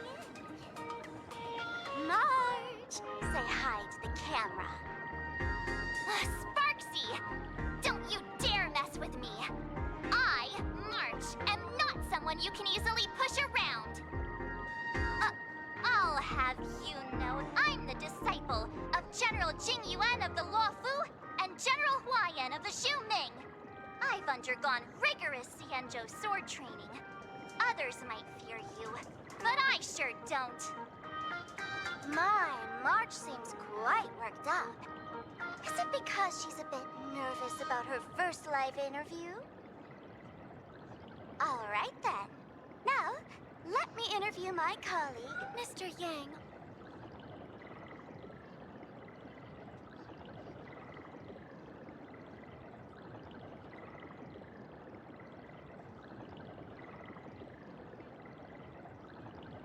All right, that wraps up our interview for now. Let me give you all a sneak peek at what's coming up in our next live stream. Thank you all for your wholehearted support. Sparksicle will work hard to repay your kindness. In 3 hours, I'll be hosting a special live stream performance, Sparksicon, alongside our special guests, the legendary Nameless from the Astral Express, who have carved countless legends across the cosmos. Tell your friends, your family, even your enemies. Let's set aside all grudges and meet in the stream to witness the most dazzling sparks light up Plain Arcadia!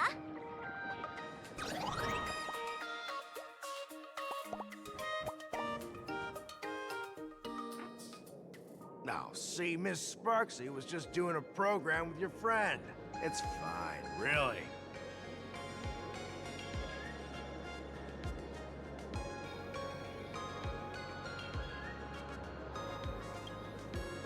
Have you seen shows like that before? You know, where celebrities go somewhere to do everyday jobs, like those reality shows where they trade places with regular people.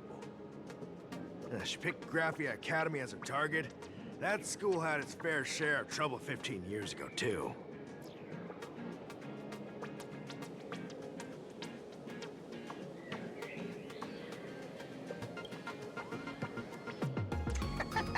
So these are the nameless of the Astral Express? That's hilarious! I heard they're supposed to be great heroes who saved other worlds. Look at them now! Switching to comedy in a heartbeat.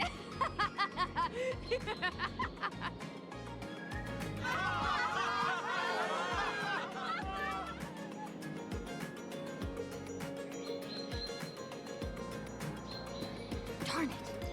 Soon the whole of Plain Arcadia will be saying Sparksy caught the Astral Express crew in one go and made us the butt of jokes. Our reputation would also turn into her trophy. Oh, right. Please keep this Phantom Moon Games emergency response guide safe. Some sections in it might come in handy.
If there's nothing else, I'll be going now. See ya. See? I told you so. Even calling the police was useless. Right now, you're their only hope. And that red boss lady of yours. She's here too. Are you all right? Did you get hurt when you ran away?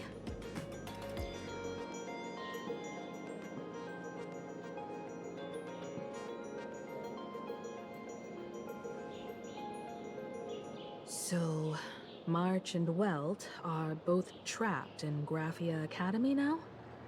And that girl called Sparksy took the mask, too. No, it's not your fault. I underestimated the complexity of the situation behind these games. Coming back to my homeland was meant to be a relaxing vacation for everyone. And I also wanted you and March to experience the atmosphere of elation in this world. Throughout the history of the Phantom Moon Games, there have been many instances of cooperation between supplicants. But this time, forces from across the cosmos have turned this into their own high-stakes poker table. Rather than honoring the elation, these players are far more eager to savor victory for themselves, itching to knock everyone else out of the game. Sparksy is one such troublemaker.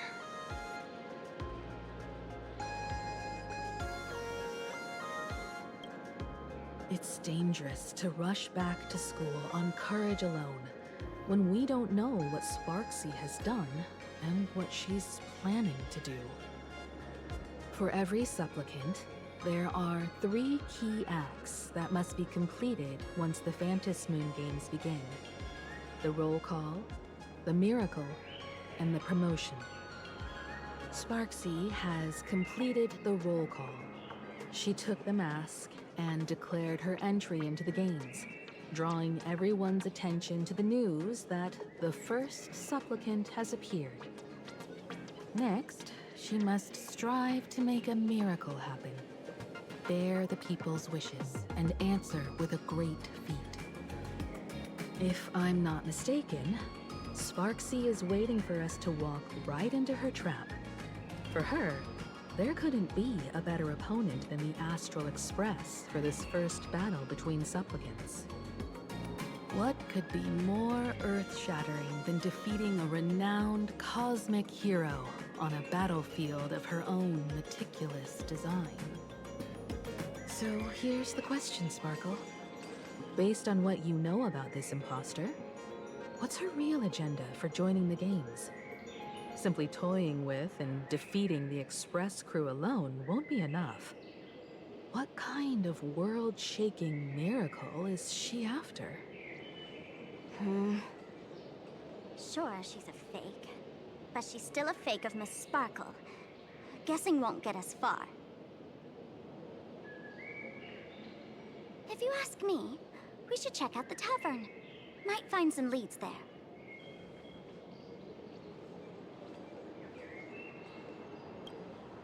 The Masked Fool's headquarters.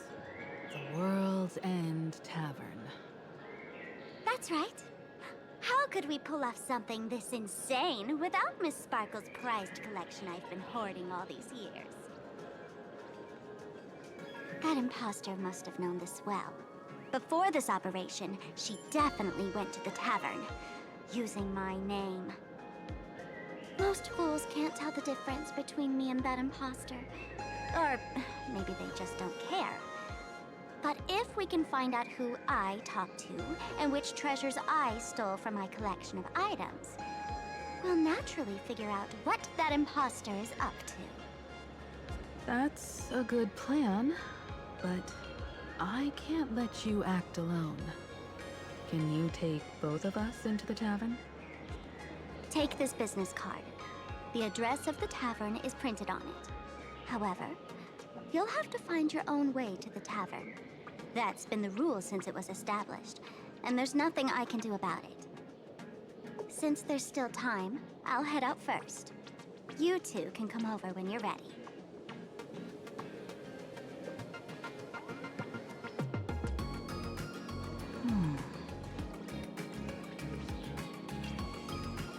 I'd say she needs us more than we need her. Relax. Just step into the elations right. What you need the most is ease. Don't dance to your enemy's tune. Find your own rhythm. Now it's our turn to set the steps.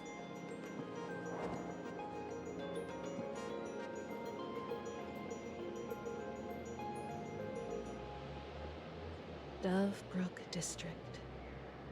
It's been a while since I've been home. Perfect timing. Don Hung and Sunday have made some new discoveries. I asked them to meet up with us later.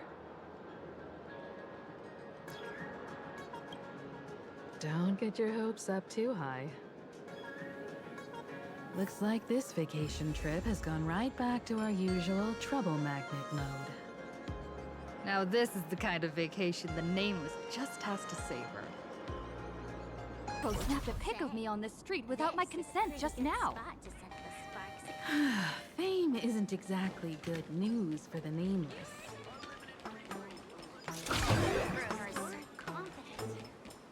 We're almost at Dovebrook District.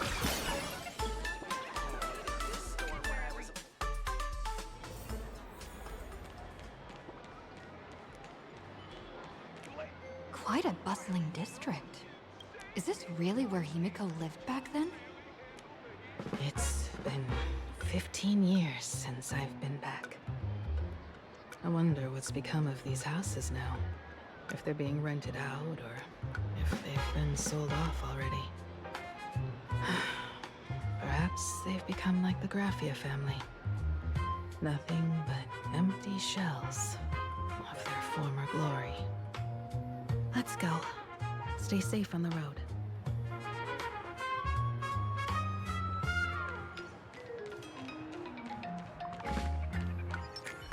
Watch this. Sure.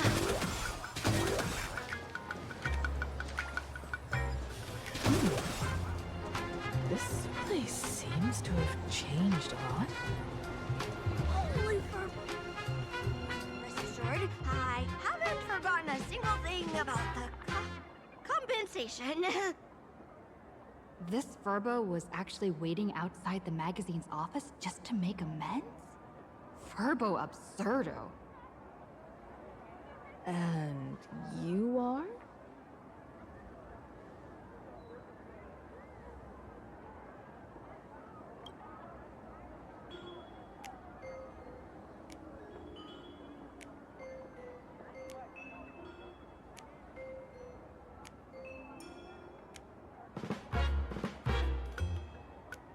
Would you mind coming into our magazine office to talk? Let's discuss compensation, shall we?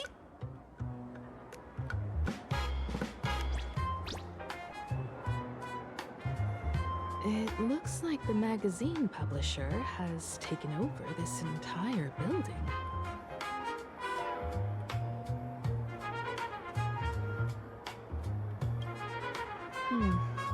Strictly speaking, the entire street where this building stands belongs to my family's estate.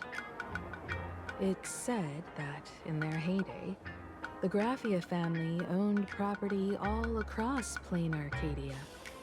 But by my generation, very little was left. When my journey reaches its end, will anyone in this world be able to inherit anything from me?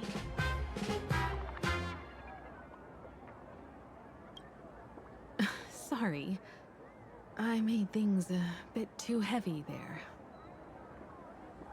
Come, let's go inside the magazine office and see what this little Furbo is up to.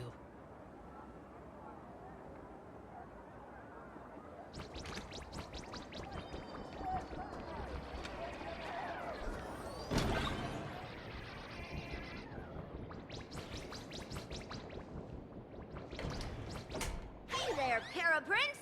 I brought quite an impressive creditor to visit you. Beep beep. Debt collector signal detected. I'm out of here.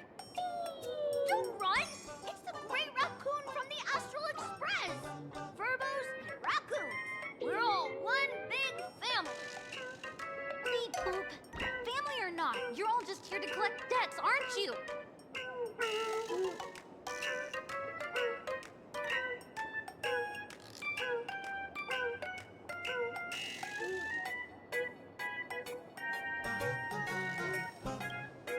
Great Raccoon, that jerk of a company president ditched everyone to dodge the debts. We brothers haven't gotten paid in months. As you can see from our sorry state, even if you sold us all for Furbo Hot Pot, you wouldn't get much money back. But I've got a plan. We can work together for some mutual raccoon Furbo benefits. After all, Furbobo Weekly does have quite a readership. Right now, the hottest news in all of Plain Arcadia is the arrival of the Astral Express. Once you become the company president, Great Raccoon, Furbobo Weekly can go full throttle for you, becoming the Express's exclusive media outlet, churning out a string of hot scoops.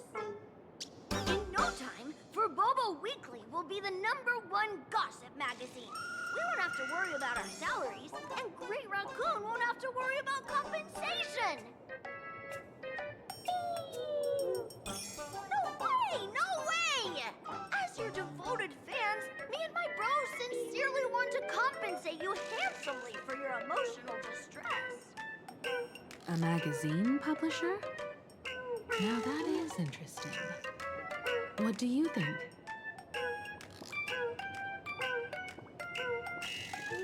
These Furbos may be crafty and full of tricks, but they can definitely help us out. A media outlet working for you, and a network of informants who can run around everywhere? Having a logistics team like that during the Phantasmoon games would come with many perks. And best of all, they're free. Being a company president is actually super easy. Just follow me.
That's all it takes?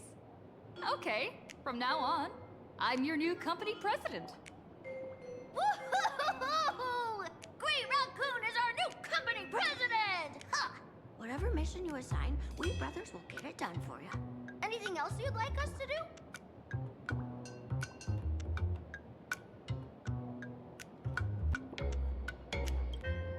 In return, make sure you create some big news stories.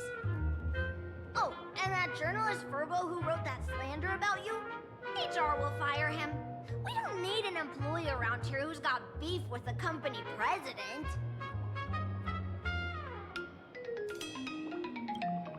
I heard a supplicant has appeared at Graphia Academy. Should we have him take some pictures there for you? No problem. I'll arrange it right away. This Furbo will issue the order. Stay tuned for his first-hand report. Looks like you're already getting into the groove of being a company president. We're pretty much done here, and Dun Hung and Sunday should be arriving soon as well. I'll just have them meet us here at the publishing house.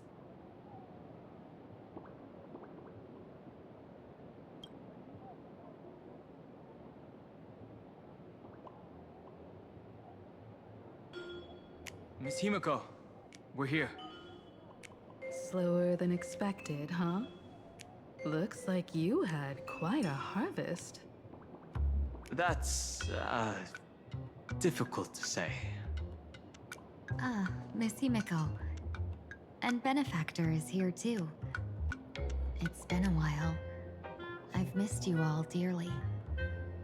Miss Tingyun, are you representing the Xianzhou on this diplomatic mission to Plain Arcadia? This is a matter of great importance. A humble girl like me doesn't have that kind of standing. I'm just tagging along with General Yao Guang of the Yushui, to help out with odd jobs. I happened to run into these two on the way. A seer strategist.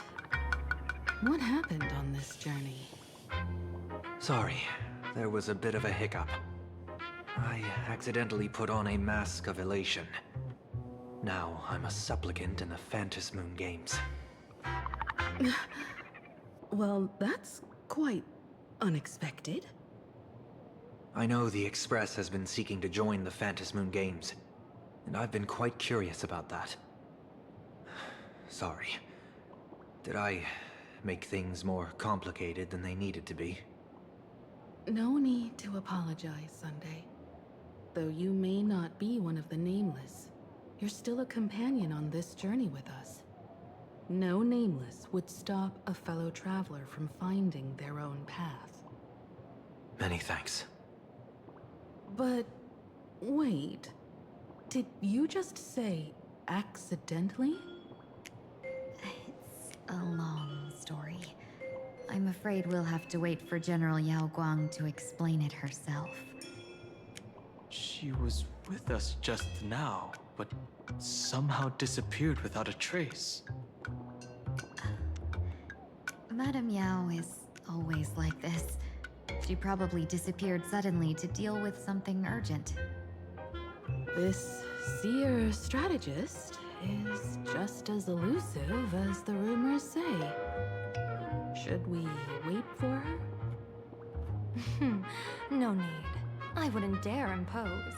The tides of fate shifted. I had to delay my steps to arrive at the proper time. I ask for your understanding. Oh my. Counting me, we make exactly 6. Let me do some calculations. Your fortune in the coming days looks grim. You'd better watch out.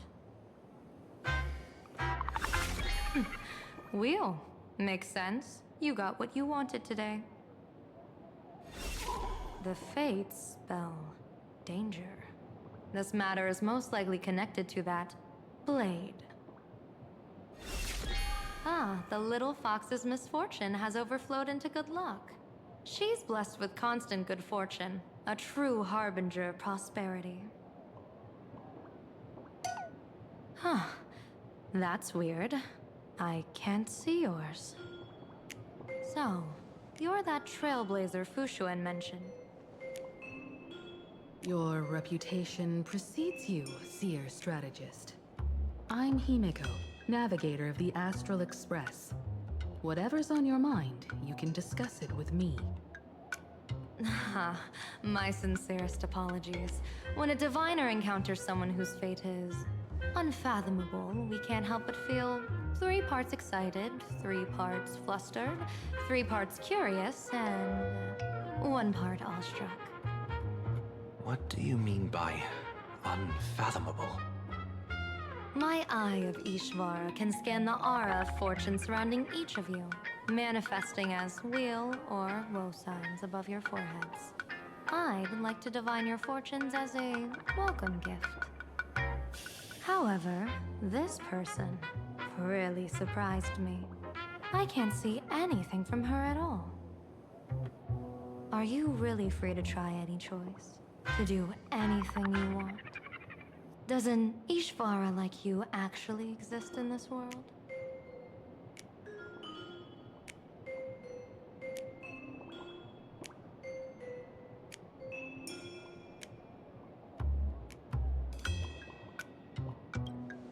You might be onto something.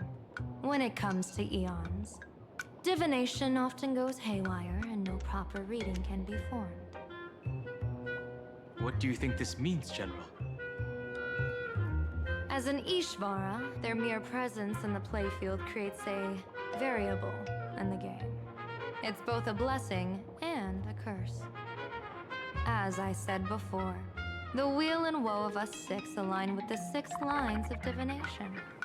If she represents woe, then the hexagram falls to water, where dangers lurk above and below, spelling doom. If she brings weal, then the hexagram shifts between wind and water, presenting a great opportunity to strike. Auspicious. So, the fate of our journey in plain Arcadia rests on her decision.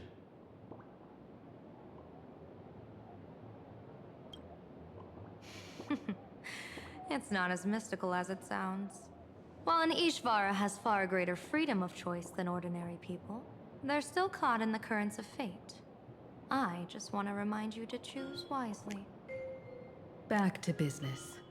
I take it you're not just here to read our fortunes? I am here to greet everyone, to apologize to the Express Navigator for my previous indiscretions, and to borrow someone from you. Miss Himeko, now you understand how I ended up wearing this mask. I get it. She says she wants to borrow you for an operation. I want to hear your thoughts. If you're not comfortable refusing, I can speak up for you. Oh, you two. No need for whispers. I can hear you loud and clear. How did you... Well, since the General heard us, would you mind telling us your reasons for doing this? I'm collecting variables. During this journey, I'll be acting as unpredictably and irrationally as possible. Don't be surprised. Some Arbiter Generals excel in battle with their wit and valor. Others master the art of forging weapons, and some guard the netherworld with their lives. I, however, fight for the Alliance by calculating and manipulating fate itself, peeking into the future. I'm here to discuss matters regarding the Anti-Destruction Alliance, and then I'll head to Astropolis for the vote. That's the real business. But according to the divination, this Arcadian world faces an extraordinary danger. When a bird's nest falls, no egg will remain unbroken. Are you saying we'll all perish along with plain Arcadia? What's going on here? Intel indicates that a serious Xianzhou criminal is attempting to join the Phantom Moon Games. This individual has been infected by the flesh of Shuhu, the emanator of the abundance, and is extremely dangerous. According to my interpretation, his long-suppressed violent nature will eventually become uncontrollable, bringing catastrophic disaster to everyone. There's no way he could do that. That's the divination's answer. Rather than asking whether he could, we should ask, how would he do it? My divination shows dragons clash in the wilderness, their ichor dark and yellow. While the term dragon clash could simply mean fierce battle, could it be foreshadowing a great calamity from your conflict with Blade? Perhaps this prophecy has other interpretations. But with my limited intel right now, I have to prioritize Blade, this most volatile and dangerous factor. I've heard that different interpretations of prophecies can lead to completely opposite outcomes. Until things become clearer, it's better to reserve judgment. Let's put that aside for now. In any case, I've brought along a creation forged by Blade himself. If things get out of hand, it might temporarily restore his sanity, giving us a brief chance at victory. What is it? I'm sorry, but fate has shifted once again. I must take my leave. To put everyone on the Express at ease, I solemnly swear that Mr. Sunday won't be obligated to do anything for the Xianzhou. On the contrary, our delegation will give him every ounce of aid within our power. What did you say, General? Aid within our power? She's gone. Whoa, that was quick. Madame Meow must be really busy. Has she vanished into thin air like this before? Yes. I don't know the details myself. With Madame Yao, it often happens and no one knows when she'll return. She doesn't do it on purpose. Allow me to apologize on her behalf. No worries. At least we know what the Xianzhou is up to. Right now, 2 companions from the Express are still trapped somewhere. She and I must head to the tavern to uncover some clues. If Miss Himeko needs my help, please don't hesitate to ask. Are March and Mr. Yang in trouble? I'll go with you. No, you and Sunday will act together with the Seer strategist. We're not at the point where we need to call in reinforcements yet. The situation with Blade is unusual. That Seer strategist's concerns aren't just baseless worries. I don't want to see the Phantasmoon games bring catastrophe to my homeland. So this is also my request. To put it in the General's words, please do your best to introduce new variables.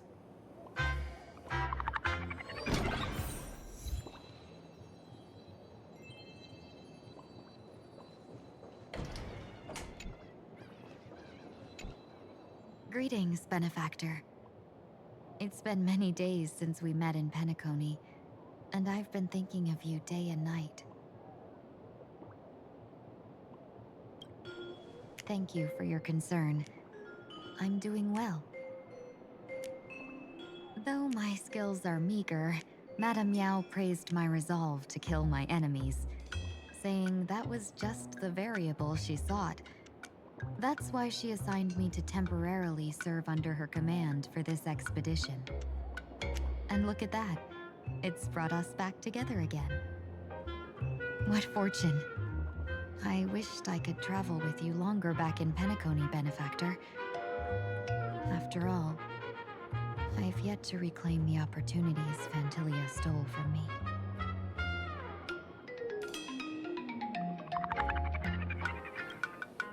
Hard to say. Like the divinations she casts, she's a riddle shrouded in fog. Apart from the ever-absent Patina Justice, she's likely the most mysterious of the Arbiter Generals. I'm sure there's no mortal danger. Please forgive my jest, Benefactor. Being around Madame Yao has gotten me into the habit of cracking jokes all the time. Her actions may seem inscrutable, but she always provides what you need ahead of time. That's why even those who grumble still carry out her orders with diligence. In truth, doesn't she seem more like a shrewd merchant than a diviner? But then, when have any Arbiter Generals ever been ordinary?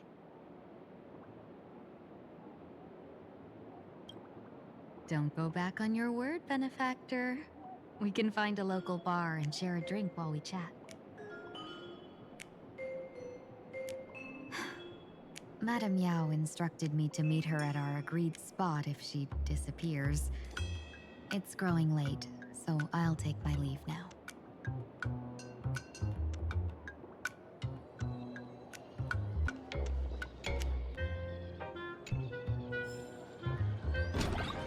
The IPC, Masked Fools, a Xianzhou General, the Stellaron Hunters, and the Nameless.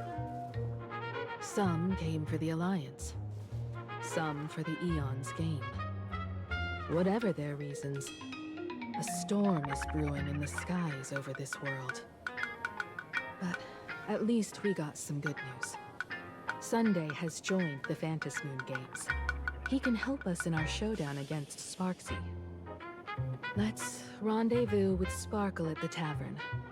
We must uncover why Sparksy entered the Phantasmoon games, and what sort of Sparksicon she's got planned for Graphia Academy.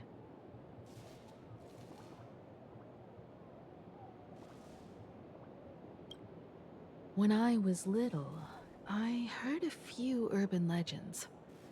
They say The entrance to the tavern exists behind every single door in this land. But those who aren't invited, or haven't found their destined path, can never step inside. This time, we already have the Fool's invitation in hand. As for the key to open the door, there's a silly rhyme on the back of the business card. For revelry and drinks galore, no need to search from door to door. Heed the fool's riddle with care to find the key that leads you there. So, about the fool's riddle, got any leads?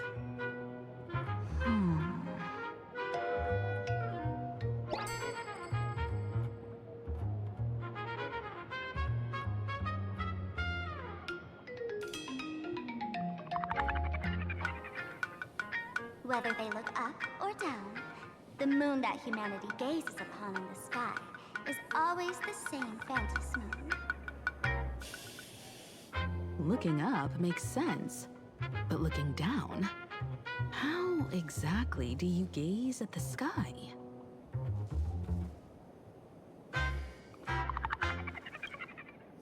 Oh, it seems fate ties you to the tavern. I get it now. The answer is Dovebrook.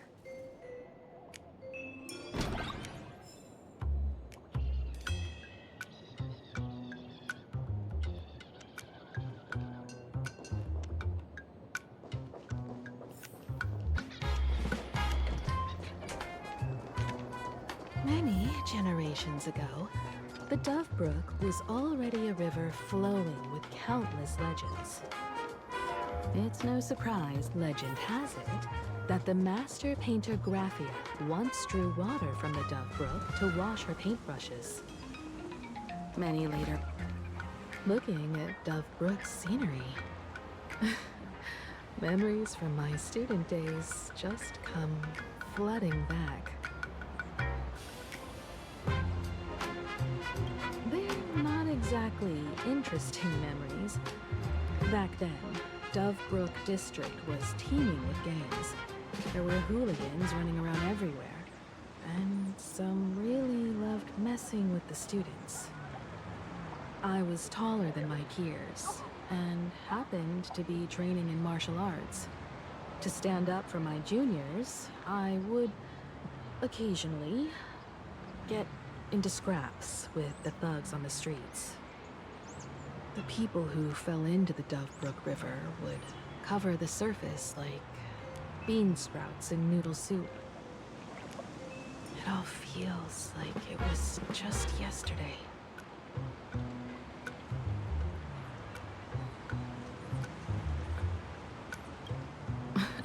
Sometimes the thugs fell in. Other times, I took the plunge myself. Back then, I was a bundle of restless energy.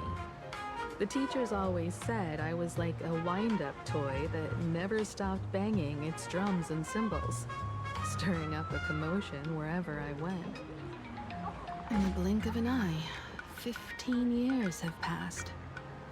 Hard to believe someone as reckless and willful as me became the navigator of the Astral Express. Now's not the time to wax sentimental. We've reached the banks of the Dovebrook. So, where's the tavern entrance hidden?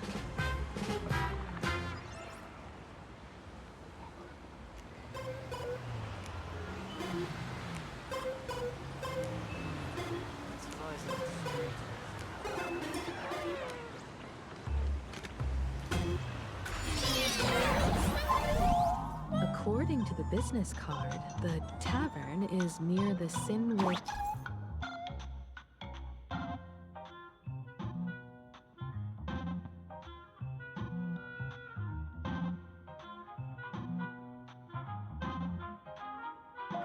Syndicate headquarters. Let's check the other side of the river.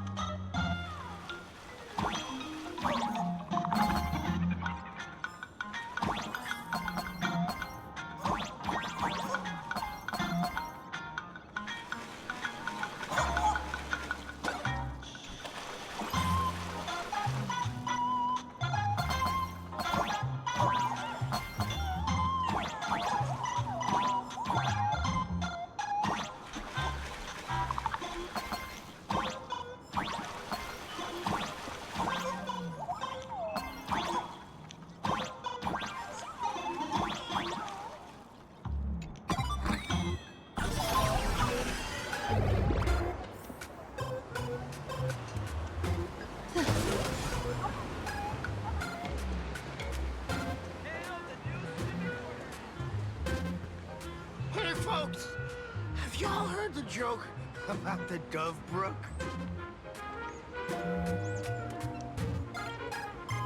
One day, a criminal escaped from prison.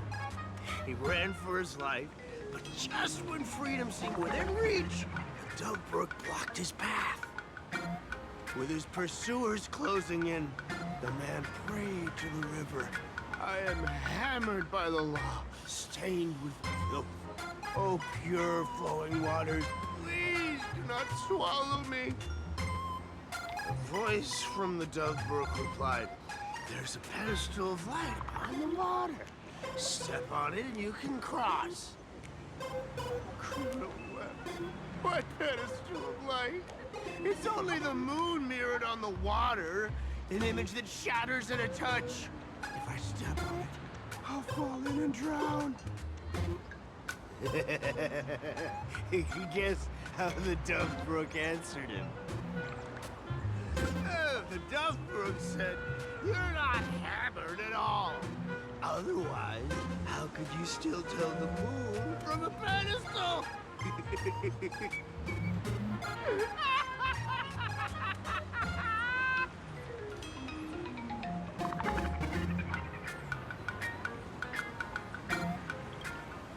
It's fine. You don't have to buy me a drink as long as I can make you laugh.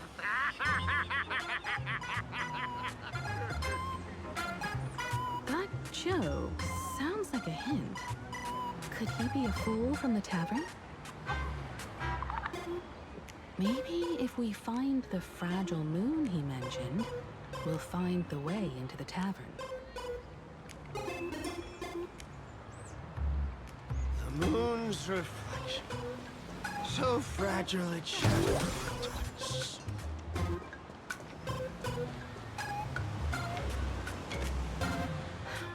Sparkle's riddle says this. Whether looking up or down, they all see the same phantom moon when gazing at the sky. We've gazed at the sky already, so next... From this angle, the moon's reflection is right here. It does look strange in the water. If what the card says is true, and the fool's riddle is the key to entering the tavern, then this moon must be the door lock. Come on, let's take a closer look at this strange moon.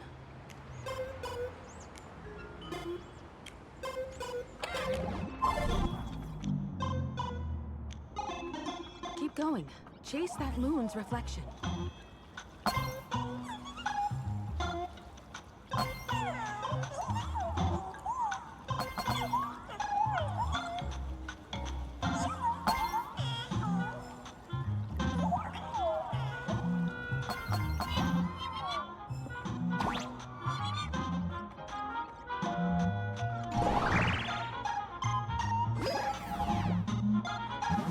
The fools are guarding the moon's shadow tight. Find the switch, shatter the moon lock, and we're one step closer to the tavern.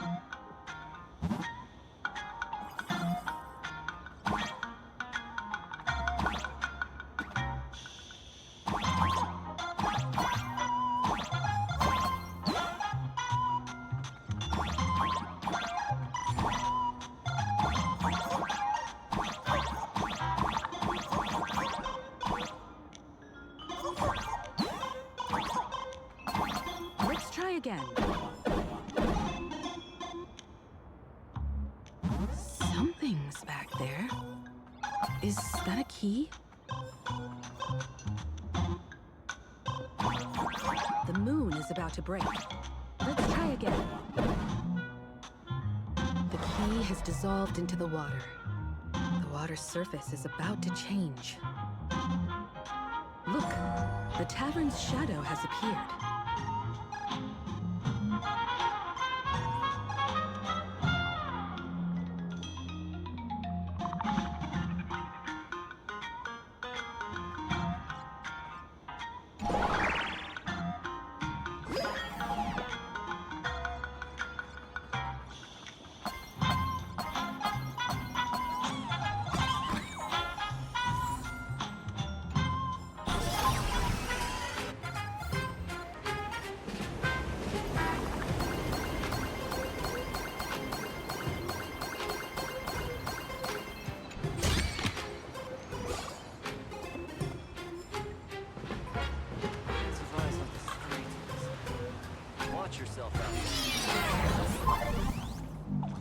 we follow this path ahead, we should reach the tavern.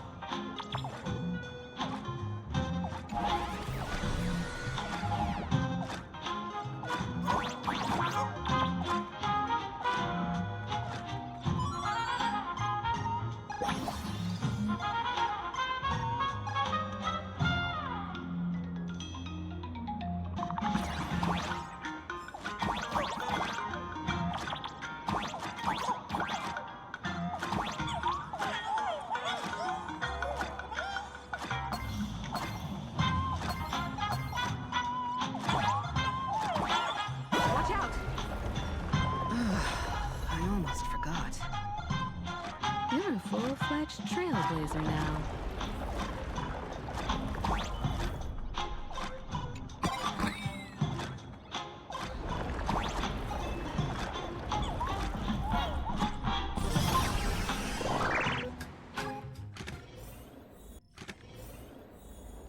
Welcome.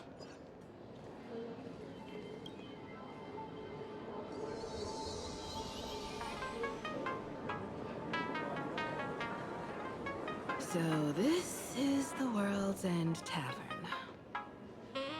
No. Allow me to correct you. If you think this is all there is to the tavern, you're sorely mistaken.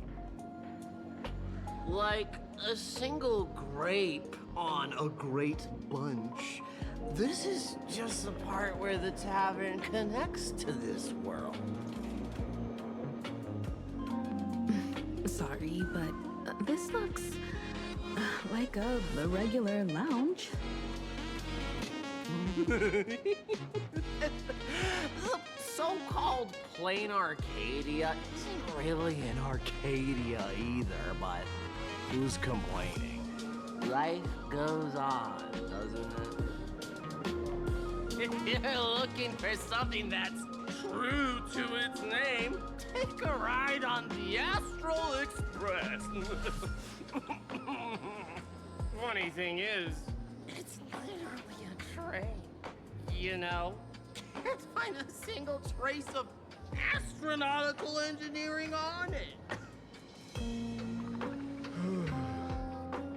Wait, you two are navigator of the Astral Express and the raccoon on board, right? I've seen you in the news.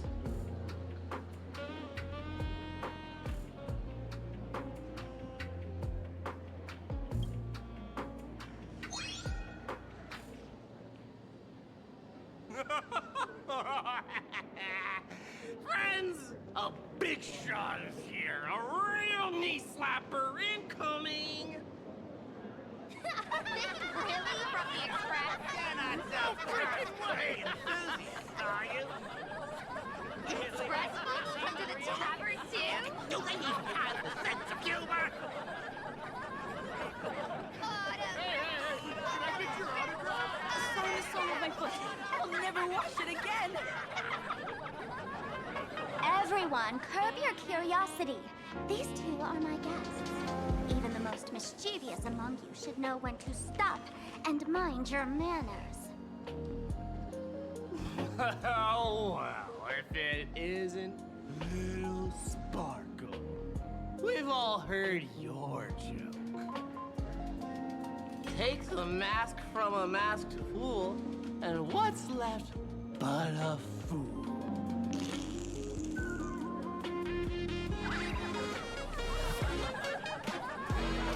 Oh my! Wouldn't a masked fool be better off without the fool? An empty mask sounds even better, no?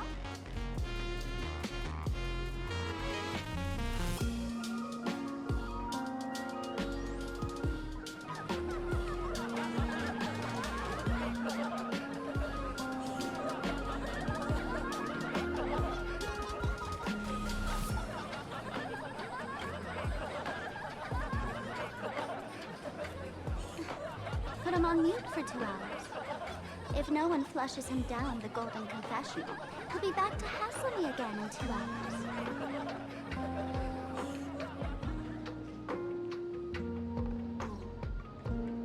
All right. Now I can finally entertain my guests without interruptions. You two, this way. Let's talk about the imposter.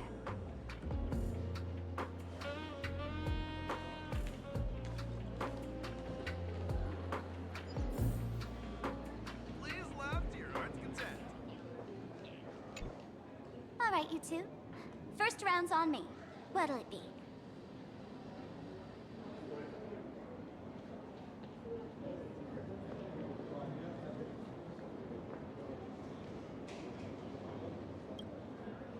We're not here to drink. Time's ticking. Did you find anything on Sparksy? Don't pull a long face. You'll sour the vintage in the cask. While you were gone, diligent little Sparkle was gathering intel non-stop and didn't waste a single minute. Sparksy. She did come here disguised as me. I called Giovanni. You might not remember him. He's the poor sap who drew the short straw to manage the storage area recently. Old Gio told me that a week ago, I came here and took a few things. Among them was a vial of mimetic virus. A mimetic virus. No wonder she could take over Graphia Academy and distort Marge and Weld's cognition, making them believe they're a student and teacher.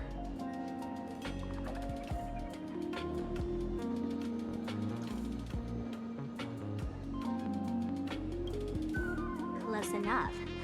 The so-called Sparksicon is a front for spreading a mimetic virus.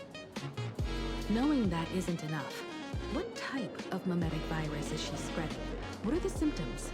We need more on her plans and actions before we can counter it. Thought of that already. So I visited a few friends and learned where the imposter's been haunting. To dig up details, I'll have to get hands-on. Lead the way, then. Let's move. Stay close.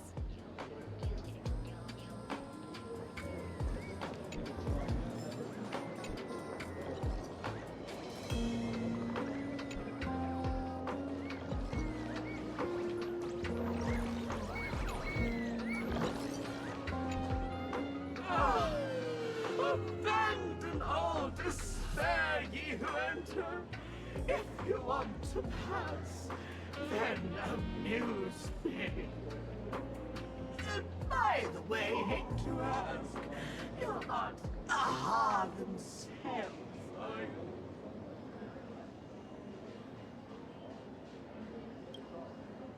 you? No, you're not aha.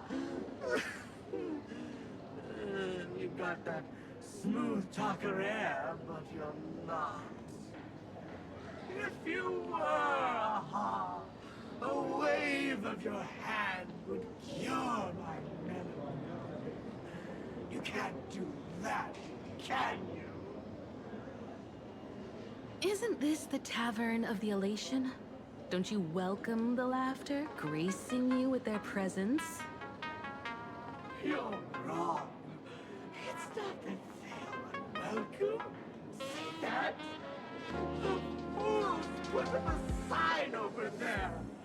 Aha and morning actors, stay clear from the door. Stay clear! Ridiculous as it sounds, it's true. After 666 invitations to AHA went unanswered, the younger fools voted to expel the laughter from the path of elation.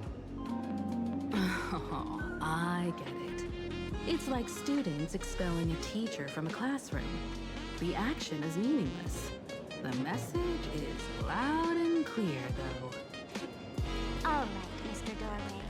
I assure you that none of us three is AHA, and none is a morning actor. Oh, it's Sparkle! Is it really Sparkle? Is not someone else pretending to be Sparkle? I can't tell, and I don't care. Listen up, gray-haired lass. If you want me to open, pay the toll with saying a joke. I've been waiting for the one joke that can cure my melancholy. Now,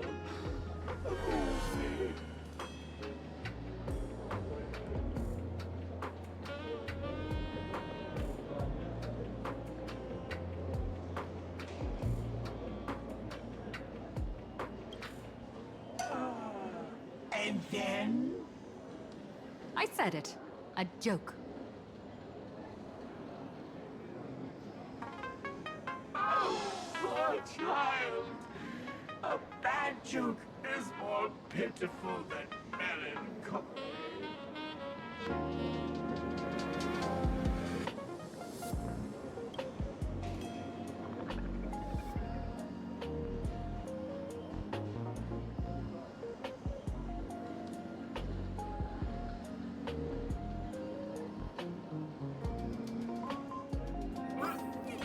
What are you going to do? I'm gonna break you open. Shut up.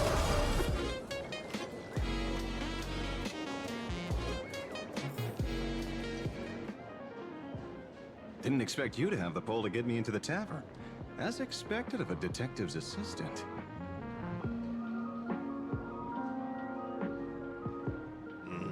Back when I still had a sense of humor, a fool gave me an invitation. You can thank him for that. You're really going to see the Stellaron Hunter case through? They can only pay you in dirty money, you know. What else can I do? The boys need the money. Credits aren't black or white, they're ones and zeros. All right. I reached out to Costard. He said that one of the 3 people who stole the mask looked familiar. He might have seen them in the news. Based on his description, I spent ages sketching the suspect's portrait. And I suspect it might be Don Hung, the Nameless from the Astral Express. Costard. You owe him another favor. No paying this one back, huh? Speaking of which, Don Hong. That's a Xianzhou name, isn't it? Where have I heard that name before? It sounds so familiar. So, which of these 3 is Don Hong? The one with gray hair? The redhead? Or that black-haired girl who looks like she's ready to stir up trouble at any moment? No, no, don't tell me yet. Let me guess. I know a bit of the Xianzhou language. The word Don can mean red. So Don Hong is the lady with red hair, right? Your deduction skills never fail to impress. Fine, I'll just give you the answer. None of these 3 is Don Hung. Do you even watch the news? TV, newspapers, the internet, it's all fake news. What do you expect me to look at? Let's get down to business. I couldn't find any trace of Don Hung's actions.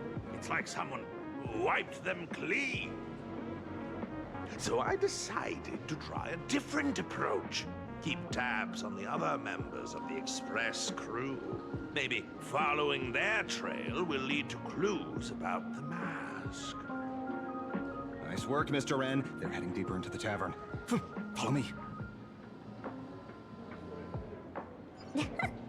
I see, gray hair. The tavern not inviting you sooner was their loss. Come on in. All's revealed in dividing. Is the drink in these barrels really brewed from jokes? Yep, you know. Where's this? Ta-da! Welcome to the dazzling lights of the Bliss Star. The heart of the tavern, Plain Arcadia's dazzling dance floor. There are some tasteless masked fools who consider this place the secret to keeping the laughter going. If life's cruel, don't beg for fame. Dance! Shake away that sadness until it's all well mixed with the joy in your body.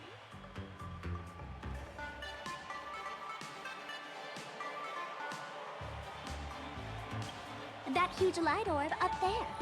For a tavern, it's as essential as the faintest moon in the sky. If we get the chance, I can take you inside for a real eye-opener. Speaking of which, 2 months ago, some idiot, after downing hundreds of drinks, had the bright idea to knock it down with a super overlord spinning top. So, we had to reinforce the blue star with a steel frame around it, and seal it inside the world in canvas.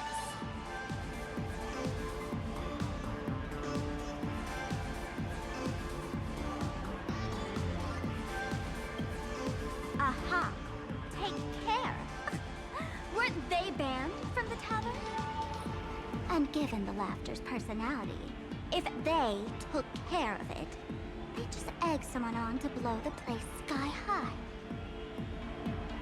This fool you're talking about. It wouldn't happen to be Sparksy, would it? If it were, I'd already be tied to that light orb as the scapegoat. Anyway, the next stop is the Golden Confessional. The eyewitness says Sparksy was there. The Golden Confessional? What kind of place is that? A place where you can let go of all your worries. Well, words won't do it justice. Let's go see it for yourself.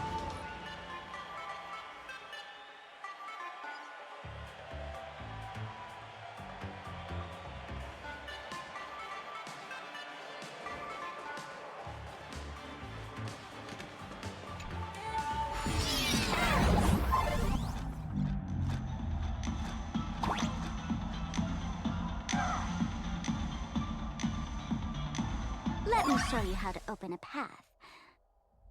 Play according to the sheet music, and the path will naturally open up.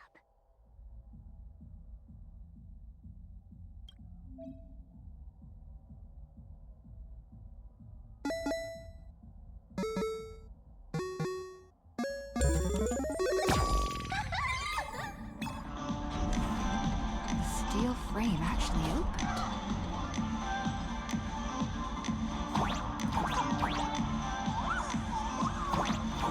The Wispy here actually changed color with the lights.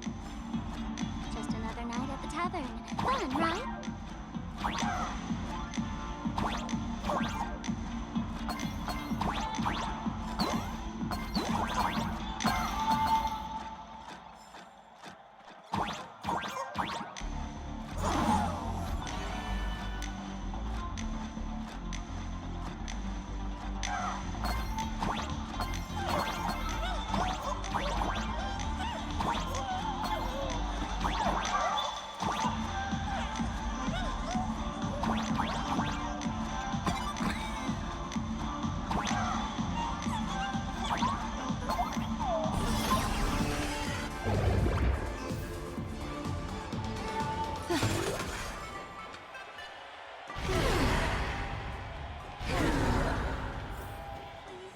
So many. 6? Why bring us here? Witnesses say a week ago, I came to the bar, knocked back a few shots of Bomb's first drop, then headed here. The Golden Confessional is an emergency shelter for fools who've had one drink too many. Here, we shed our excess baggage before marching light-footed into the next second.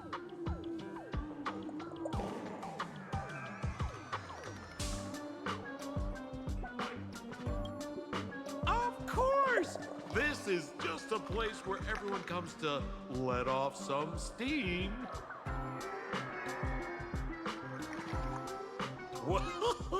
Well, if it isn't my old friend. Sparkle said you'd be coming to the tavern. Old Sampo's heart is bursting with joy. And the teensy bit of sorrow. How did Sparkle beat me to inviting my #1 bestie to the tavern for a drink?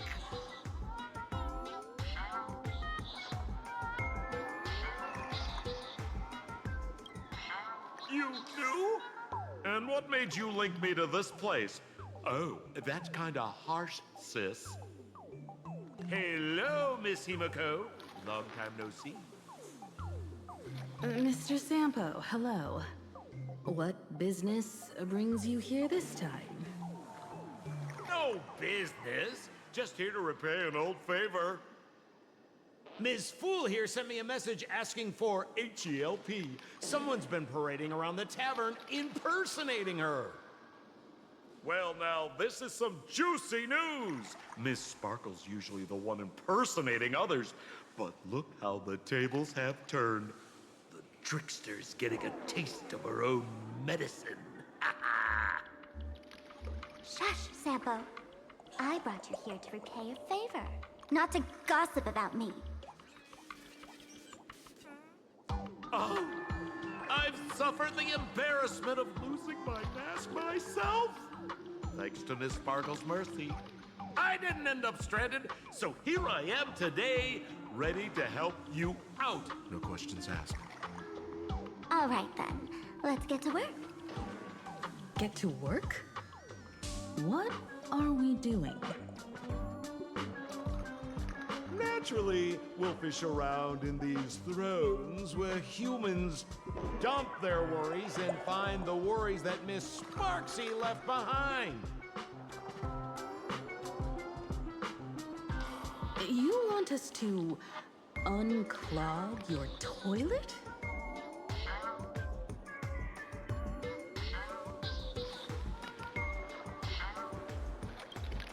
Don't be too shocked, you two. Let me share a little secret about how we masculites stay mentally healthy. Drink a mood lifter like Bomb's First Drop, and all the harmful memoria in your body, you know, the pain, the worries, gets purged in one go. That's how fools pull pranks and have a blast without a shred of guilt. So, all that memoria has settled under this bathroom. And you want to sift through it to find Sparksy's worries and catch her thoughts before she acts? If luck's on our side, maybe we'll even dig up the secret to beating her. What's wrong, ma'am? You don't look so hot. I've got no objection to the task, but doing this barehanded, I refuse. Oh, don't worry. When has old Sempo ever come unprepared? Trust me, I won't let you get off that easy. Emotional impact drill. Oh, sorry. Wrong gadget. Oh, this one. Hey, have you heard of a dowsing rod?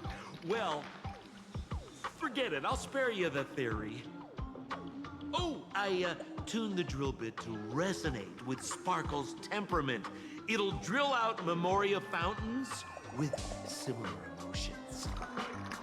But fair warning, use it carefully. It's been a week since Sparksy was here. Keep your guard up in case something else comes bursting out. Well, if you ask me, leave it to luck. We don't have time for luck. My radar says that pompous imposter would pick the highest spot to vent. Exactly. The Golden Throne. Give it a try. Girl, pick a spot to drill and start mining that gold. Sampo, does this thing even work? Of course it works. Don't you trust your old pal, Sempo?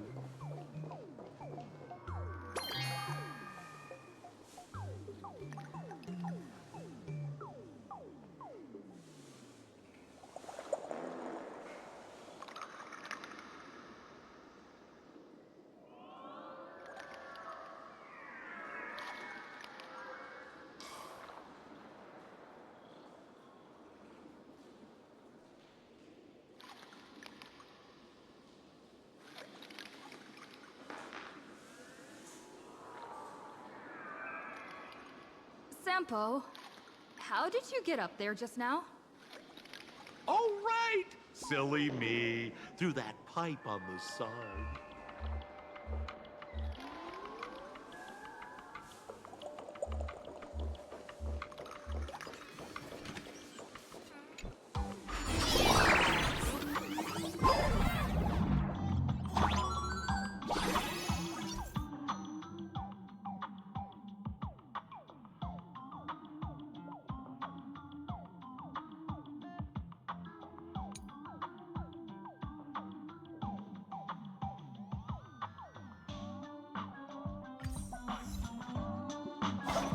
What's this?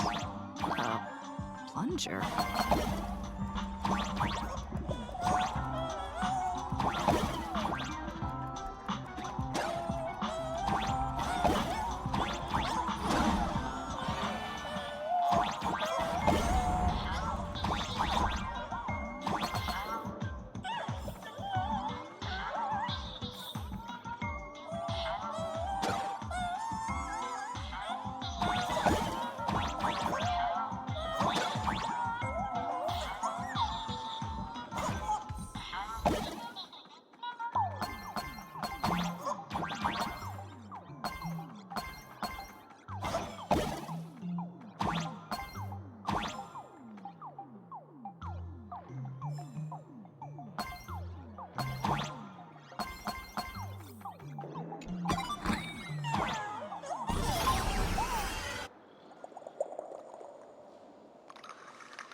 See, what did I tell you?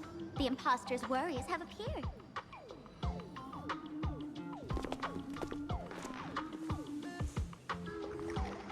What a rare sight. Sparksicle used to always connect with everyone online. But now, for the first time, she's meeting her fans through the sewer network. Sorry, but we're your haters. Come clean now. What are you planning to do with that mimetic virus you stole? Use Sparksicon as a front to turn everyone into mindless zombies or dancing monkeys? How could I ever harm my dearest, most beloved fans? You took an entire school of teachers and students hostage and turned them into your puppets to help you enter the Phantasmoon games. You're going to argue that you did it all for them? Of course I did. From the very first day I was created, I've been doing exactly what my creator asked of me. Listening to every fan's questions, empathizing with their pain and troubles. They feel insecure about being ordinary, cry when ignored by those they like, and strive to stand out because they desperately want others' approval. Sparksy hears every wish, and she answers. During these Phantasmoon games, I'll grant their wishes through the ceremony of the Master of Elation.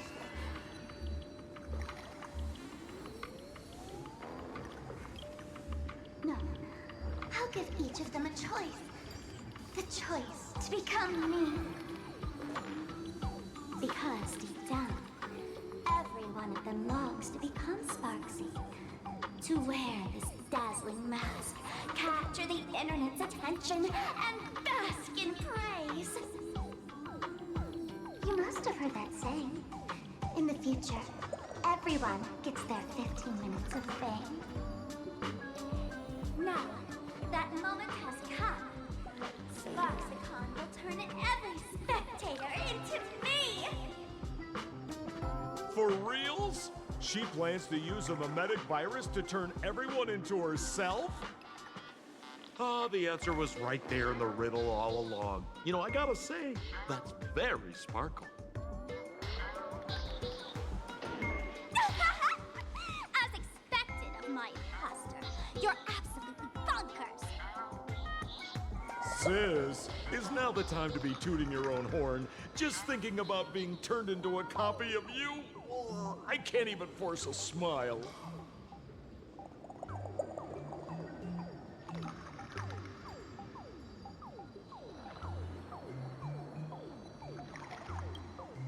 Oh? And who gets to define elation? The laughter, the fools, the IPC, or every me seeking joy on the Arcadian internet? Contrary to popular belief, the masters of the Phantasmoon games were never us, the supplicants, but the spectators watching us. Sadly, the Inter-Astral Peace Network showed people other worlds in the cosmos. Once horizons widen, expectations climb. Nothing they hear or see feels fresh, interesting, or thrilling enough. And everyone fears that they're outdated, uninteresting, or unexciting in others' eyes. So the world's like a derailed train, racing toward thrills and madness. Nameless of the Astral Express. Am I wrong?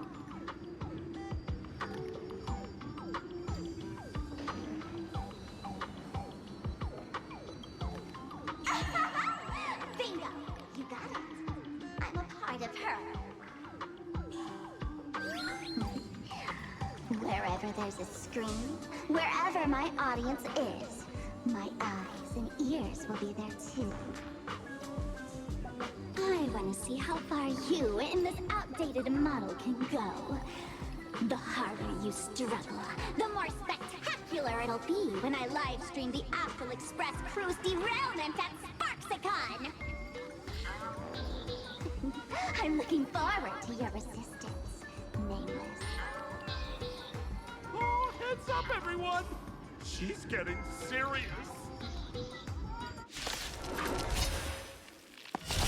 Oh man, the other day I ran into this fan. He insisted on showing me some gallows humor, jokes we found online, saying they were absolutely hilarious. But all he did was show me a video of someone being killed by the Antimatter Legion, then burst out laughing. Come, let's all kill this gallows humor together!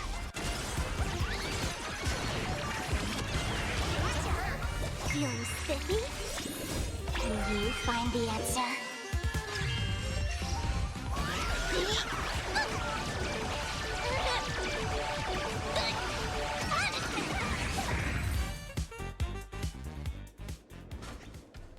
Listen, Sparkle, you only asked me to do your dirty work, but you never said anything about being your thug. You owe me compensation for emotional damage. Everyone's going to become me soon. Sample, crawl out of your money pit for a moment, will you? To think, plain Arcadia's elation would end up like this. Back when I still lived in this place, the internet was just for sharing information. Live streaming and virtual idols, we'd never even heard of them. Coming back now feels like stepping into a foreign land. Like returning home, only to find home isn't where it used to be.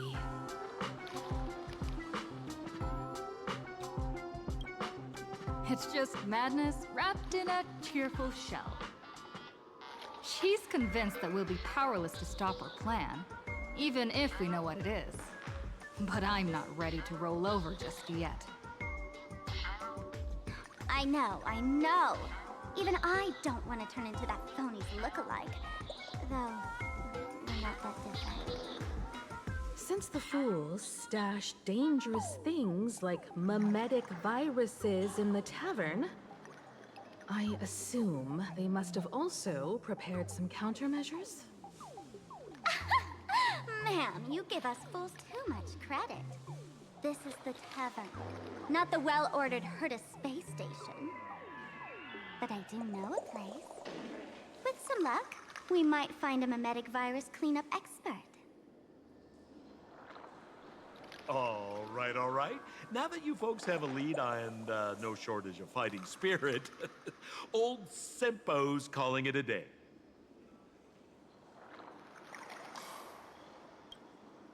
The Astral Express always has a way of handling crises, doesn't it? With big shots here, a sidekick like me doesn't need to steal the spotlight. Oh, if you run into trouble, you can always ring old Sempo then. I'll even give you folks a special discount, sort of. Well then, farewell, everyone. So, where are we heading next? Let's check out Fatal Joke. Fatal joke? What kind? Uh-huh. Watch this. This place feels more like a maze than a tavern. Well, it is a space-time maze, after all.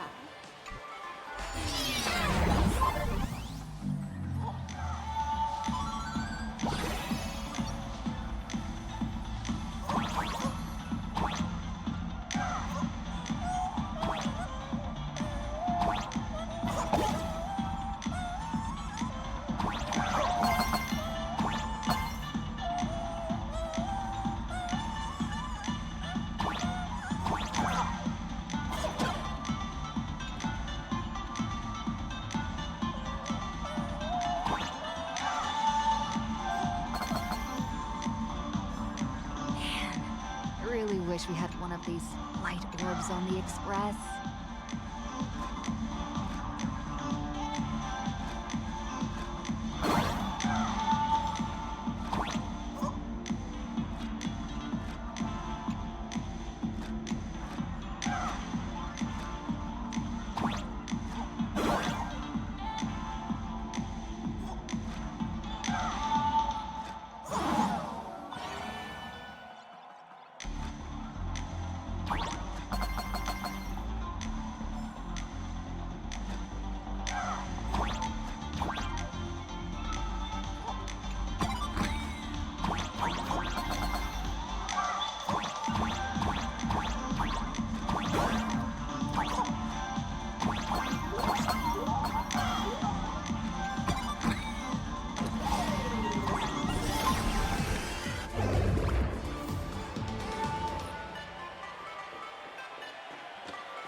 Why is there a hospital hidden inside the tavern?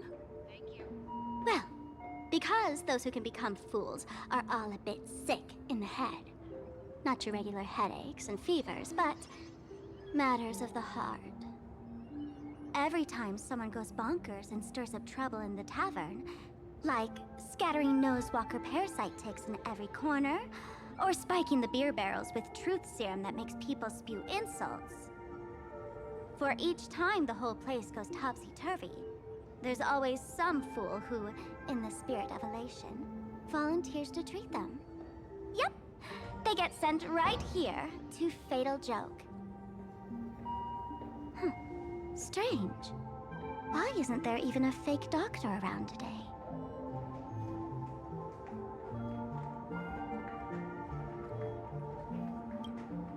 Even if some fool claims to have a legit medical license, you wouldn't dare trust them, would you?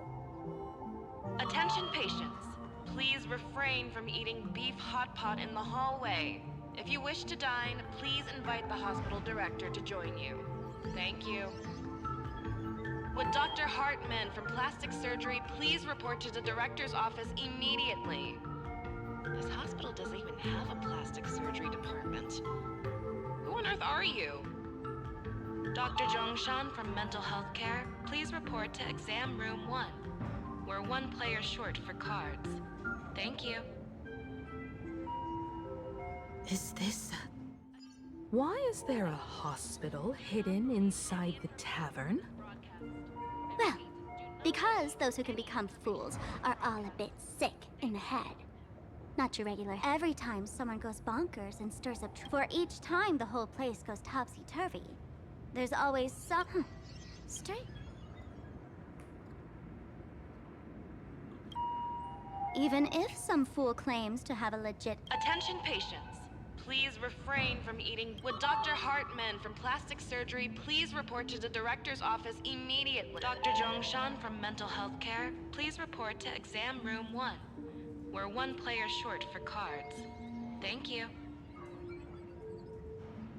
Is this a theater or a hospital? Alert. Patient detected ahead. Patient detected ahead. Please line up in an orderly fashion for registration and wait for the doctor to begin consultations. Patient number 01, Akavilli. Is there a Miss Akavilli? Miss Akavilli, diagnosed with Stellaron symptoms per the records. Are you present? Please proceed to exam room 1.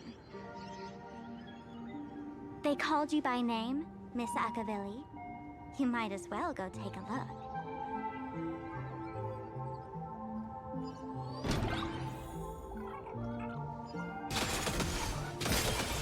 I'm extra The feng shui here is pretty good. I've made a note of it. It would be so funny if you were not funny. Mr. David Day, 4, please. You're finally back, Akavilli. I've reviewed your clinical records. Your Stellaron symptoms are stable. Continued observation will suffice.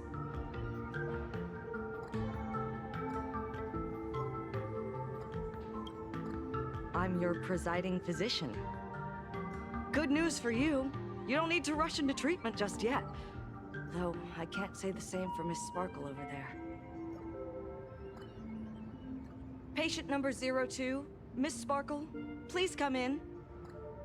Hello there, Miss Sparkle.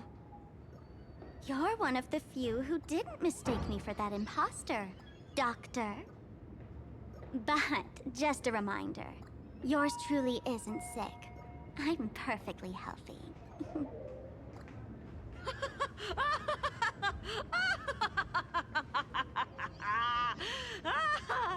Oh, everyone who comes here says they're perfectly healthy. I've seen so many patients, and you're among the most severe. I could already make an initial diagnosis at first glance. Your ailment is loss of self. If someone can transform into 10,000 characters, would she still remember her original self? Good question. But if someone could become 10,000 characters, does the original even matter anymore? By the way, Doc, are you familiar with any treatment protocols for mimetic viruses? Mimetic viruses. I've heard about it. The city sent over a few cases. The patients had one thing in common. They were all heavy internet users. The medical records are in the room. You can take a look if you want.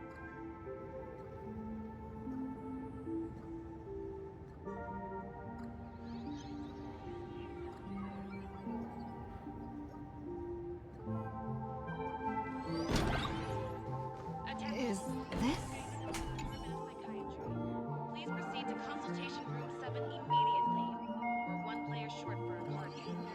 Thank you.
No way. Are these General Yao Guang's medical records?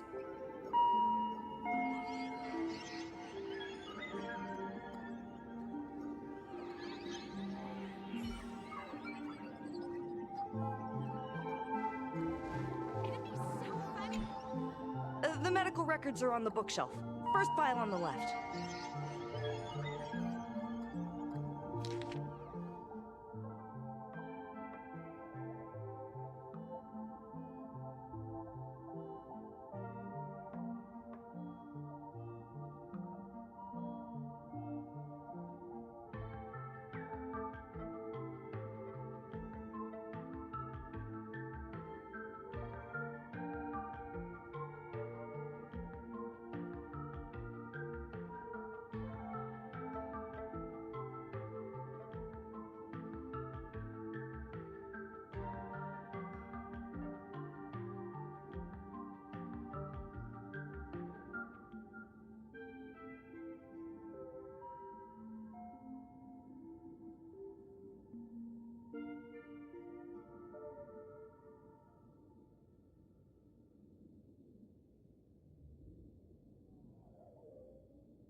Are there already victims in the city?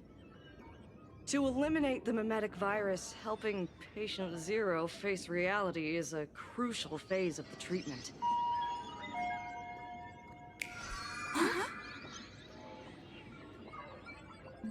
What's happening? You've never been to Fatal Joke before? That's not surprising. I don't spend much time at the tavern. And to reiterate, I'm perfectly healthy. I love patients who deny their illness.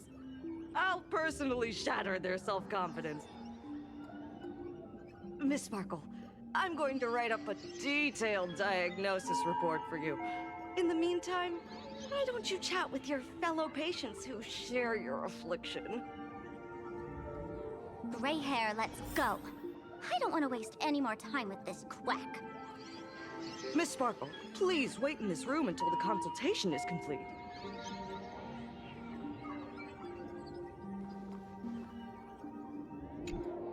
Sparkle, do you still remember me? More people got my name right today than in the past week. I'm so touched. I am your original mask. The Sparkle Roll Mask.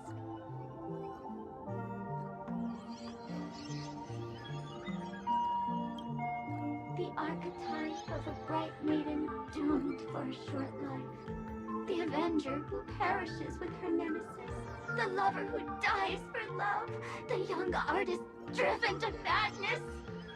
You used me to win fame, applause, and countless eager gazes. So why would you cruelly cast me aside? Please, wear me once more. The worst thing an actor should do is be tied down to one type of role. Do yourself a favor and stay down. Funny if you were not funny. Sparkle, you're back! You seem happy. Yeah, I'm keeping my spirits high, just like she asked. Sparkle, Sparkle! You're the one who told me that a smiling mask will never have bad luck, aren't you? This world doesn't want to see too much sadness, cruelty, rage, or pain. You told me that I just need to smile, no matter what. I did everything you asked. But why did you abandon me? Right now, I just want to scream, to cry, to shout. I just want to devour you all.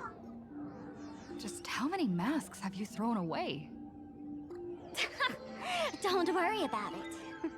Everyone sheds just as many versions of themselves in a lifetime. The diagnosis results are in, Miss Sparkle. Attention patients. Please refrain from... Hey there. Are you also troubled by the same illness as me? What illness do you have? I once suffered from a disease called Fool.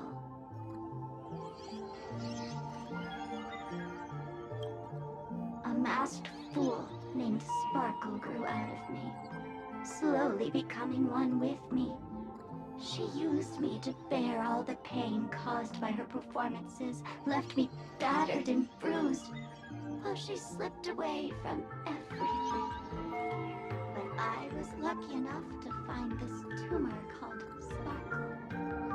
And I expelled this malignant growth from my body. You're just a tool I discarded.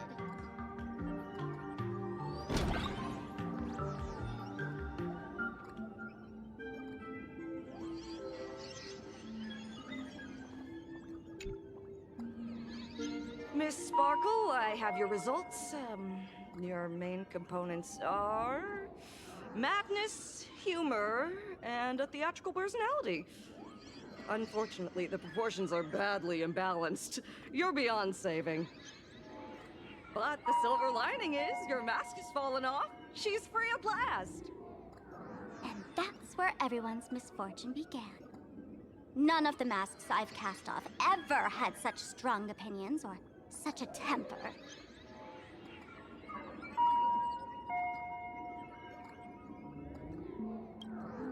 She no longer needs to be corroded by your cancer of rationality. Now she can do anything that you wanted to do but didn't dare to do. Ha! As if there's anything Miss Sparkle wouldn't dare to do. For example, you don't dare wear any one mask for too long. Like a butterfly shedding old skin, you keep discarding every mask just so you won't be defined or bound by them. You're afraid to stop, to be stuck in some stereotype. You're afraid that one day you won't be elating enough. That's why you drew Miss Sparksy and became her online. As a dazzling mask, everyone confides in her. Everyone wants to be her. Everyone feeds her their clever ideas. You thought this would inject new life into your elation. But sadly, once the mask is on you, you become its accessory. People care only about the image the mask paints. No one cares about the you beneath. And that is why she came to life. Human recognition and desire will flow through the internet, providing nourishment for her to bloom. She'll become a bewitching flower, conforming to everyone's wishes, letting them wear her, become her, and blossom across all of plain Arcadia. What a beautiful sight.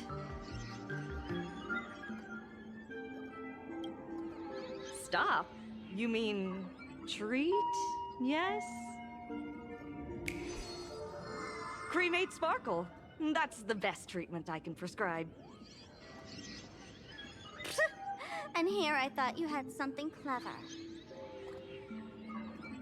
After all, there's only one radical cure for all suffering. Make oneself disappear, right? Miss Sparkle, don't think I'm joking around with you. I only misbehave outside the tavern.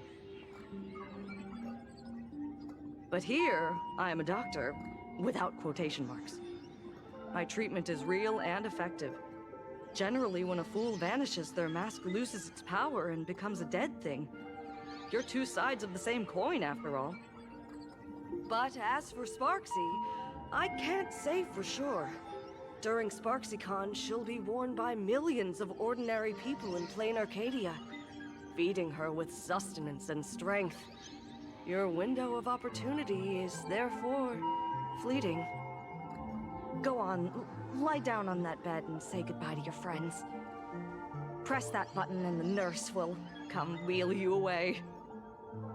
There's a door in the tavern that absolutely positively leads to a still-burning star in Siduni Rama. The nurse will send you there, and that'll be the end of it. And if I say no? Then I'll have to be impolite.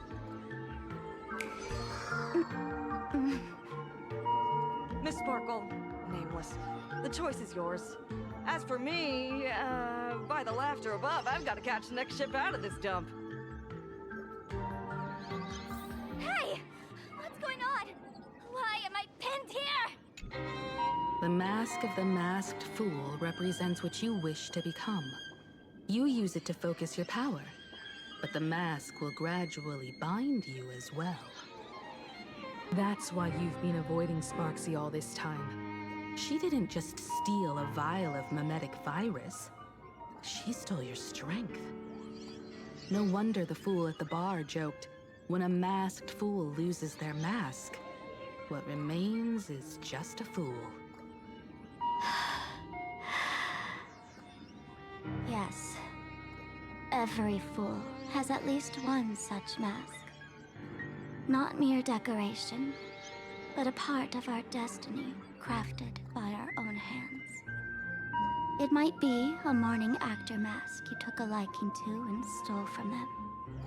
It might be a head accessory you personally sketched in a moment of inspiration. Or it might be something that one day fell from the sky and latched onto your face. To become a fool, one must experience at least one such instance of destiny. The moment of masking one's face. Through the mask's eye holes, we gain a different perspective. Finally seeing how the universe is simply churning with endless jokes, and the absurd nature of our existence as living beings. The mask is who we want to be. And now, this imposter is more me than I am. Do it! Press the button. Call the nurse and cremate Miss Sparkle. At least then, the imposter will lose her power for a little while. You should be able to take her down easily, right? You're not actually going to press it, right? Give us a moment to hesitate, to think. Waiting is torture, you know. You're not doing this on purpose to punish me, are you? Hey, gray hair! Say something!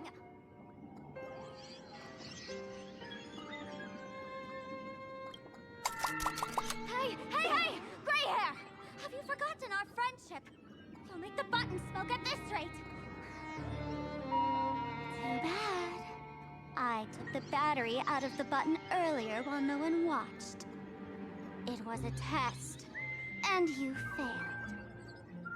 Since the fool made her choice, she must have a plan to reclaim the mask, right? If you dare say no, I'll press this button and let the orbital cannon cremate you for real. Your sticky little fingers aren't fast enough to steal this battery, are they? There's a way. There's always a way. Miss Sparkle will definitely take responsibility and work together with everyone to stop Sparksicon. What's with this applause? Have we been watched the whole time? Bravo! Please complete your discharge procedures as soon as possible. Your appetite has exceeded hospital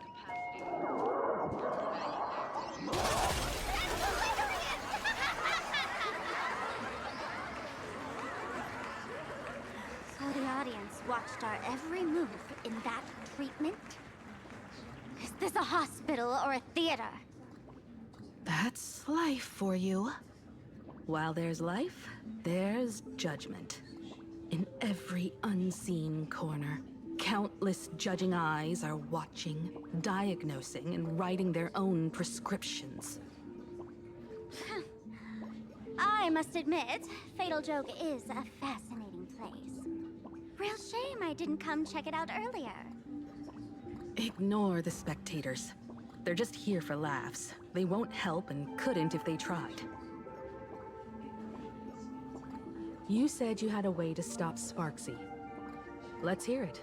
What's the plan? I've got a few anti-sparkle weapons in my collection.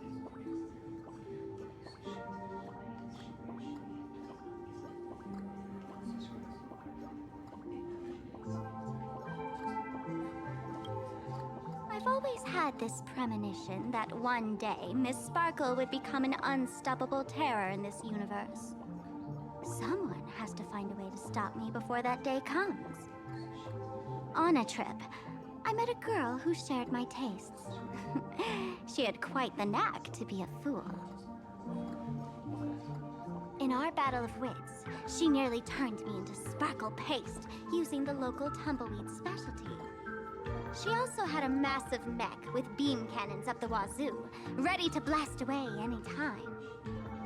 I quietly replicated those powerful goodies from my travels. With these anti-sparkle weapons, that imposter won't know what hit her. I gotta say, I'm quite the visionary. You two, let's head to the storage area next. I've already contacted Giovanni. He's doing an inventory check of the lost items there.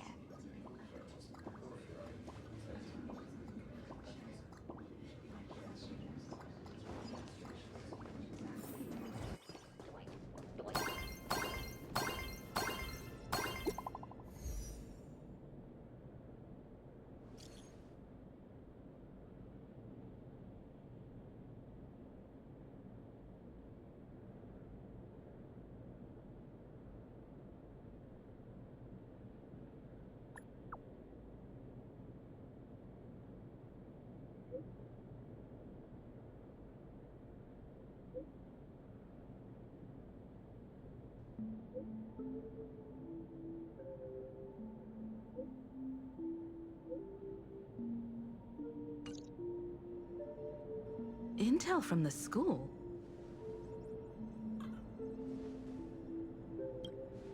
The Furbo journalists couldn't find March or Mr. Yang, but they did spot Sparksy taking down the wave mural in the school courtyard. Oh? That's noteworthy. Looks like Sparksy's busy making preparations too.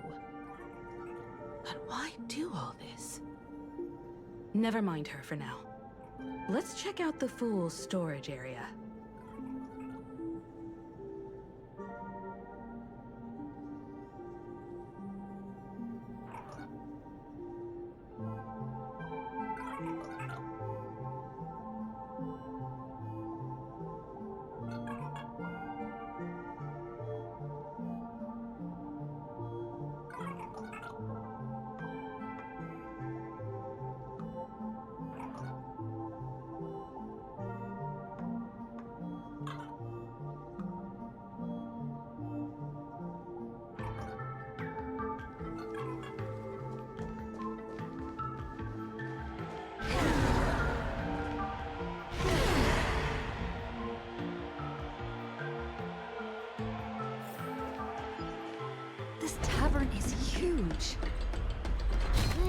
It's all right.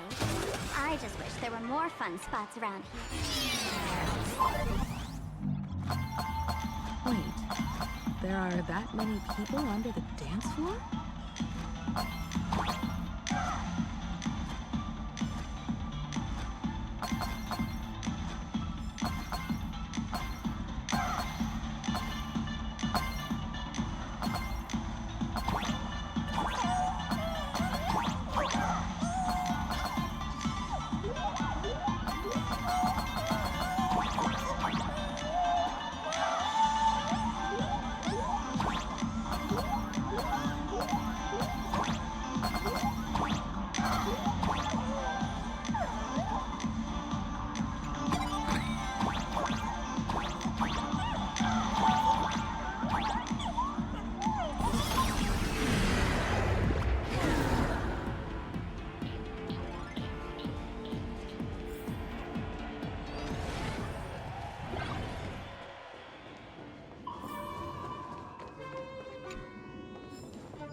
Hey, Gio! What are you doing up there? Working my tail off for you, tallying the losses. Wait, who'd you bring with you?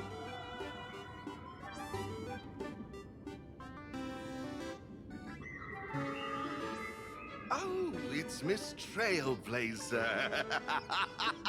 I knew you'd step into the tavern and become one of us someday. Those with the makings of masked fools are naturally drawn to one another. You sure know quite a few fools. Ah, and the lovely lady behind you. You must be Miss Himiko, navigator of the Express. A pleasure to meet you. Mr. Giovanni, just call me Himeko. Normally only fools may enter, but since Sparkle brought you, and you are practically an old friend, I can make an exception as the caretaker. Let me show you around. Gio, cut the spiel. Sampo says you recite that intro so often he's grown calluses on his ears. Want the Fool's treasure, souvenirs, and prank gear? Come to the Grand Treasury Storage. They've stashed everything here. You stole my line again.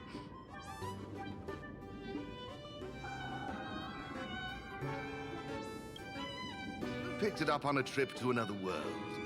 You've heard this phrase too, haven't you? I'll admit it's catchy, that's why I used it as a slogan. Storage area visits went up by 26% after that. Business first. Did you see my pickup message I sent? Where's my stored anti-sparkle weapons? Your storage list is a total mess. You never leave any notes. If I hadn't been called to audit, who'd know how many surprises you got stashed away? As for the anti-sparkle weapons, oh, I'd love to know what on earth that's supposed to be. Why don't you go in and look for yourself?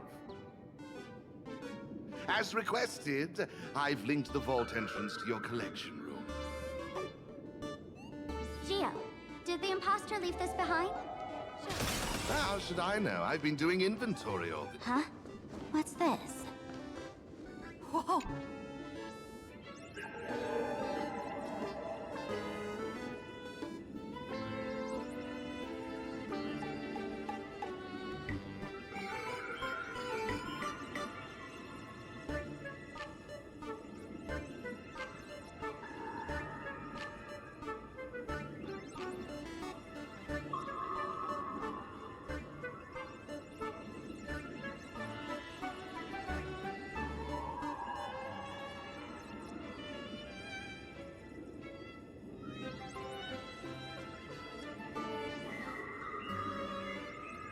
Kid, wake up. Uh-huh. This rock is dangerous. Dangerous? I'll smash it with one swing! You got it! Smash every last one and bring them all back!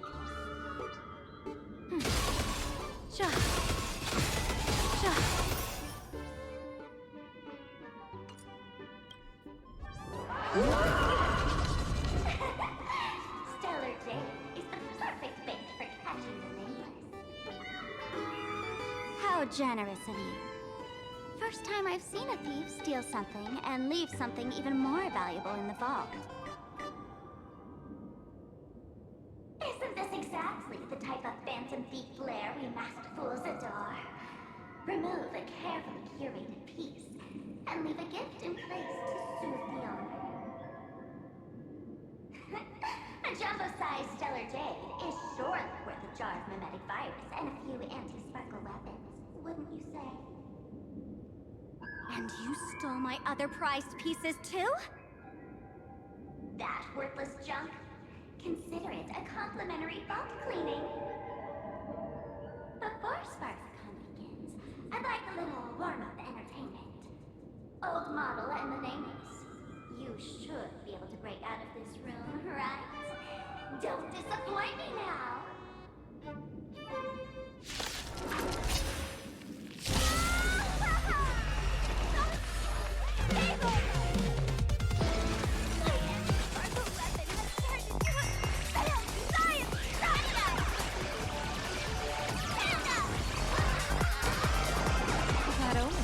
Don't thank me.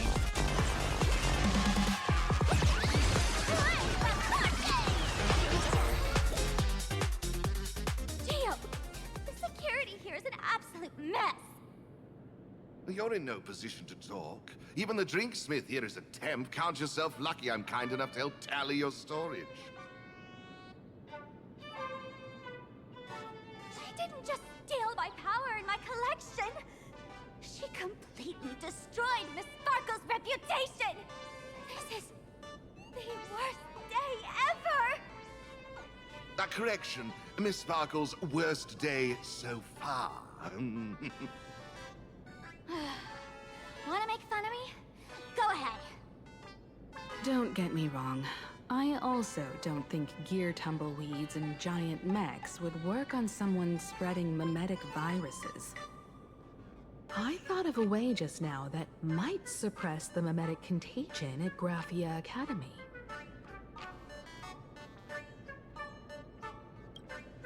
You can fight fire with fire, but a mimetic virus can be scoured away with water. What do you mean?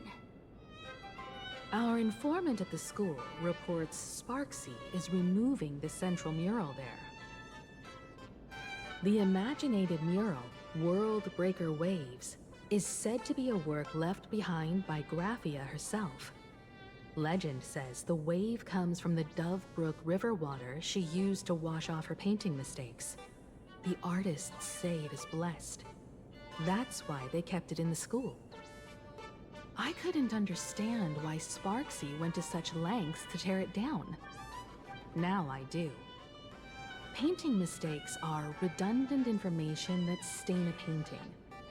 A mimetic virus is redundant information that stains the mind. If someone knew how to harness this Dovebrook wave to wash over the school, they could cleanse the infection she spread. That's why Sparksy wanted to hide the mural.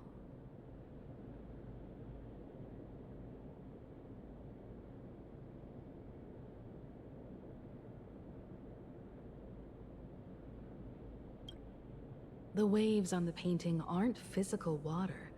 Only those versed in the art of imagenesis can control them. As a Graphia Academy alumna, I know a bit of traditional painting. Right now, our most directly effective plan is to break into the school, regain control of the mural, and use it to suppress Sparksy's movements. Let's go. I'll make this imposter pay 100-fold. Looks like our paths must part in haste. I wish you all fair winds on your journey ahead. Oh, if any of you feel uncertain about what's next, here's a small suggestion. Take a detour inside the Blistar Light Orb.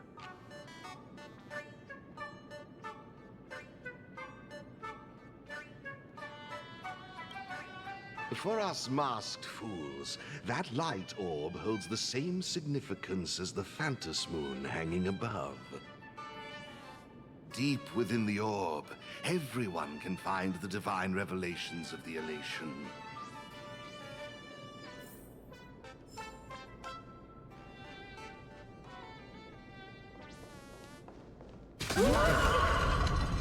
This doesn't look like where we came in. Don't worry.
Darn it. They found something else at the school? We need to pick up the pace.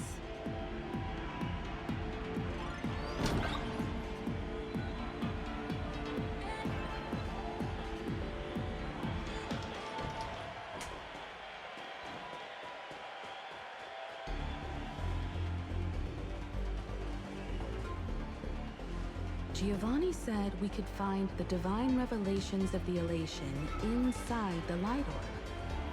Don't tell me this orb is another tavern room. Bingo! Your intuition's spot on. It isn't just a light-polluting orb. Think of it as a shrine for fools.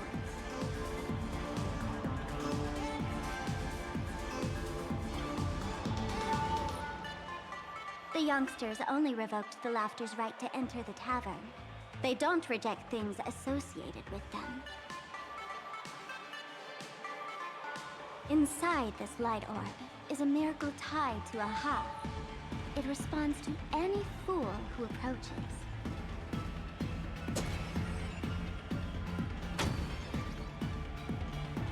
Let me show you something mind-blowing. Here we go. Open sesame!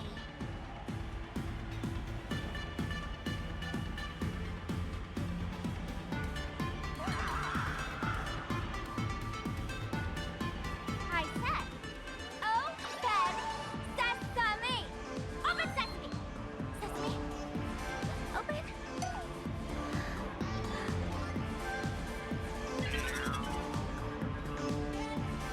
Hooray!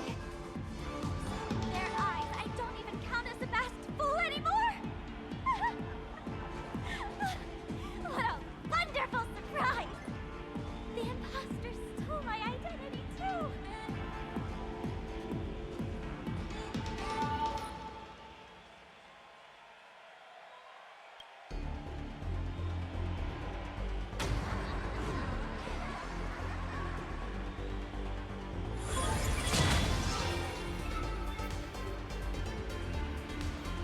The good news is, at least one of us is still a masked fool. Hey! That's way too harsh.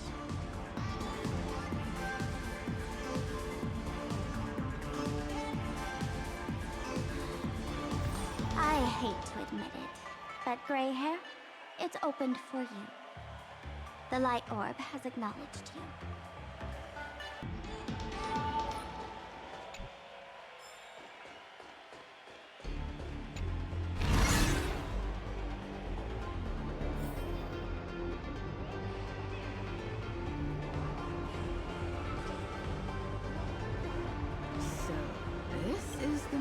you meant? Yes. Among the masked fools, a myth is told. When the Master of Elation climbed the highest boughs of the Tree of Existence, they glimpsed the cold, abhorrent void. The stars turned like machinery, and all meaning yielded to nihility. They gazed further, until they witnessed a newborn fall and cry as if wronged beyond measure. Then they burst out laughing. That crystalline laughter tore through the cold, dead universe, echoing through the realms to this day. Many think the laughter that tore apart the cosmos is just a metaphor. But sadly, it's real. The tavern folks call this thing the echo of primordial laughter. It tore open a spatial rift. They say other tavern branches have this too, in multiple locations. No one knows how many there are, or what their existence means. When we shout into it, there's no echo. Toss in trash, and it merrily swallows her. No one knows if this thing will keep widening and swallow the tavern whole. Either way, it just sits there, right over there, motionless, grinning at us forever.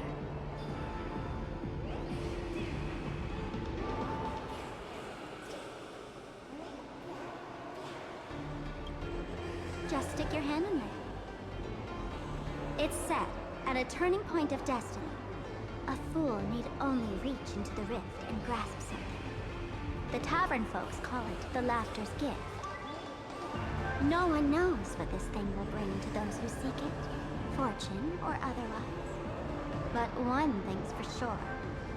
Your destiny's bound to get much more dramatic. Hey, gray hair. Wanna give it a try?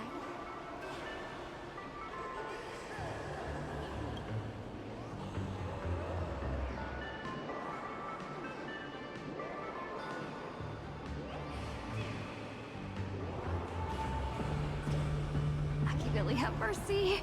In Machiavelli's name, please don't hurt me. My hand doesn't taste good.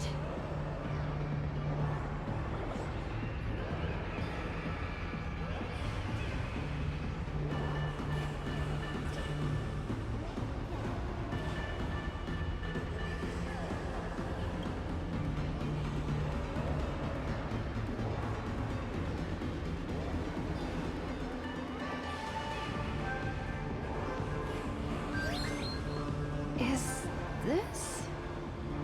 Huh? What's this?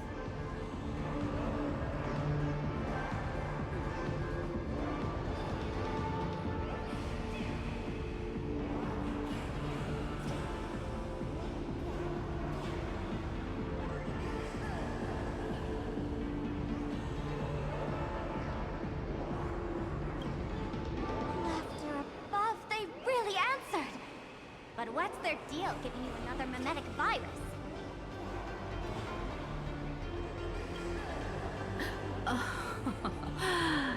Now I get it. Audiences infected with the Sparksy virus naturally won't be able to resist Sparksy. We'd end up like that soon after breaking into the school. But if we're already infected with another mimetic virus, well, that changes things. And this banana serves exactly that purpose. To buy us some time to resist. The elation really has a twisted sense of humor, huh? All right, let's move.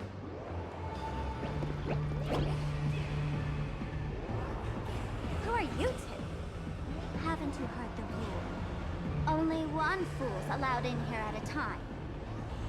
Who am I? Well, just a passing detective and his assistant. Have I been asleep too long?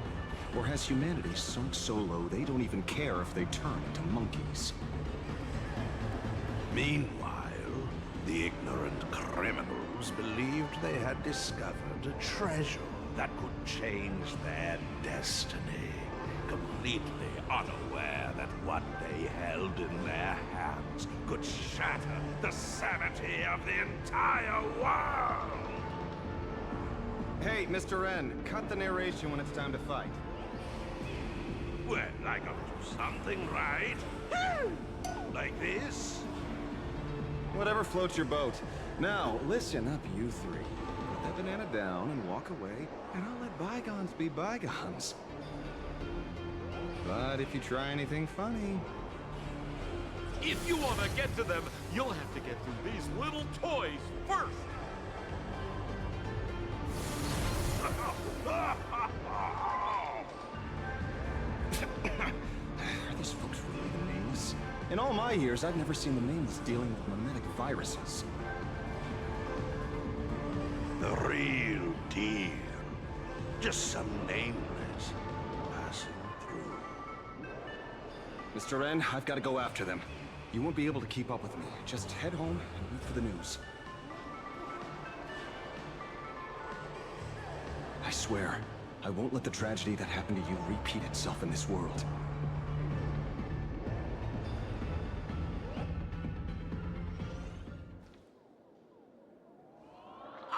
Over here!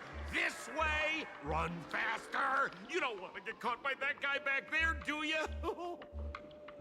Yo, sis! Just how many troublemakers did you people manage to tick off when you landed?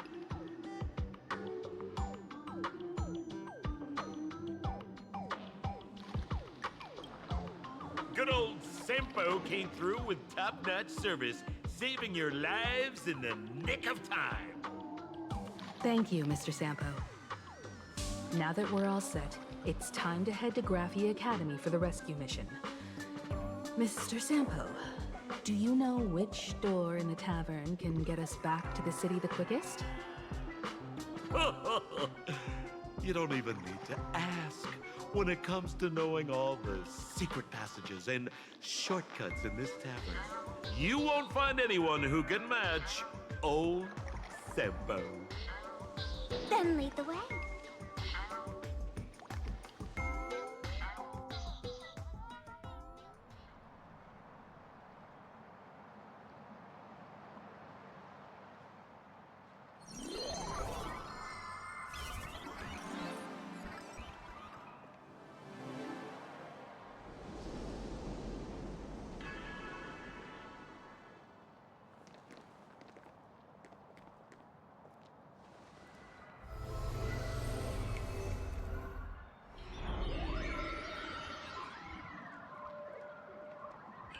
Your thoughts tell me that you still have doubts about me.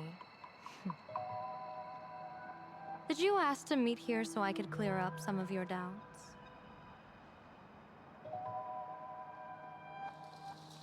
Greetings, Lady Yao Guang. Being able to hear others' thoughts anytime. This tuning ability sure comes in handy.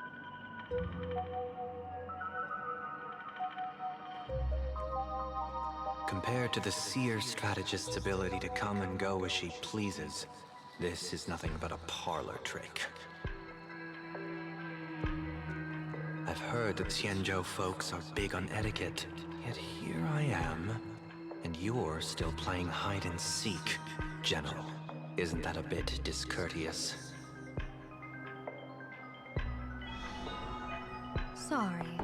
I have this old problem of suddenly disappearing. It's really something beyond my control. As for the reason, I'm afraid I can't disclose it. Please forgive my rudeness. Or, if you're truly that curious, why not use your tuning and find out? You know I won't do that.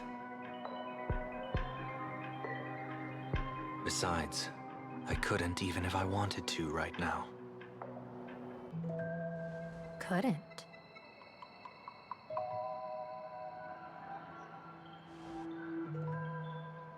At this moment, the crowd's thoughts are crashing over me like a tidal wave. I can't block out all this mental noise. Just keeping my own thoughts from getting tangled up in everyone else's is hard enough.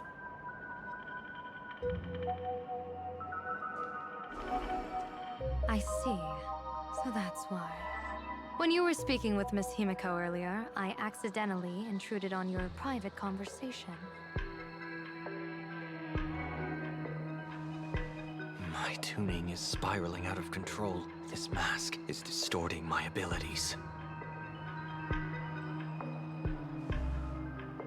I see it differently. The loss of control is temporary. That mask is amplifying your power.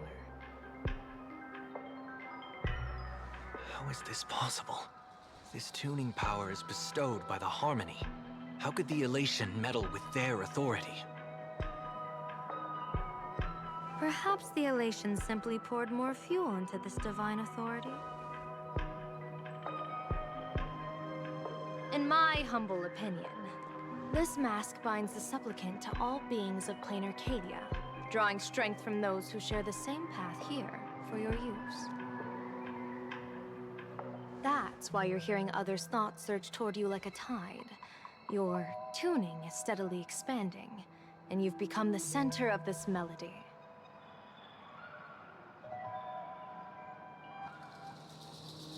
You sure gave me quite the gift, General. But why would such a precious gift be placed on my face? I need an honest answer. You want to know the reason? Didn't I explain it already? Your reasons about me make sense, but what I really want is your answer about yourself. General of the Yuchue, who sees into the future. Why not wear the mask yourself and personally step into the fray with its power?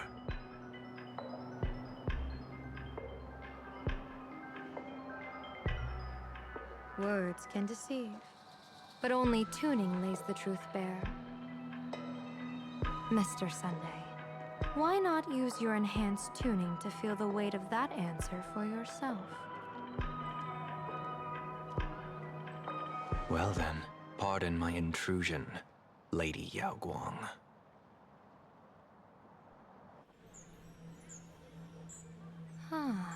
So this bird on my shoulder is the manifestation of the tuning's resonance? Exactly. And these symbols I see floating above people's heads would be the wheel and woe signs you mentioned, General? That's right. To become an Arbiter General, one must undergo 3 ceremonies. The Rainbow Ordainment, the Rainbow's Gaze, and the Bestowal of Spiritus. Only then can one truly take up the mantle and live up to the title. When I was appointed as the Yuchue's General, I was bestowed with the Rainbow Spiritus called Kalachakra Sky Plume, which represents the vision of the hunt among the 7 aspects of the rainbow. A symbol of foresight, verdict, and self-discipline. Thanks to that, I gained the Eye of Ishvara, which allows me to read the flow of destiny. Since the day I arrived on this world, every person I've seen bore a crimson woe sign above their head, without exception. Within days at most, a catastrophic disaster will befall this place. So, that red glow rising from the edge of the city is... The blazing light, formed by the convergence of all those woe signs in plain Arcadia. In that case, General, it's all the more reason for you to wear the mask. Once your sight into the future is strengthened, you won't need to fear the deathly omen in your readings. Mr. Sunday, have you heard the diviner's iron law? Never divine the same matter twice. In Penacony, diviners also warn clients beforehand. You can't ask for another spread just because you dislike the result. There's a reason for that, isn't there? Divining the future is, in essence, a form of observation and calculation. It's an interference with the future. Each reading drives the murky future towards a definite outcome. A collapsed quantum state, even if that outcome isn't to one's liking. To be honest, when I set out for plain Arcadia, I had fully intended to personally participate in the Phantasmoon Games. But the moment I laid hands on the mask, I understood the consequences of wearing it. Once this miraculous item is donned, the Eye of Ishvara would transcend mere sight and permeate throughout this realm.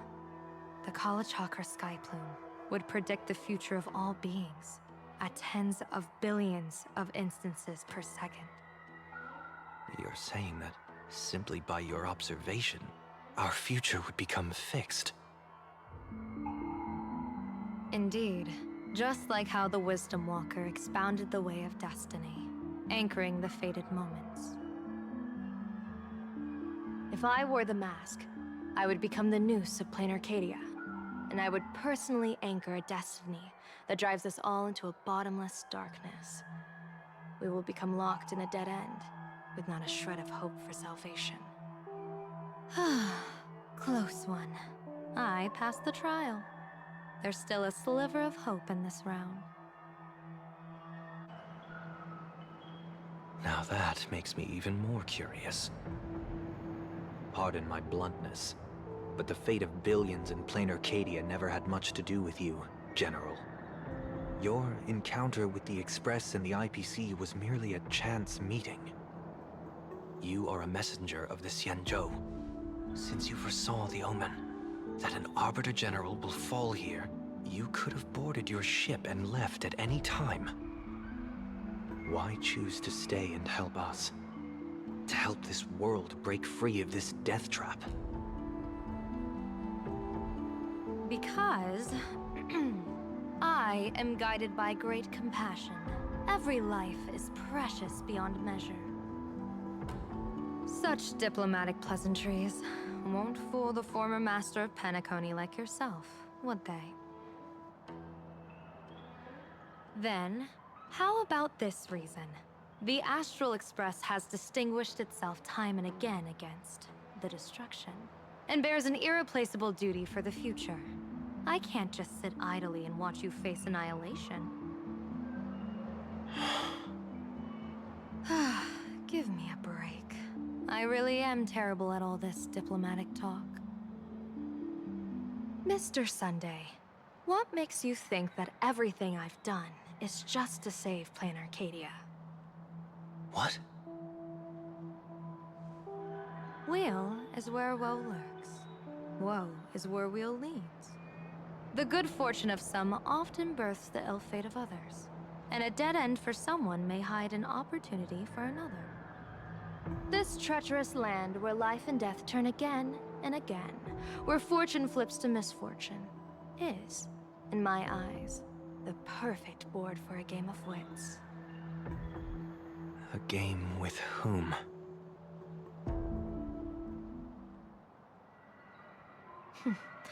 With the gods. Mr. Sunday, have you heard of the Battle of the Fonghu 30 years ago? I've heard rumors of that war, but not the details. General, are you suggesting Plain Arcadia is now facing dangers just as perilous as the Xianzhou Fonghu was back then? You got that right. 30 years ago, the Abundance Axis broke our lines and invaded the Fonghu homeland. The abominations awakened a living demonic star, intending to sink the Xianzhou Fonghu. With no other options, the Alliance staked everything on my Junior Soar's plan to operate the astronomical observation device, the Cloud Peer Telescope, to signal the Rainbow for aid, using their Lux arrow to strike down the Demon Star. Whoever operated the Cloud Peer Telescope would not return. It was to be a one-way trip. So, you're Junior Soar. You guessed wrong. The one who offered his life was my master, who taught me divination. It was Master Jingtian, then the Yuchui's Master Diviner, and the only high official authorized to operate that device. He accepted his fate and ventured to the Fonghu, going with him into certain death were Yueyu, the previous Yaoqing general who guarded the Cloudpeer telescope, and the Verdant Knights under her command. I was responsible for assessing the entire plan's feasibility and mending its gaps. I activated the Decalite reflection barrier, calculating and casting lots again and again. I watched as the starlight, representing countless possibilities, flickered within the reflections, faint, wavering, until the vast shadow of a pondering god swallowed them whole. And they vanished into the abyssal dark at the edges of the universe. And in that moment, I understood that I had cemented my master and countless soldiers into an inescapable doom. When the Lux arrow fell, they would perish along with the enemy in that demonic star. All reduced to ashes. You sacrificed so many comrades just to ensure the enemy's fall? To Penaconians, that must seem incredibly cruel, right? As someone born in an era of peace, I have no right to judge. Perhaps the founders of Penacony could understand the necessity. Cruel or not, it was my duty. And so I had to witness and remember their sacrifice. When I saw the Lux arrow descend, I realized the Xianzhou Alliance had actually directed an Eon's actions. This realization illuminated the mission of my remaining years. In this cold, merciless cosmos, when you're trapped in despair, an Eon's intervention is often the only hope. We are not ants, helpless beneath the celestial spheres as we simply watch the stars turn. Instead, their trails were forged by us, who offered up a portion of our insignificant destiny. Even beings as mighty as the Eons can be pulled by our will.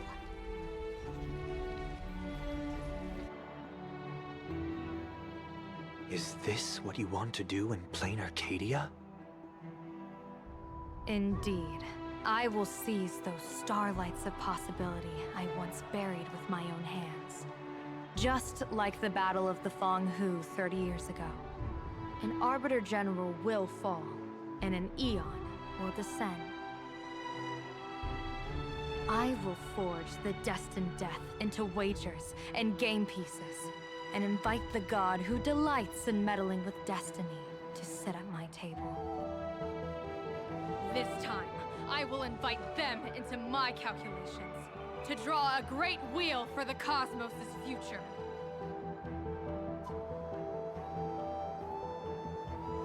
Mr. Sunday, surely you can understand this mad idea of mine, having once reached the divine throne of order yourself.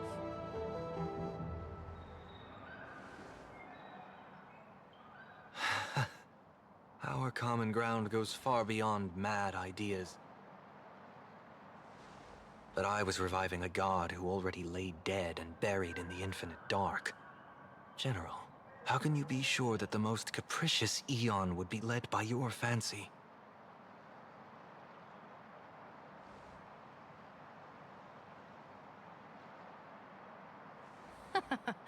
Have you heard this myth about the elation?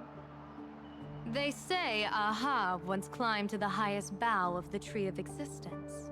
Gazing out, they saw stars turning coldly like machines, and the meaning of everything yielded to nihility.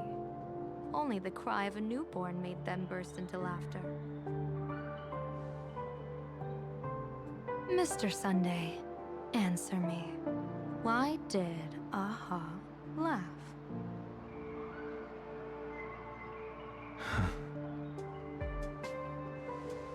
I think it's because they finally saw an audience arrive at this long, empty stage we call the universe.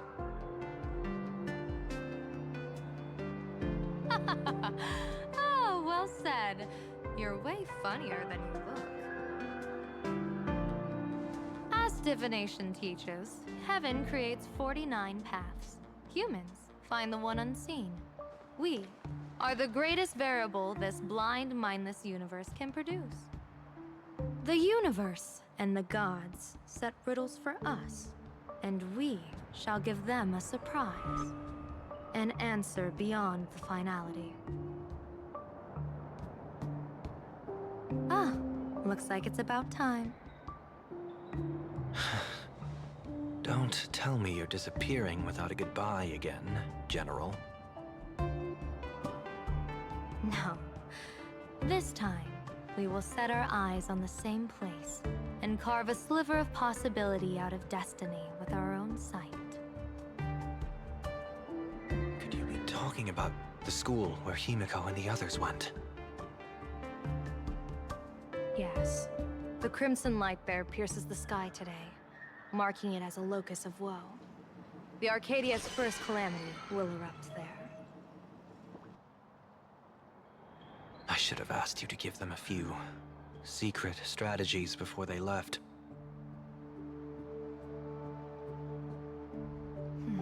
Forget it.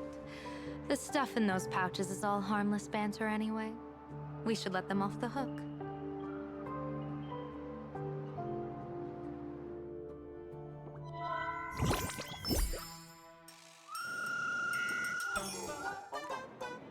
Hello, everyone. Welcome back to Full Wish TV's special news segment, Arcadian Morning Report. I'm your host, Poofy. Hi, everyone! I'm your host, Snowy! It's been 3 hours since our first supplicant, Miss Sparksy, announced her entry into the Phantom Moon Games. The performance she announced to all her fans, SparksyCon, is also about to begin. How curious! Plain Arcadia's day-night cycle was completely scrambled in ancient times. Graphia Academy's location just happens to be bathed in light. So, in broad daylight, what kind of fireworks show does Miss Sparksy have in store for us? Who knows? Maybe she'll blow the school sky high in a blaze of fireworks. After all, at the Phantom Moon Games 15 years ago, Graphia Academy also. Hey, Senior, you can't joke about that. Dear viewers, our apologies. Let's move on to news about other supplicants. According to the Department of Aberration Defense's staff, during a routine inspection of the Phantom Moon courtyard, 2 additional mask shapes manifested on the altar. In other words, 2 more supplicants have appeared. Although none of them have publicly announced entry into the games yet, the altar's masks mean someone, somewhere, has quietly donned the masks of elation. As for the 2 masks, Department of Aberration Defense staff described one as a raccoon and the other as some kind of bird. A raccoon mask, huh? Hard not to think of the Astro Express that just arrived in plain Arcadia. Will the nameless from the Astro Express join the Phantom Moon Games? I hear they've even invited them to SparksyCon as special guests! Will it be a miraculous show formed out of the collaboration between supplicants, or a head-to-head showcase between 2 famed contenders? Countless streamers are already live, broadcasting the scene at the venue. Let's cut to the feed now.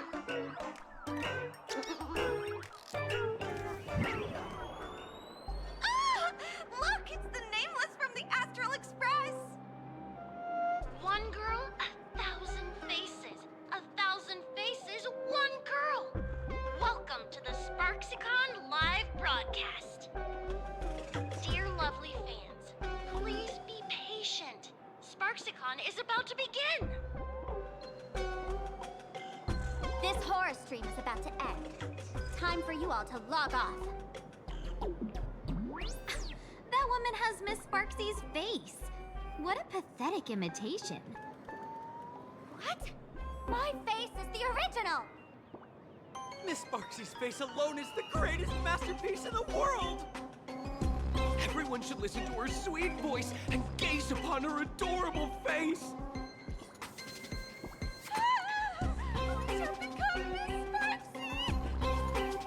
We offer everything to Miss Sparksy. Sparksy, go! Sparksicle! Sparksicle!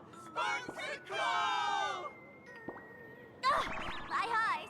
I've seen something cursed. The mimetic virus spread among people is way worse than we imagined. There are walking Sparksy shrooms growing on the ground. I bet we'll all end up with Sparksy, or rather Sparkle faces before we can get very far. Are we really using that?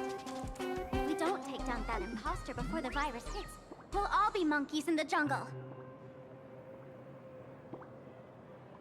Become a fake of a fake or a carefree monkey. Your call. On second thought, being assimilated by an imposter doesn't sound that bad. Enough talk. Eyes on the banana. Ow! Ma'am, a little warning before you stab someone with a banana, please? Come on, banana. Remember the plan we made at the tavern? Yes, we dig out the imaginated painting Sparksy hid, then use waves to give Garapia Academy a good banana wash over. But what if that imposter figures it out? Just try to keep her busy and buy us some time. Let's do it!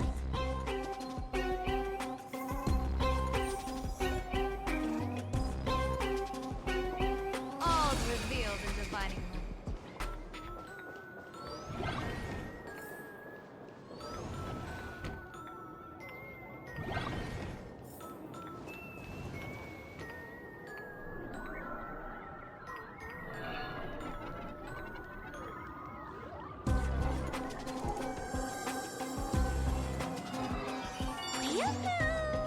Welcome, dear guests! I've been waiting so long, my phone's about to die. Drop the act, my dear Mask. I shouldn't have called you an imposter. That was harsh of me. Come back to Mama's arms. It's not too late. If the Astral Express crew gets involved, they won't be pulling any punches.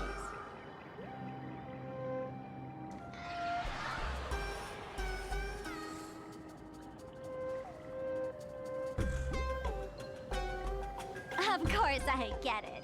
Surrendering now would ruin the stage you so carefully set. Total buzzkill, right?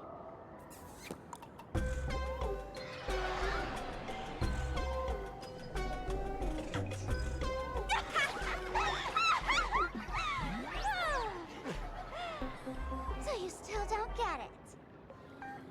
The worst thing an actor should do is be tied down to one type of role. Standing before you, the loyal friend who's been by your side all along. The masked fool who never played any tricks. She is actually the old mask I have shed.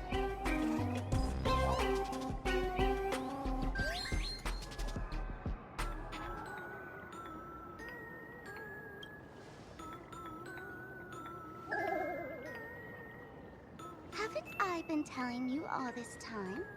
She's just an old model. No wonder the light orb in the tavern didn't react to Sparkle.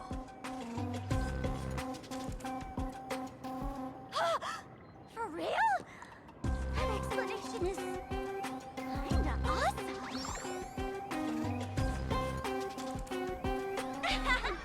Look at those expressions on your faces. This is the best opening act for Sparksicon ever! I shed that old mask, and with it, the weak, timid, all too human me. This new me will break free from all shackles, gather my fans' wish power, and stride onto the stage of the Fantasmoon Games! In return for the wish power offered by everyone in the Arcadia, every supplicant must show them what elation truly means. We will demonstrate the elation we desire!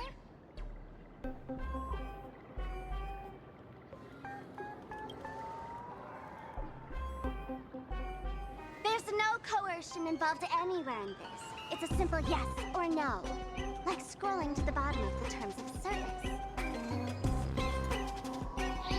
One of each. Talent, quick cash, universal praise. Download the Sparksy virus. Ta-da! Click confirm, and you're set. Isn't that exactly what they crave? Elation in 3 minutes flat? Nameless, you're doomed to lose. You can't stop what people desire. We can't stop their desire. But in this stream, we'll show this Arcadia world another possibility. What did you just say? We'll show everyone watching the live stream the elation of the Astral Express.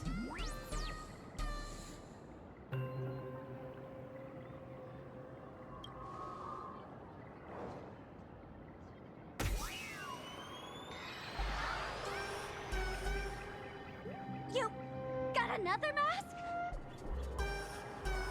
Before Sparksicon begins, the hero of the Express will defeat the villain who tried to spread the virus.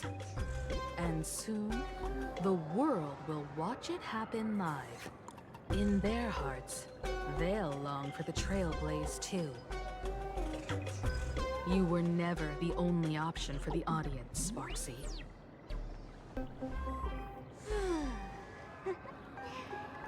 You know why I can't stand heroic stories?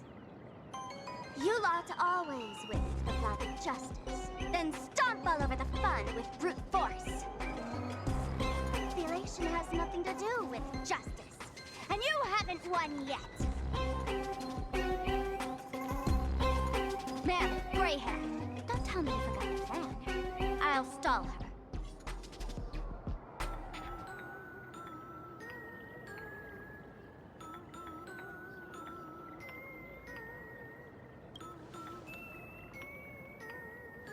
A long, long time. Come on, gray hair. Have a little faith in me. There's one thing I've always wondered. Who's the real Sparkle, and who's just a mask? Shouldn't the last one standing decide that? Then let's settle it. Right now! I'll make you the opening firework of Sparksicon.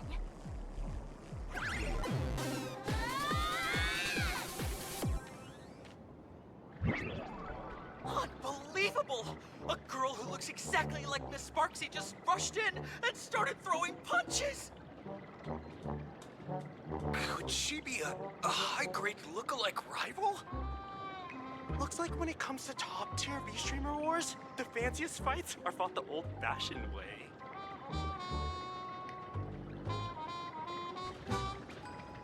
Hey, friends!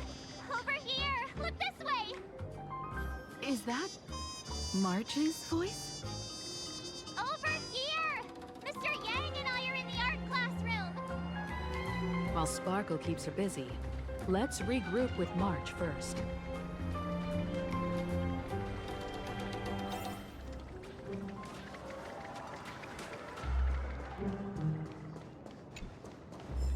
Love the sparks! Guard the sparks! Never fear the dark! What kind of trash rhyming is that?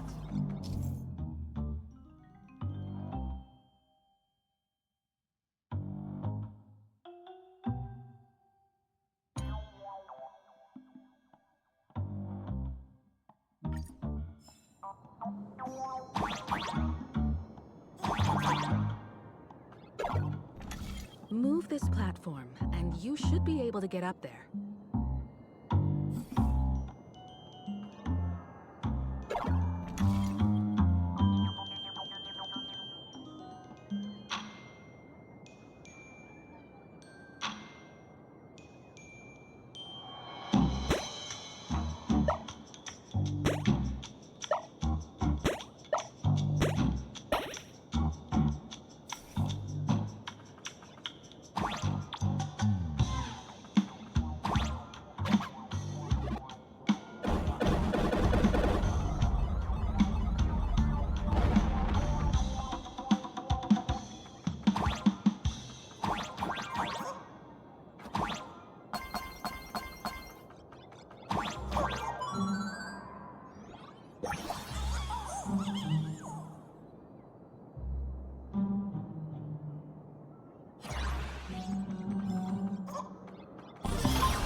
Surprises sure go hand in hand with you.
March, I'm just so happy you're safe, Bana. After she escaped the school, I figured she'd bring you back. So while Sparksy was away, I found a classroom to hide in. The students around here have been acting weirder and weirder. Good thing my heart is pure and untouched, so her tricks don't work on me. Hold up. Were you two just talking with some weird verbal tick?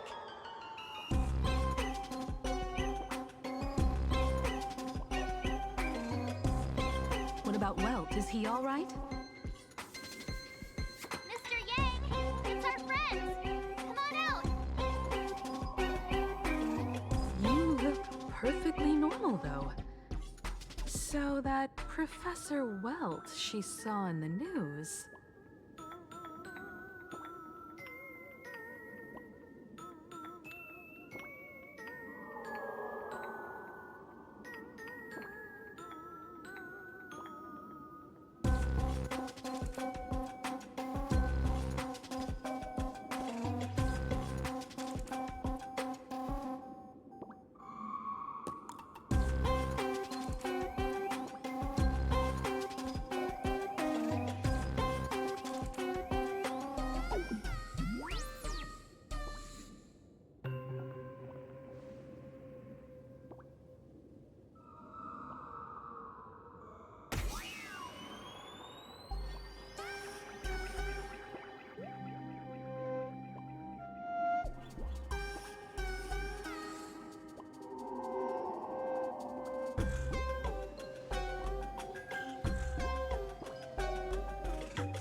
From Teacher Yang.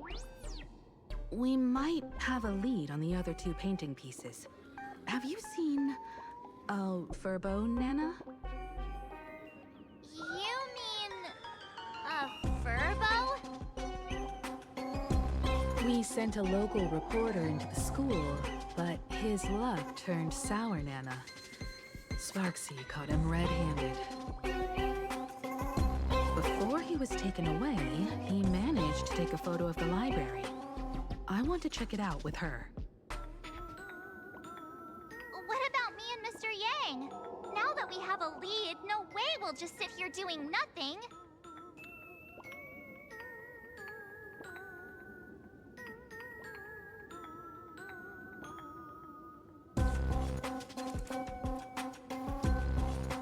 That's the plan. Let us know right away if you find any leads.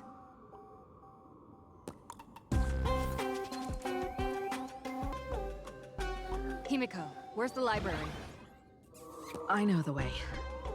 I just hope they haven't renovated the academy in the past 15 years.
The library's just up ahead.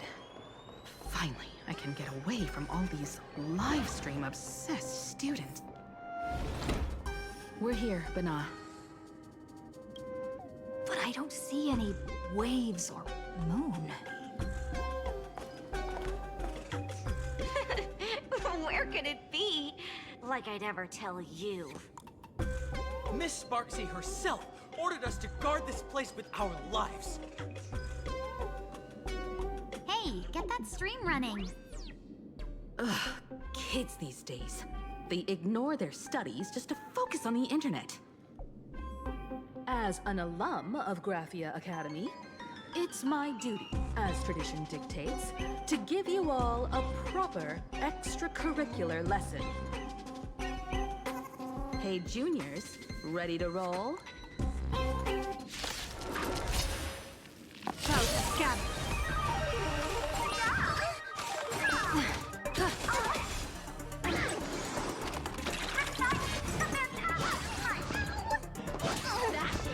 Feeling spiffy?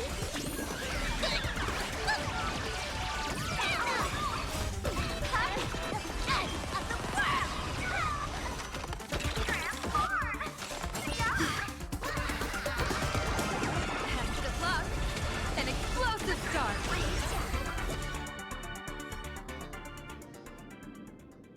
Where could they be hiding the landscape painting? After all, it's an image-nanted thing. Once sealed in a scroll or something, it'll be a pain to retrieve, Bana.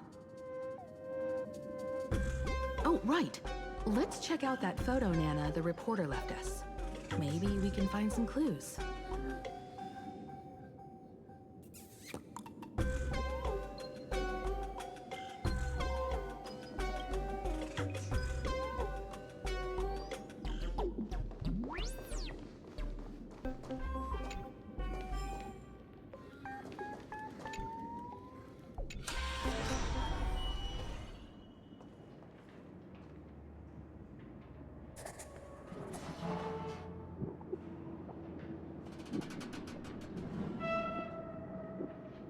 Where are we now? This place looks just like any other classroom. But something's off.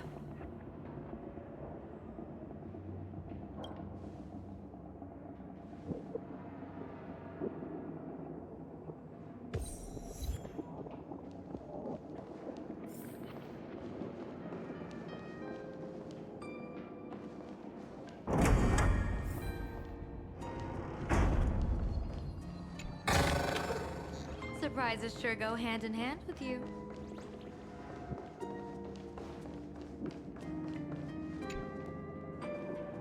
So this is where they stashed the wave. Did you hear something?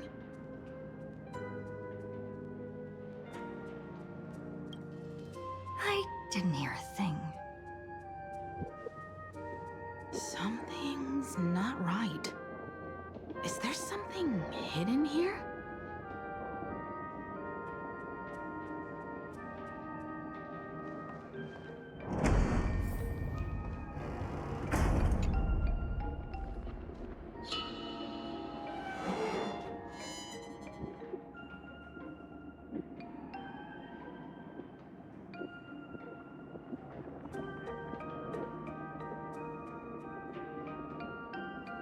July 22nd, 1984? Belle? Could this classroom be...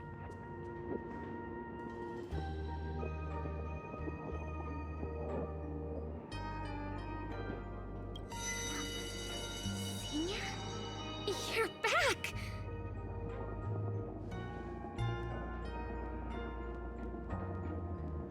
Belle? And you are? But how is this possible?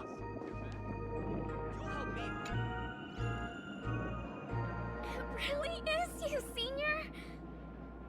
You look so different. We almost didn't recognize you. Still, that dashing aura of yours simply can't be obscured.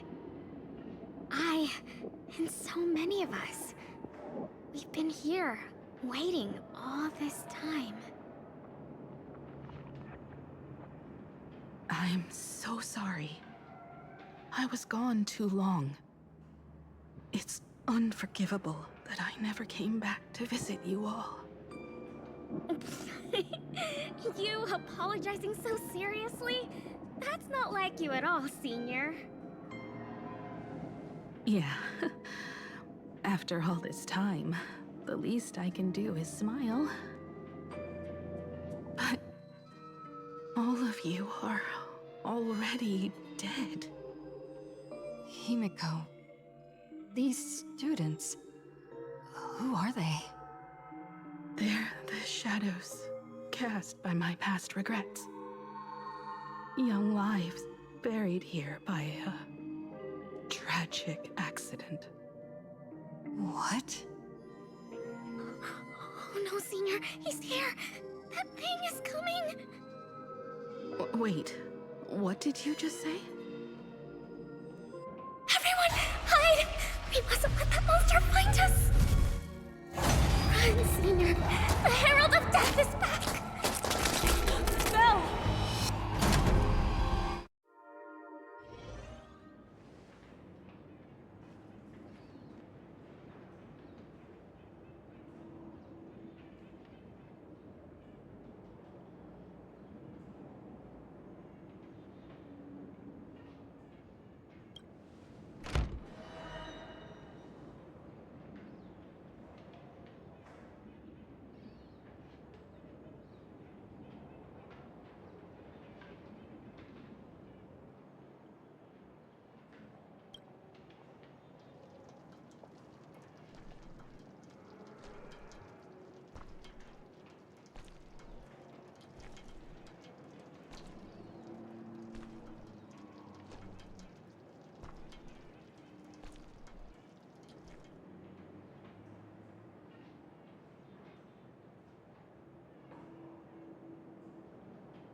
We've got the wave now. Time to regroup with Welt and the others. You can't save them. They're already ghosts. It wasn't Sparksy who attacked them, but something far more cruel. And they didn't die in the present, but during a certain twilight 15 years ago. We can't change their fates. However, this definitely isn't some kind of time travel to the past. Someone created this space for unknown reasons, only to reenact before an eyewitness the bloodbath at Graphia Academy from the Phantasmoon games 15 years ago.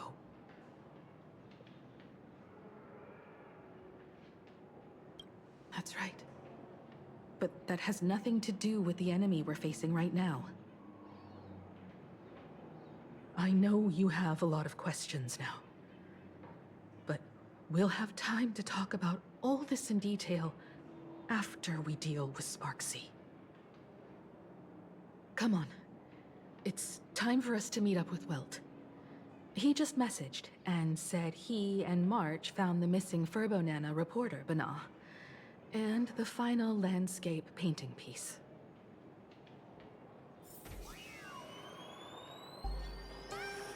All's revealed in divining.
Oh, this furbo nearly bit the dust. President, you're here! You're gonna give this furbo some hazard pay, right?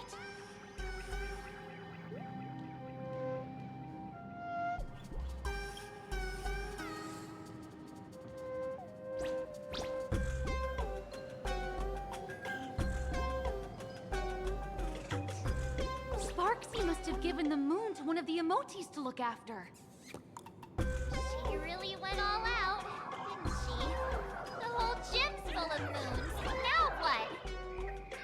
Be it Sparkle or Sparksy, both are equally just as headache-inducing. All right, everyone. Let's round up these emotes and take a look.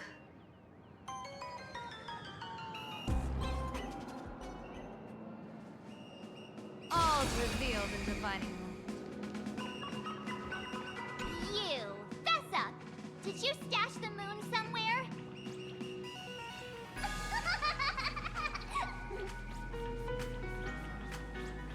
I pried open its mouth to take a look.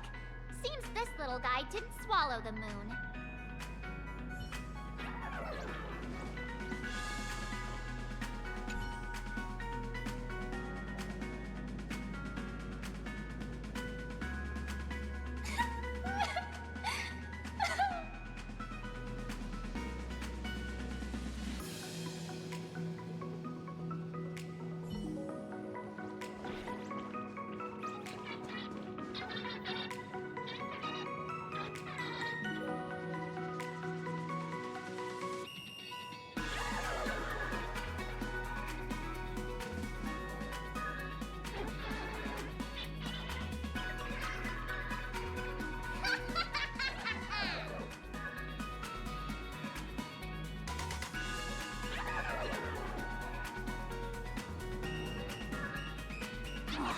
Sneaky laugh. It probably does know where the moon is hiding. But how are we meant to even reach the thing?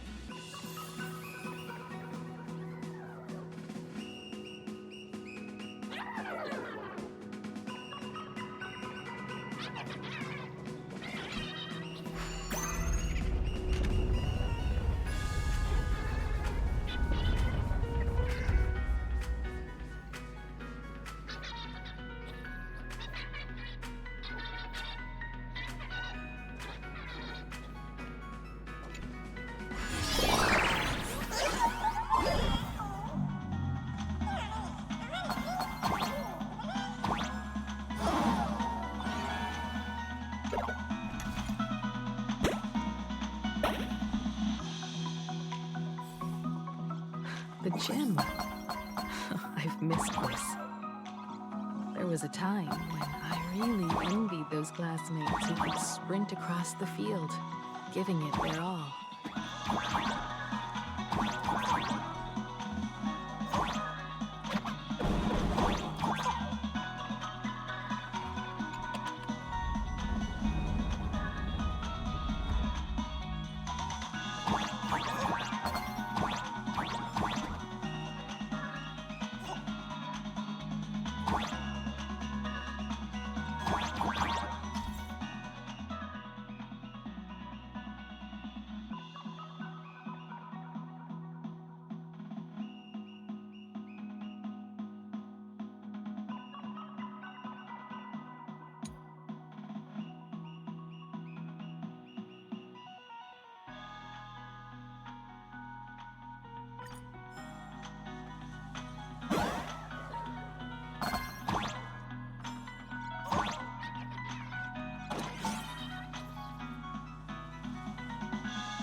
quite. I'd already graduated by the time I started feeling this way. Due to some circumstances, I went back to my father's school to work.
One good jump, and we should be able to reach that emoji.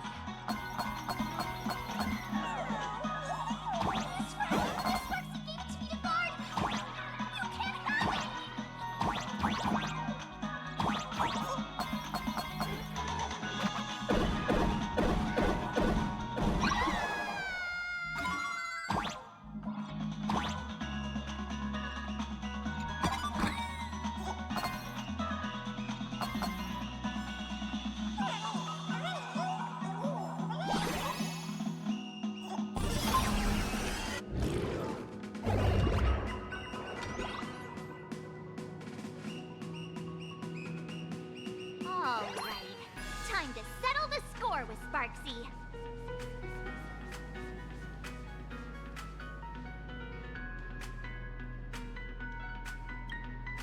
Since Sparksy dared to target the Astral Express, treating us like stepping nanostones in the Phantasmoon games, she had better be ready to become a spoil of war herself. She and I will head to the atrium next, piece the imaginated landscape back together, and help Sparkle take down Sparksy. Welt, March, I'm counting on you to protect the students at the Academy. Dovebrook's waves should suppress the mimetic contamination they're experiencing, but they might panic and run into the combat area. This time, I truly hope no innocent people get hurt during the Phantasmoon games. Don't worry, Miss Himeko. Mr. Yang and I have got this. You better give that girl a taste of her own medicine for messing with us like some comedy act.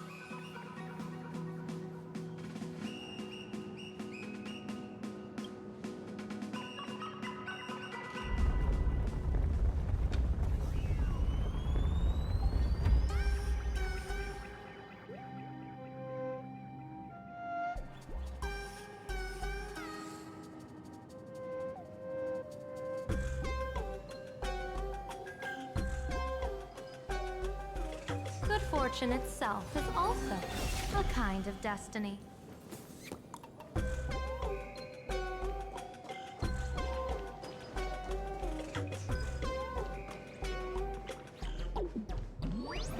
What does everyone think? Well, the name. Let's cheer for Miss Sparksy! Who will emerge victorious? Miss Sparksy or the Astral Express? Sparkle and Sparksy are gone. And the students too? If you think you've got this in the bag, you're in for a rude awakening. Sparksicon hasn't even started! Time for your Sparksicon grand finale! Because I, the nameless of the Astral Express, will challenge you as a fellow supplicant and crush your elation. Challenge me? I'd love to fight you. Hurry up and put the scenery pieces together.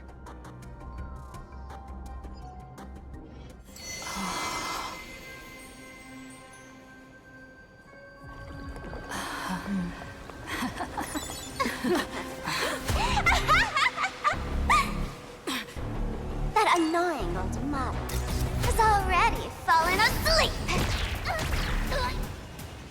Soon, there will only be one sparkle in the world.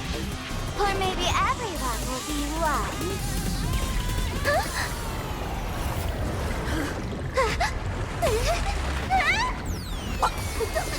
During my transformation! Despicable! Too bad. The audience has all arrived. I'll hereby declare the first battle of the fantasy substance has commenced!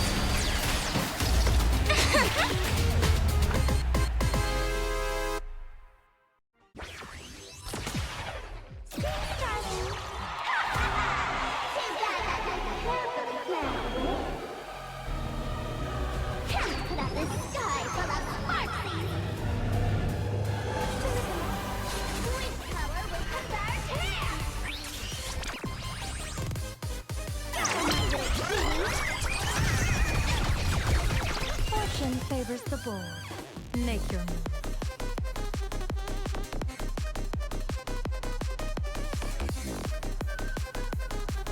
People always say that the will of heaven can't be overturned. Observe the heavens with my divination.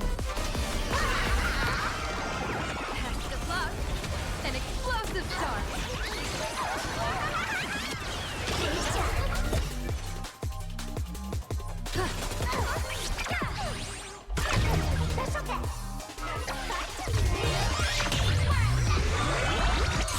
Where the heck did she drag me to?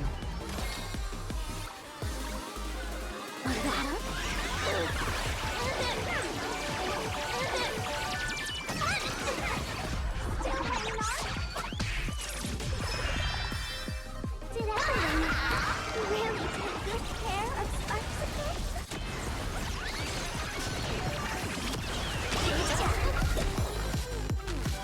You're sticky? Test of luck. An explosive start. Let's play hide and seek. Can you find the answer? Fiend or devil, I'll crush them all!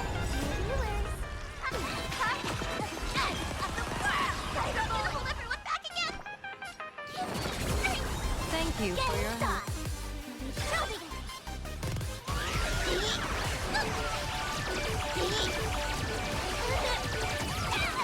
Divination says this will hurt.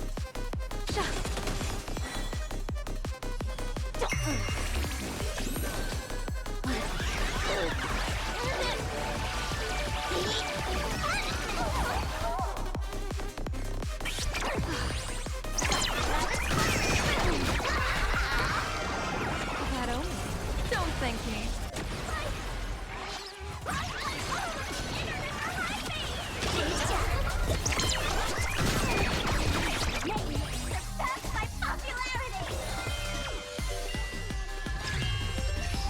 Troublemaker, I'd like to be Star's favorite. People always say that the will observe the heavens with my divination. Test of luck. An explosive start.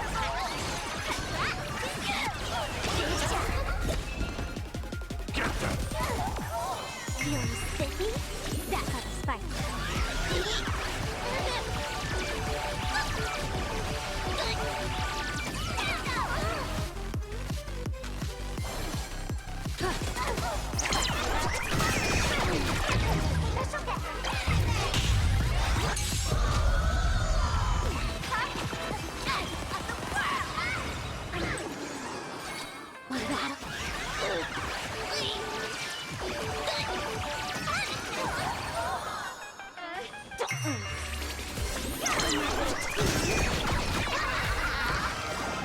That omen.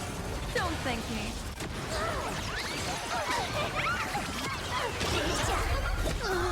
Can you find the answer?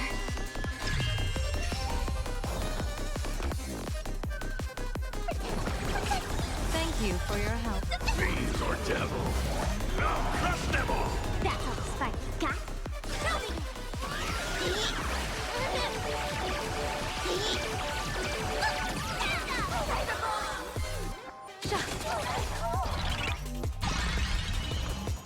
You're spinning?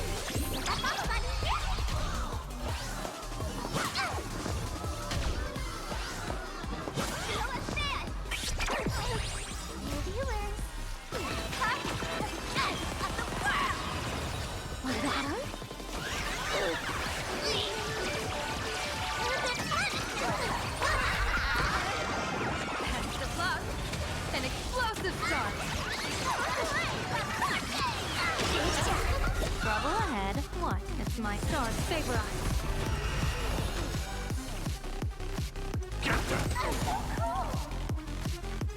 Let's play for a while. Do you find the answer?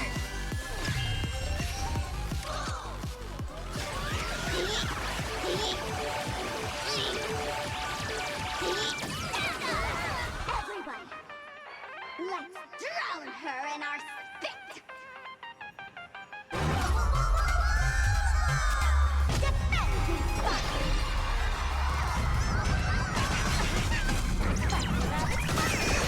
People always say that. Observe the heavens with my divinations! That only. Don't thank me.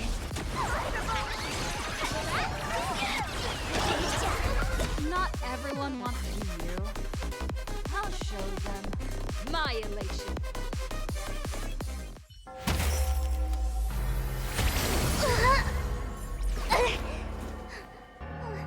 Sparks isn't over yet. Stop her! She's trying to escape to the crowd!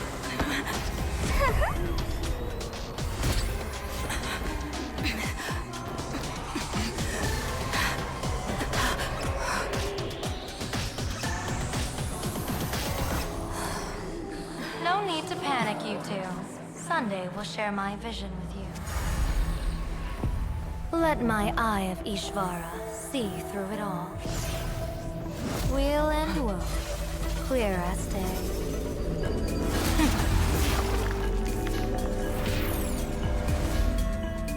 I see where the culprit is. Not you.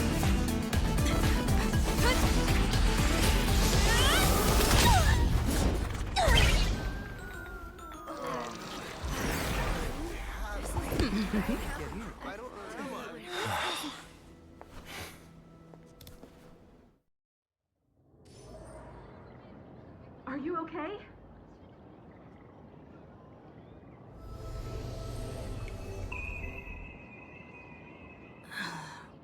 Where did everyone go? Look over here. General Yao Guang? Am I seeing things? We're just attuned to each other, that's all. Feeling dizzy? Don't worry, it's just a minor side effect. When I first opened my eyes, I couldn't even conduct basic self-care for nearly a month. Don't worry though. With my reinforcement, you'll be back to normal in a moment. Thank you, General. By the way, above your head... Can you see the sign above my head? So, whether it brings weal or woe, whether it changes or not, please keep this secret safe from me. Don't let me know, and don't let anyone else, okay?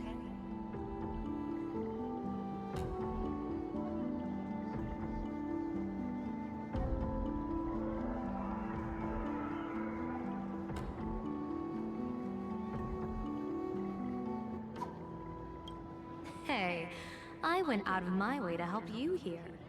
Can't you give me a discount? Consider it good karma. I'm afraid not. As an observer, your gaze reaches far deeper than his.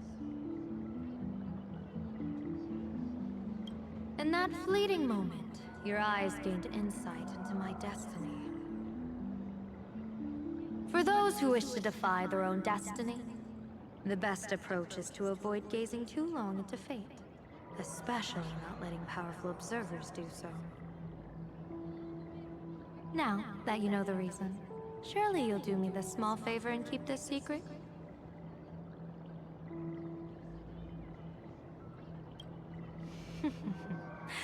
If you dare to spill the secret, I'll tell everyone all about your true identity. You're a former Stellaron hunter, aren't you? Oh, just imagine the chain reaction that would cause. I don't even want to think about it. Doesn't this feel like the opening scene of a comedy? Two people who barely know each other, yet they're keeping each other's destiny a secret. I guess you could say we're now partners in fate. No surprise there. After all, both comedy and fortune-telling thrive on unexpected twists and turns of fate, don't they? All right, looks like the side effects have worn off. Time for us to say goodbye. And you? Are you okay?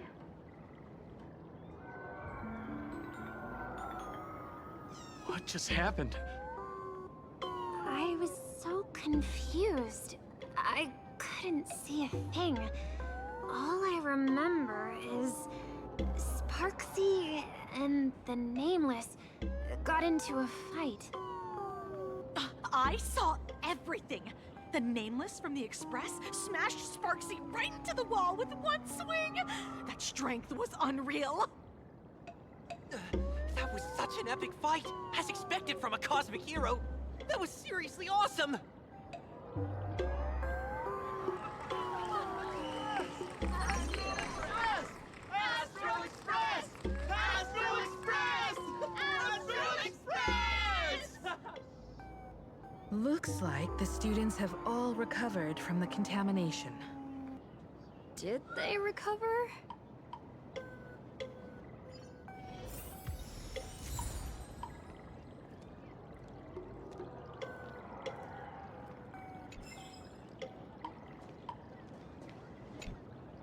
Sparksy probably didn't expect that the first miracle of the Phantasmoon games wouldn't be everyone becomes her, but the Express hero defeats the villain spreading the virus.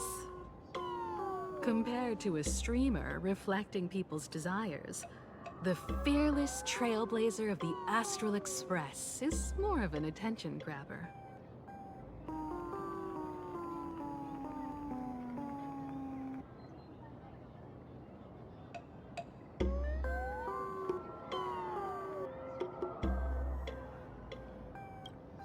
That's right.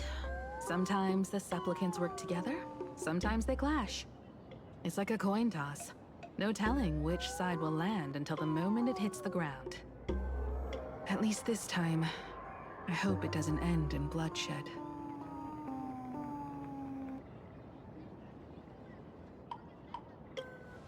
You're one step closer to an audience with Aha.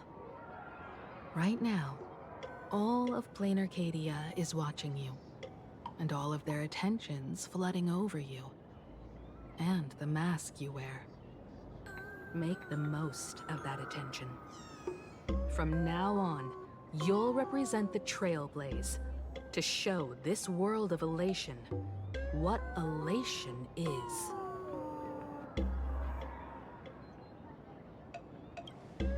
Show mercy. Or don't. No, I'm just kidding. Lower your bat. The audience in this Arcadia doesn't go easy on losers at the games. She'll lose her wish power soon enough, and the Sparksy virus will fizzle out.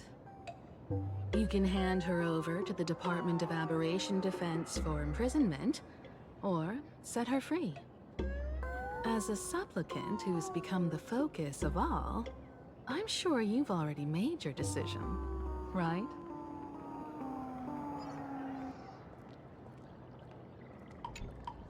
When she absorbed me, I thought it was all over. Thankfully, gray hair, you won this one. 1 point for the Trailblaze.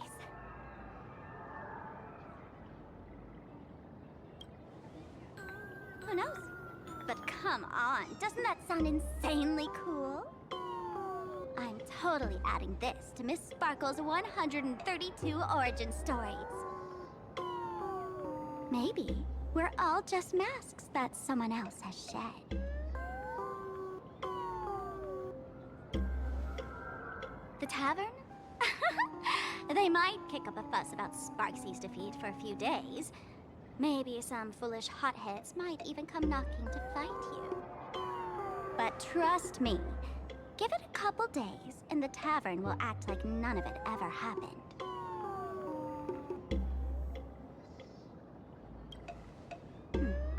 If I really am a mask, then naturally I should return to my wearer's face. But if I'm not, then maybe I need to reclaim the mask I've lost. I understand.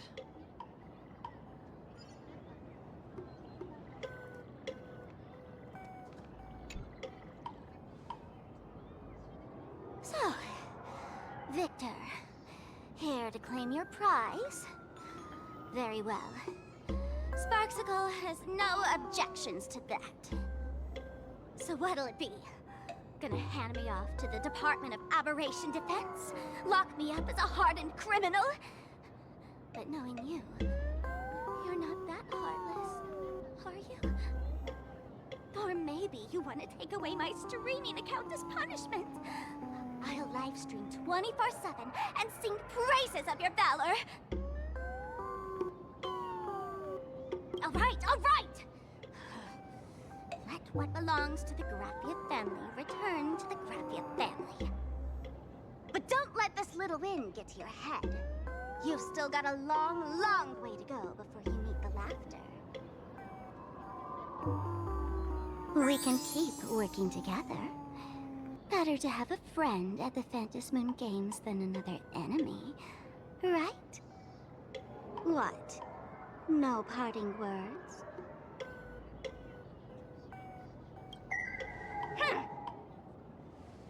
How do you like this ending, Sparksicle? Old model. You and your powerful supporters won this one. I've got no comeback. As a mask, what do you plan to do with your original self? Who's the mask and who's the original? Shouldn't that be decided by the one left standing? Your plan is finished. Your elation has been eliminated. You're the one who should be called the old model. That elation isn't mine. It's the elation everyone chose. And besides, wasn't it your idea in the first place? What? You told me to leave you behind. You also told me to take the idea and its relevant memories and go chase my dream.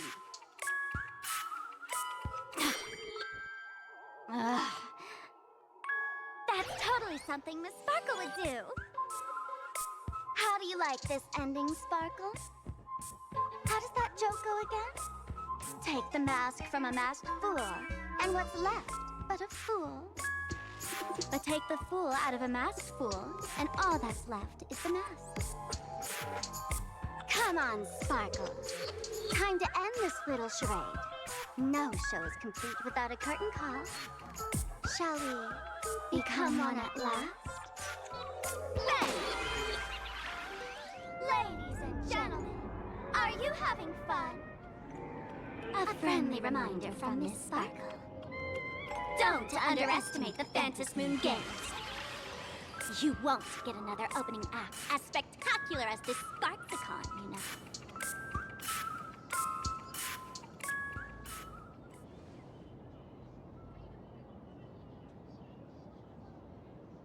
Sparksy! No. Sparkle? Which one is which? Perhaps it was just a masked fool, playing a harmless trick under the watchful eyes of the gods. Or maybe she just wanted to remind us. that the elation in plain Arcadia has become something even the gods no longer recognize. In any case, everything here has come to an end. We should move on and unravel the next plot.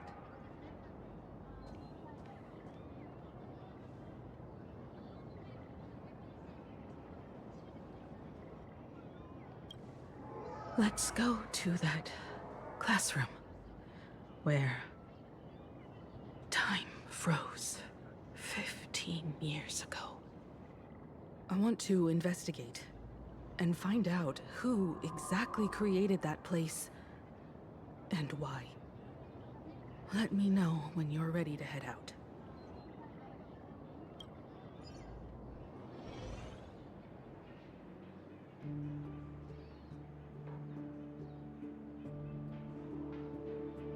This place. It's like nothing ever happened. The ghosts are gone.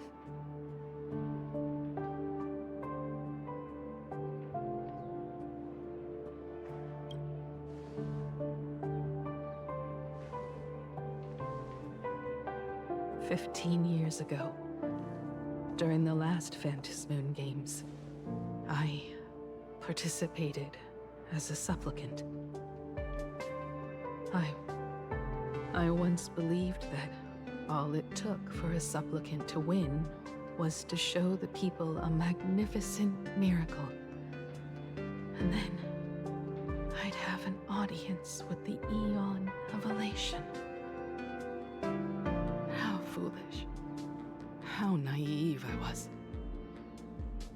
Not everyone wants to obtain everyone's wish power in a positive way.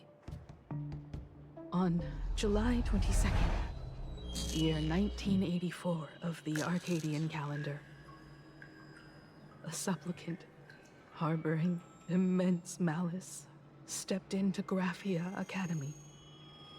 He slaughtered 22 students who had stayed behind after school, then went on to Dovebrook District,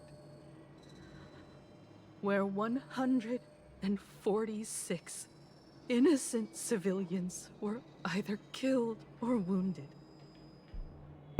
That killer moved like a deranged artist, leaving corpses, imprinting his signature mark.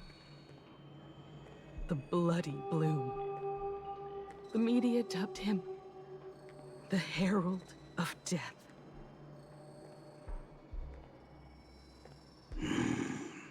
It was a tragedy that the world could not forget. The Phantasmoon Games of that year came to be remembered as the Blood-Stained Games. So many parents lost their children. So many people lost those dearest to them. One of the victims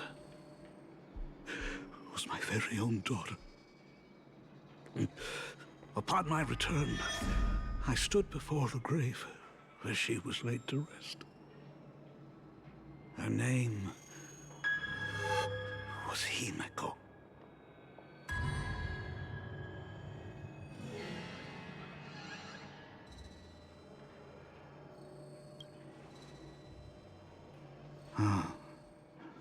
Forgive me. Allow me to introduce myself. I am Ryusuke, the current dean of Graphia Academy. So, this lady who bears her name, who exactly are you?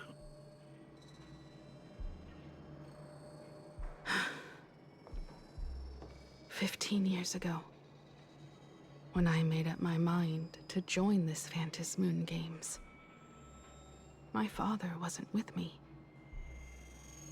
Even as I fought for my life against the Herald of Death, my father was still off somewhere, wandering the cosmos.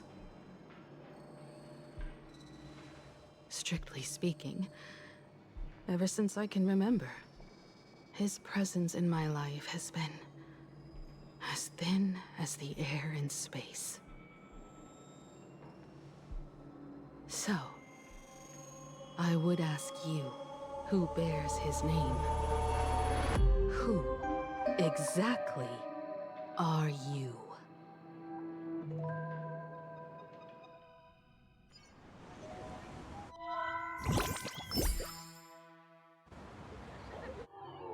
Welcome back to the Arcadian Morning Report Special Edition.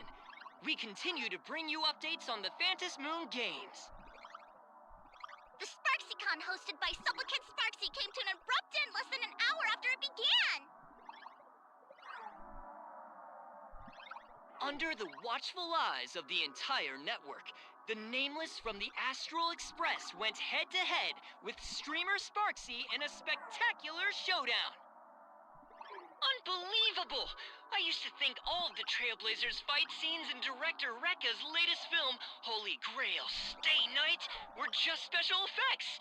Turns out she's got real moves. We'll continue following the Astro Express's activities and bring you...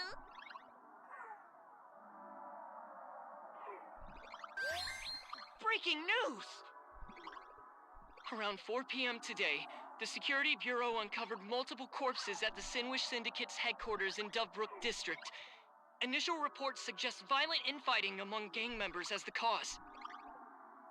Even more shocking, an IPC employee was found dead at the scene.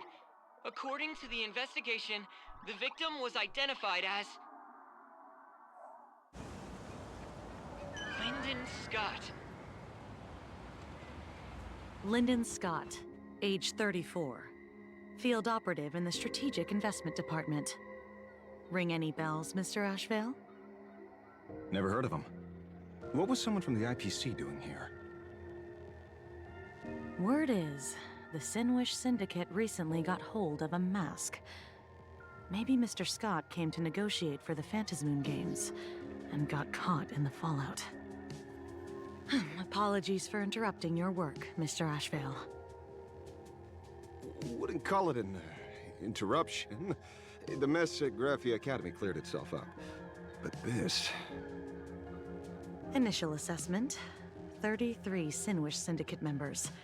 Leader Polwave included, along with second-in-command Costide, were murdered in the same time frame. Costide.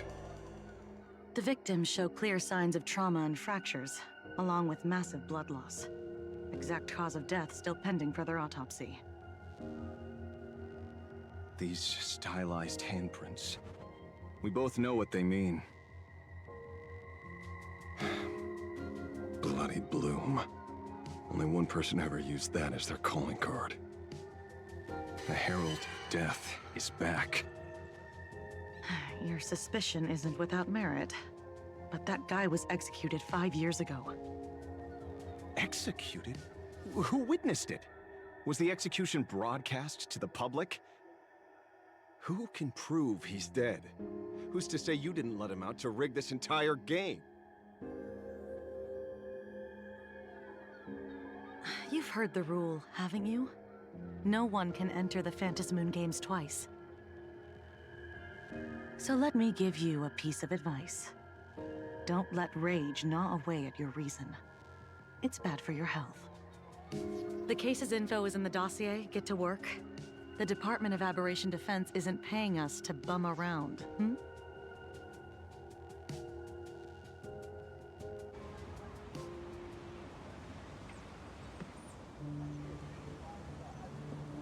Rage sparked quietly in the detective's chest, and not even the wind from Dovebrook could dispel the metallic tang of blood clinging to his nose. When he first heard the Sinwish Syndicate had obtained the mask, a grim premonition stirred within him, but he never expected it to be the omen of a friend's death. Mr. N, he's no longer with us.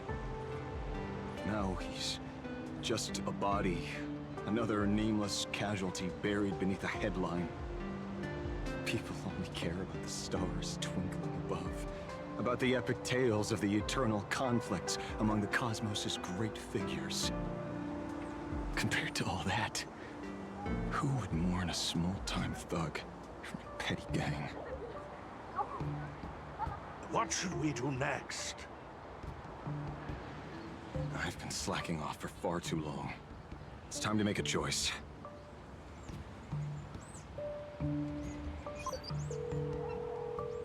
Mr. Asheville, if you're calling now, may I assume you've accepted my offer? You are right, Miss Pearl. I'll join the games, assuming you still need me, of course. My offer still stands. Just like 15 years ago, the same omen returns. There are signs the Phantasmoon games are spiraling out of control again. Mr. Asheville, I ask for your strength to steer these Ionic games back on course. All I have to offer is a heart set on revenge. Today, 33 citizens of Plain Arcadia and one IPC colleague perished under mysterious circumstances. Someone is imitating the Herald of Death's methods, attempting to interfere with the games. Only victory can bring solace to the fallen.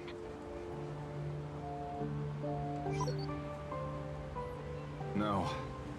What consoles the dead is only justice.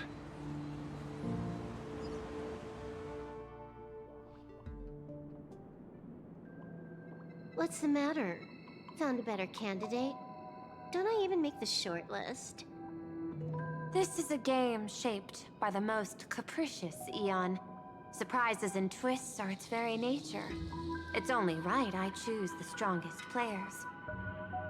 Even so, I have to ask, what makes you so sure that I'd hire a wanted criminal to fight in the Phantasmoon games, instead of tossing you into an IPC cell? Throw me in prison? But the Strategic Investment Department in Penacony clearly extended an olive branch to us Stellaron hunters. No? Changed your minds already? You suits sure turn faster than a page in a paperback. So let's cut the fluff. Give me a mask. Call it your first strategic investment in us. What do you say? Understanding comes first, then the investment. Tell me, how do you plan to earn my trust? Apologies in advance. Before I came to meet you, I broke into your collection room. I know what you've been working on. Imaginate. Tell me, have you heard of Zero? Greatest hacker and most feared player in all of Punk Lord? Some say she's an emanator of elation, while others say she enters the dark zone created by Mythos, as if it were her own backyard. She caused Punk Lord's data meltdown and infected IPC branches in 28 segmenta, isolating them from each other. Most information about Zero is half true, half false, much like the rumors surrounding you Stellaron hunters. But one thing is certain. Zero suffered a major downfall, and is now a prisoner of the IPC. It's obvious she left a deep impression on you. Traumatic, even. In that case, you should also know that ether editing and imagenesis stem from the same technological source. Or art. I know. I've studied it. How could I forget? You stole Zero's tech to make that lousy cash grab game Ethereum Wars. Of course, you know all this. But you corporate moneybags will never comprehend it. The fleeting, ever-changing power of the elation.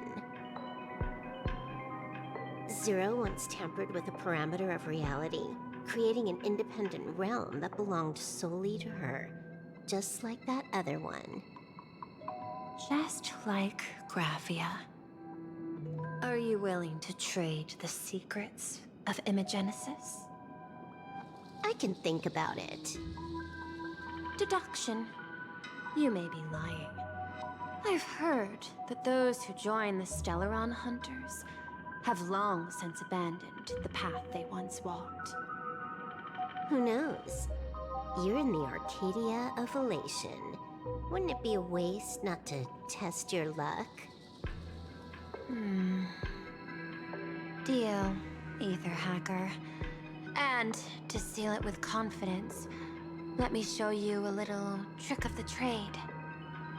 A hacking trick?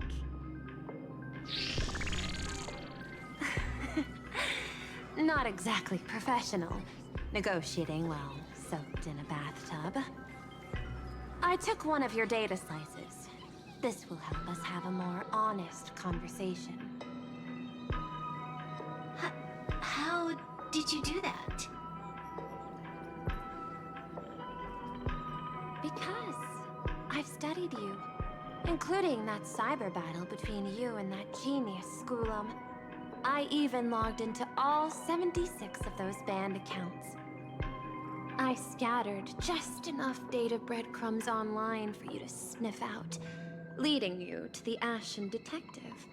I even let you stroll through my collection room to explore as you pleased. Miss Silverwolf, a word of advice. Don't treat that mask like some 10 Stonehearts investment in a Stellaron Hunter. Just think of this deal as something private, between you and me.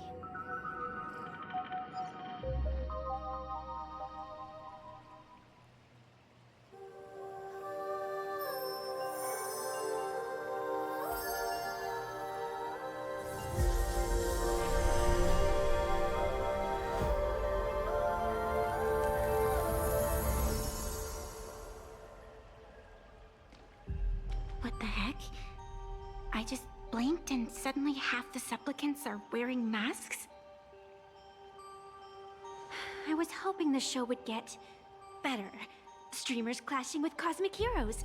A flashy brawl without anyone getting hurt. Wouldn't that have been nice?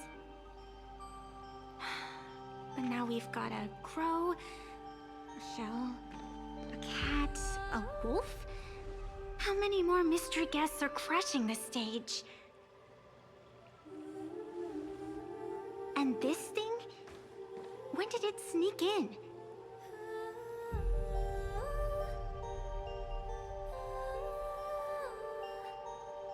In the end, everything always spirals into the abyss. But you're the rare exception. Your first battle wasn't bad for a greenhorn protagonist. Since you came out on top, let's wipe the slate clean on that doom-filled oath. Who knows if the owners of those masks will become your friends or opponents? Or maybe one of them will bring about that terrifying future I saw in my dreams.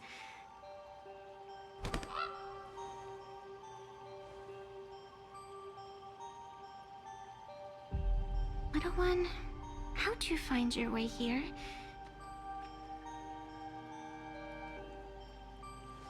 The supplicants in this Phantasmoon Games really caught me by surprise.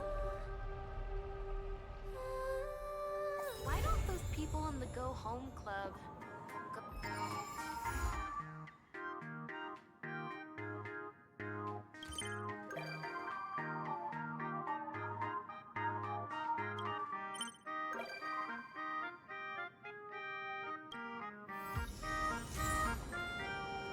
Good fortune itself is also a kind of destiny.